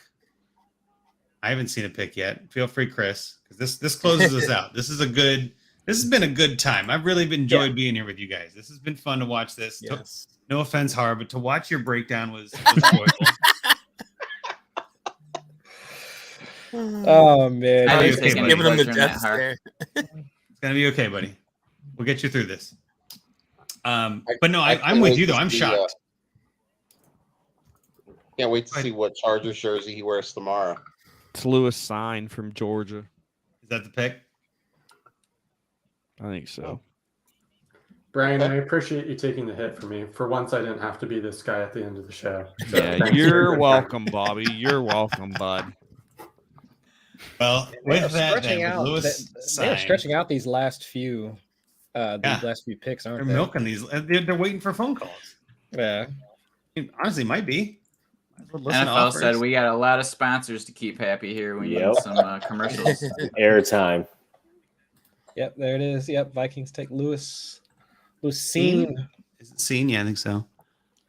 Georgia Bulldogs again, though. So is that the third or fourth? No, third. No, it was fourth. Yeah, because Quay Walker went too. So that's the fourth Quay, Georgia defensive player Kobe, in the draft. Scene. I mean, yeah.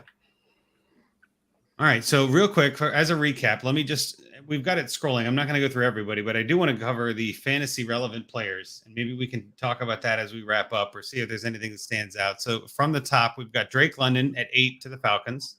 You guys remember Drake London going to the Falcons? That feels like forever ago. I know. Right? Drake London to the Falcons. We had Garrett Wilson to the Jets. Chris Olave to the Saints. Jamieson Williams to Bills, Detroit Lions. We've got Jahan Dotson. Technically, I guess we'll call Harr's Jahan Dotson to the Washington Nobody Cares Commodores. I'm just never going to call them Commanders. Let's just be honest. Treylon Burks in a trade to Tennessee, which sent the one and only A.J. Brown to Rockies Philadelphia Eagles. That was an interesting one. Kenny Pickett to the Pittsburgh Steelers. We're not going to talk about that. And then that's it. I mean, that's really it for fantasy. There were no tight ends. We had one quarterback, and it wasn't the one that I think a lot of people predicted. No offense. No. We had 6 receivers. I know that there were some mocks, I think, that had 9 receivers or something like that. There's 6.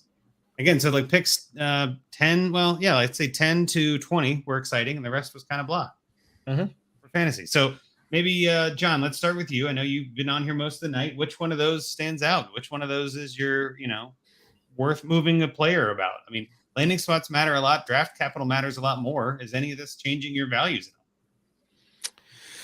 Man, not really. I think the bigger changes are going to be, the quarterbacks, and I think that we really kind of saw this coming for the most part, but in super flex leagues, I think people were still expecting these quarterbacks to get a little bit more draft capital and end up with first round rookie pick value. And I don't think that's going to happen at this point. I don't even think Malik Willis is going to be a first round pick in super flex at this point. I think he'll be first. If he goes in the early second just because of the rushing ability. That could be 102 like people were talking when did Hurts about. go? He was in the second in most drafts. Yeah, but Hurts was behind a clear starter, it seemed at the time. Which Willis still could be too. Right. He could, but if he goes to like Seattle in the second, I think he's in the first. I would agree with that. If he went to Seattle, the first rookie specifically. Draft, yeah. If you go somewhere where you can see a path to him being the starter possibly this season. Well, Green Bay will have an opening, right? So. That'd be crazy, right? Well, okay, so let's talk about that for a second too, I guess, right? Trading, right? We had A.J. Brown moving. We had Marquise Brown moving. Was there anybody else that I'm forgetting one? I think wasn't there another trade that involved a player, or was that the only 2? I think those are the only 2. Yeah. Okay, so again, like those are some value shifts, right? I mean, like A.J. Brown, kind of the same. I don't know, Rocky, as an Eagles fan, as a homer analysis on this, like, what do you think? Is A.J. Brown the number 1 receiver in Dynasty again? No, he's not the number 1 receiver in Dynasty, but I don't think it hurts him a whole lot. It's like I said, he's not like he had some Aaron Rodgers or Russell Wilson or somebody. Pat Mahomes is his QB prior to this. So, and I think their volume will increase next year. I think part of the reason their volume was so low is because all they had was Devontae Smith and Goddard.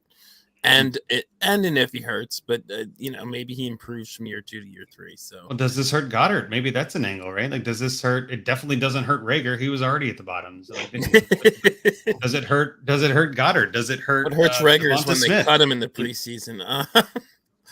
Maybe he comes like a tight end like J-Jaw. You know what I mean? Like, it does. It does to me a little down on Goddard because part of my what I liked about Goddard was he was a top 2 target. Yeah, that's what you want from your tight ends, first or second target. I think he's third now. So he's definitely third. Yeah, this lowers Goddard a little bit. This might be a good spot if you can still get yesterday's value for Goddard, maybe you move him. Right? Not a bad idea. Just not a panic sell, but like it's worth checking because that is a good point. I know Andrew Cooper, who we've had on Junkies and I've seen around a lot. He talks about it all the time. You want a tight end that's a top 2 target. And like we were saying with Andrews, he's definitely a top 2 target. Well, Goddard's not. And yeah, I wasn't that. I figured they were going to draft a receiver, and I wasn't that worried about that. But bringing in AJ Brown is a totally different animal. So yeah. yeah. And they're paying him money. They made a move to get him. There's all of that narrative around getting the guy they wanted. They could have drafted Burks, right? They opted not to. Yep. That's something. Yeah, and then I guess Marquise Brown. I don't know if we talked too much about that, but Brown in Arizona. I mean, what does that do for? We talked about Rondale. Was it Rondale Moore? Like Rondale. He's pretty much gone now. What about Hopkins? Rondale. Rondale. There we go. Rondale. Moore. I like that one. Funny. But what do we think about Hopkins? What do we think about I don't know, Kyler Murray? What do we think about Chase? I mean, does Brown going to Arizona make a difference? Drew, I guess let's pitch it to you on this. Do you have any opinion on that, or is it just too soon? No, I like it for Brown. I like it for Brown. I think some people would be concerned with, is there more competition there? Maybe depending on how they fill things out. But no, I mean I'm fine with Kyler Murray throwing to him, and Kyler's got a good deep ball. So if Hollywood goes there, I think Hopkins at this point is just going to be. He'll finish out his days as a solid technician. Like a Larry Fitzgerald too. You know what I mean? Like one of those guys that just sort of 3 more years left running underneath routes. Maybe gets 80 targets this year, and then 60, and then 40. You know what I mean? Like declines a little, but yeah. So I like that for Hollywood. I've got him on enough teams that I think there'll be enough value there that if I want to trade a couple away, I can kind of hedge if I'm not sure. But yeah, I think it's more positive than negative outcomes there for him. Yeah, I think the volume and the pace, if nothing else, is just going to be pace is good. Yeah, way better for Hollywood. Well, Baltimore is one of the slowest. Exactly, right? and Arizona's one of the fastest. Yeah, and Hopkins was always kind of iffy to me this year anyway as a fantasy piece. His volume was going down. He was not getting the kind of target share he got before. He was living off of touchdowns. So I think there's definitely some target share to go around there for Hollywood. Yeah, it's going to be interesting. I do think this was a very fun draft. It was a lot of ups and downs, a lot of interesting things, a lot of pieces to the puzzle that we hadn't had yet. So it's always interesting to see some of that. But I think that pretty much wraps us up. I really do feel like we've got it going on here. I know Bobby had to duck off, which I don't blame him. He stayed up the whole time. We got to give a round of applause for Bobby Koch. Everybody, come on! Like he stayed up the whole time. That was a long day, and he had a hell of a good draft. Jerk.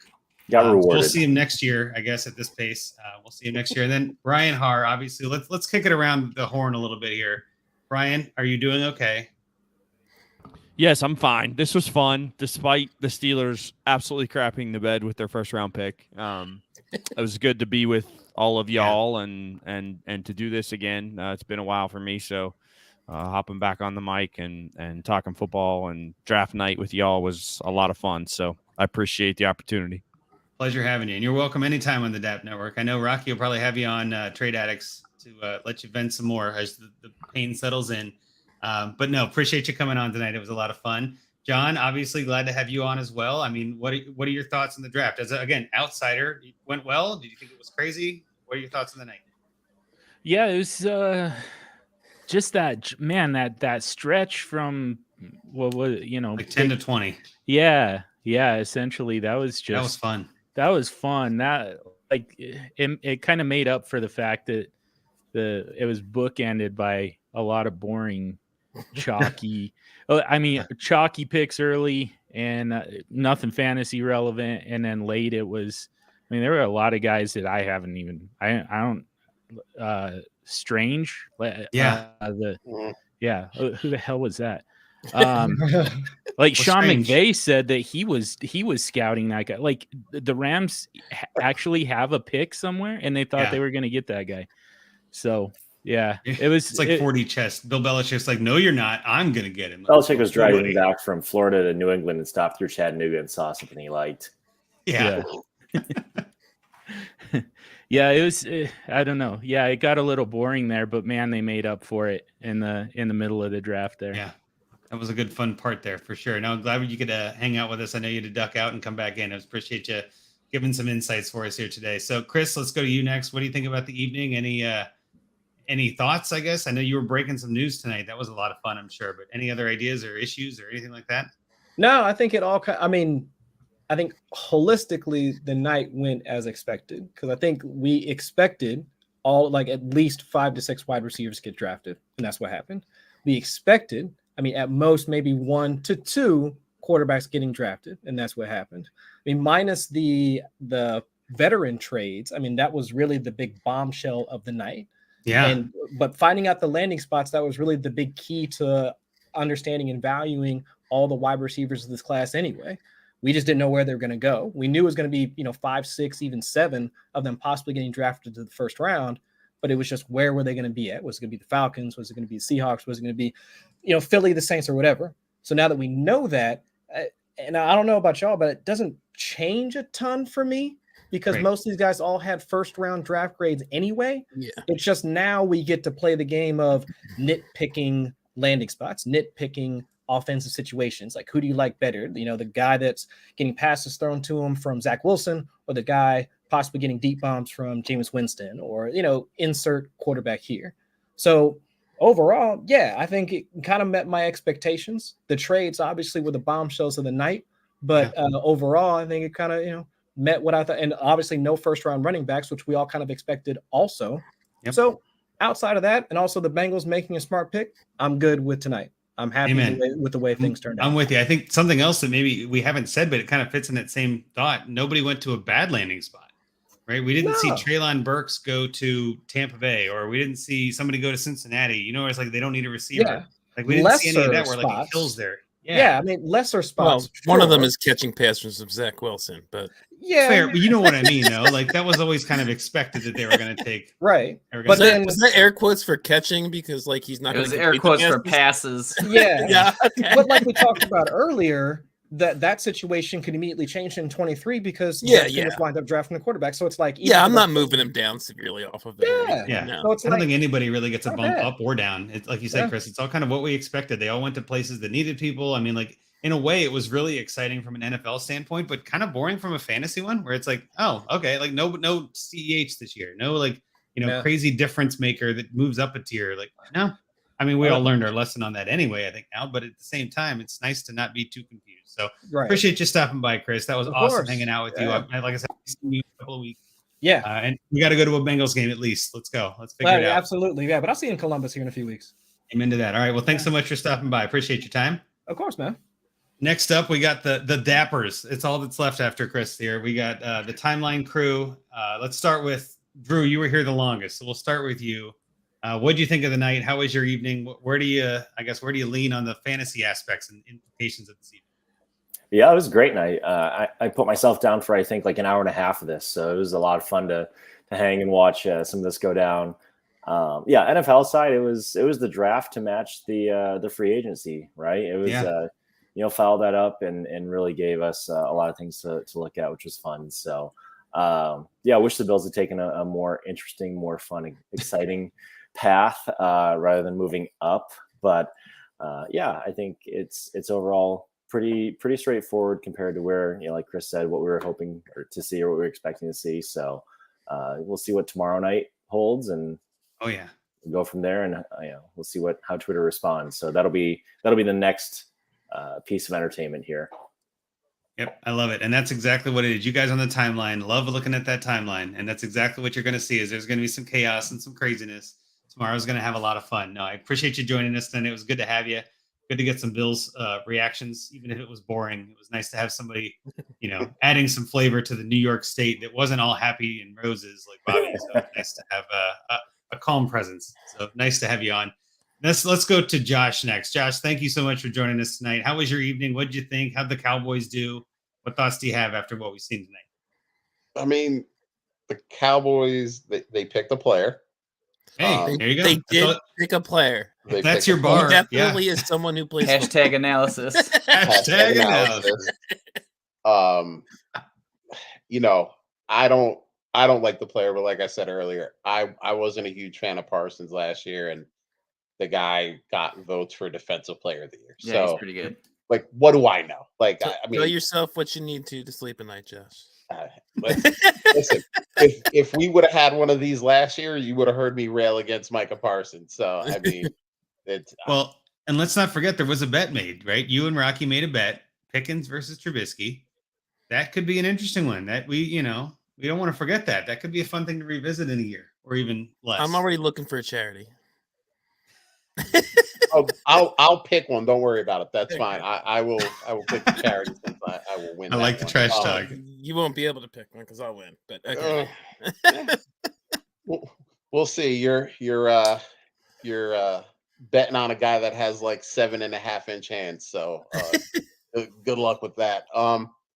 But bad teams made good picks. Like that was kind of like the general thing, except the Jaguars. They'll just keep doing what they do. But Devin Lloyd's not bad. I don't mind that pick. Yeah, they made up for messing Trayvon up Walker, of course. But yeah, I mean, like that wasn't the right pick, maybe, but it's still. I mean, he's a good player. I'm not gonna be upset with that. And Devin Lloyd, that was all right.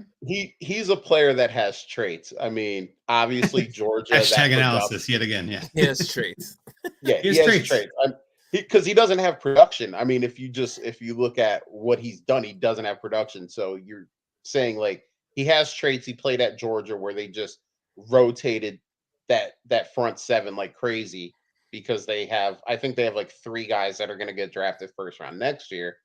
And, it's just like, well, we hope once we give him a bunch of snaps, he converts all those traits. But it's kind of like the Lamar Miller defense. Like, oh, well, he's super efficient. And if we give him more touches, and it's like, well, it doesn't normally work that way. So we'll see what happens. But the Giants making 2 good picks. The Jets making 3 good first-round picks. Yeah. Detroit making 2 good first-round picks. The Eagles making a good pick and then trading that other pick for A.J. Brown. Amazing trade. Yeah, I mean, and the amount of trades, I didn't think that this year's first round was going to get a ton of trades just based on the way all of the national media was talking about this draft class. They were, and even yesterday, Ian Rappaport said that there are rumors that there was supposed to be a bunch of trades for QBs in like the 20s, and that didn't materialize at all. Nope. So I thought there would be a few more QBs based off of that, since you figure he's an insider and he's kind of plugged in, but obviously that got unplugged. So it could be that the wide receiver run just kind of scared everyone off. Like the prices just might have been different. You know what I mean? With that run going in that 10 to 20 range, maybe everybody in that 20 to 30 was just like, whoa, pump the brakes. We'll just wait. Like, did we really expect that kind of a run? I mean, there were mocks saying that like 9 guys might go, but I don't think we ever really bought into that. But man, I mean, Drake London at 8, which sorry about that pick, Atlanta. Drake London at 8. I'm so with you on London, dude. I'm telling you, look, I like I said, I will own up to my mistakes, but I for some reason am pretty good at judging wide receivers. Don't know why. Like I can't give you the reason why, but like Rocky and I always joke around about Jalen Reagor, how I hated that dude coming out, and everybody was like, "You're an idiot." And I was one of those guys listening to Ray GQ. Jalen Reagor, wide receiver 2. Yeah, and I was like, "Listen." People were calling me dumb, and I'm like, I get that, but I still don't think he's good. Like, I agree with you. I'm not very bright, but like, I still don't think he's good. Like, that's not a reason to make him a good player. And I just see like N'Keal Harry 2.0 with Drake London. Like, I hate to like, I don't want any player to fail in the league, but sure, players are going to fail in the league. It just happens. Well, if he looks like a player that failed, that red flag a little bit. Yeah. I hear you say this all the time that, we both, me and you, I think both watch some film, but neither of us considers ourselves experts. But just watching him, it's like there's a guy there constant. Like, how's that going to work in the NFL? I don't know. I just, it worked in college. I don't know if you can just box out NFL defenders and catch passes, like a basketball player or something, and get contested catches all the time. And we hear the same arguments like for Drake London. Well, his quarterback wasn't good. We heard the same thing about Jalen Reagor coming out. And it's like, yes, but if you're supposed to be a first round talent, you have to overcome if you're going to make it in the league. Like, if you can't overcome in college, you're not going to overcome in the NFL. Like, it's just fair. Not going to happen. So listen, if Well, I I'm mean- wrong at Drake London, everybody knows the handle. I'm gonna hear about it. Like, don't Yep. worry. Like all the Drake and people love Drake London. So Yeah, trust me too. There's so many truthers, and I'm gonna look like such a dumbass when he goes for like 1,500 yards next year. And I'm cool with that. I'm cool with being wrong on a guy. Like, and everyone should roast me because if I'm bold enough Yep. to put the opinion out there, I gotta be bold enough to get roasted. But like, Own it. you know, our brother, our DAP Network brother, Justin Rogers, big time Atlanta fan. Sorry for your loss. And you know, but yeah, I mean that wide receiver run was nuts. Then it was like Garrett Wilson, and then we have trades. We have Chris Olave, which by the way, I think he's another guy that flops. Just I don't think he flops, but he doesn't live up to pick 11. yeah, I mean, people at Ohio State said he was soft, like to scouts, like on the side, and then obviously, you say anything to a scout on the side, it's eventually going to come out. But multiple scouts, let it be known that like people at Ohio State were saying he was soft, and I'm like, oh, that's not what I want to hear about a wide receiver in the NFL, So hopefully, Well, luckily, we have months to speculate on all of that, right? Like Yeah, this is that's going to gonna be this is the best part of the draft is when it's all Yes. done and you start to speculate. Speculation season definitely happening tonight, and I think I'm getting a little bit tired. I know we're at almost 4 hours for my coverage. Oh, I was going to ask one more question. No, go for it, Rocky. Because Josh was talking about the receivers, and the one he did mention, Jamieson Williams. Yeah. Like, what does this do to Amon-Ra? Nothing. Amon-Ra was a mirage. Like Hmm. we all loved Amon-Ra. And listen, he won people championships. Not everyone believes he was a mirage, Josh. And that's all. No, people love Amon-Ra. Like There are people that love him. I'm catching all kinds of crap about saying he's a mirage. But I mean, listen, no TJ Hawkinson, no DeAndre Swift. Like, yeah, someone's catching the ball, and he did a good job with it. By the way, I'm not saying that like he didn't do a good job. No with Quintez it. Cephas. What? No Quintez Cephas. Thank you. I forgot. It was so early in the season. I forgot about the greatness that is Quintez Cephas. But he was a guy I was actually high on. That's why Bill brings him up. I know. That's why I put quotes around it. Like Yeah, greatness. listen. He hasn't had a chance to prove himself. So like I mean, listen, Amon-Ra probably gonna have like 2 good weeks while Jamison Williams is gone, and we're gonna love him, and we're gonna be like, Amon-Ra, he's great. And then Jamison Williams is gonna step on the field, and you're gonna see a real wide receiver, and then you're gonna be like, all right, maybe we're a little raw. I'm not sure I'm worried about that. I think they play different positions. So like I think they're on completely different levels of the field, and I mean he's not. I don't think Amon-Ra is gonna have the volume he did by any means. That's what I was going to say. I agree that they play different roles, but there's only so many targets to go around. Only so many Goff targets. Yeah, but I mean with Jared Goff, I mean he's not gonna be slinging it to Williams. Like, I mean, let's be realistic here. Like, True. For 2022, it probably, especially because Williams might not even start the year, probably doesn't hurt Amon-Ra too much. But I agree. I mean, the lack of Hawkinson was probably the biggest benefit to Amon-Ra. And they picked up Chark, who, if the guy can stay healthy, can do things. I mean, he's not. I mean, don't get me wrong. He's not. I'm not calling him a wide receiver one by any means, but he can do things. He can take targets, even if it's just like 2 targets a game away. Like, and that's where, kind of like what Rocky said, I'm not so much worried about where they play on the field and what they do positionally, but I'm more worried about, okay, there's more guys to take targets away. And Amon-Ra was kind of living on the fact that he was the dude. Yeah. So he was the right dude for that quarterback, even now. And like he's gonna be the safety valve like Kupp was. Like, I mean, I just see that's kind of he's gonna be his boyfriend in Detroit. You know what I mean? Like that was always the joke about Kupp. And but again, I don't anticipate the volume being there. So I mean, like.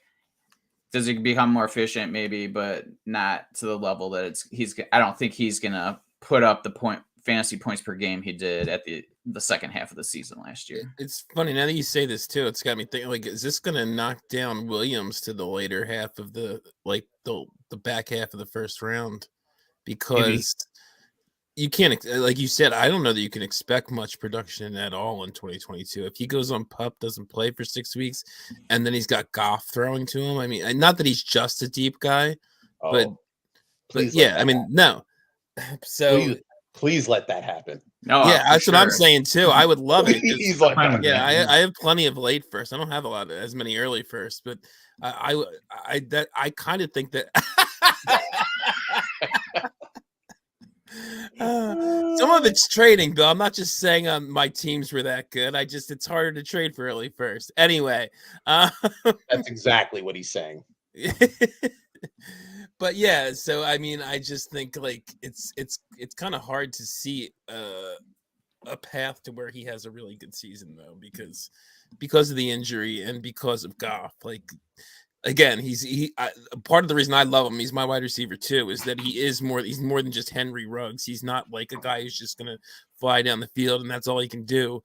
But that is a big part of his game, and that's part of what makes him attractive. So it feels like he's not going to have a good rookie season to me. That's what it feels like. Oh, and that's fine. But I agree with you. I have him as my wide receiver too. And in any league that I have a mid to late first round pick, if he's on the board, like he's mine. I mean, there's no reason why. The only wide receiver I would take in front of him is Garrett Wilson. That's it. Yeah, like, that's mine too. Yeah, Garrett Wilson and Jamison. So well, real quick, because I do want to make sure we give Bill a chance to say goodnight. I know you've talked a lot and had a lot of good input in this conversation. This has been good. I do think there's going to be a lot of good values in the last half of that first, by the way. I think that we're going to see a lot of good players that we didn't expect kind of be there. But Bill, what do you think of tonight? What were your thoughts as a Lions fan? Did you like your pick? I know Jamison, we talked about. I mean, you're on the right page here. You think they're going the right direction? Yeah, I mean, they definitely needed talent anywhere, and especially at wide receiver. So I'm happy with that. Fantasy wise, like it's going to be interesting because I think a lot of people expected Malik Willis to be really early in the Superflex drafts. You know, everybody's like pegging him at 102 pretty much across the board.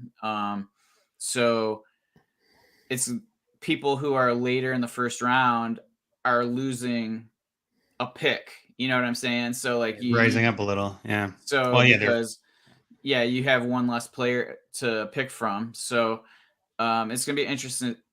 Like Rocky was saying, that back end of the second or the back second half of the first round is going to be, it's going to be interesting because we just don't know yet. Tomorrow's going to give us a lot of information on that. So, but expectations are changing like totally now, because these quarterbacks, like you typically are going to assume that the 2 or 3 of them are going to be picked in a super flex in the first round.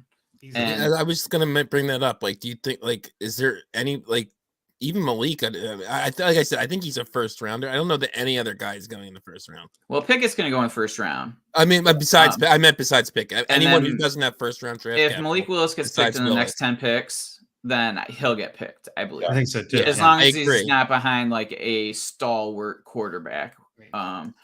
But any of the other guys, I don't see it. I mean, I'd much rather be taking maybe Spiller gets taken or some other running back. He's going to jump ahead of them. Like I think that Trey McBride,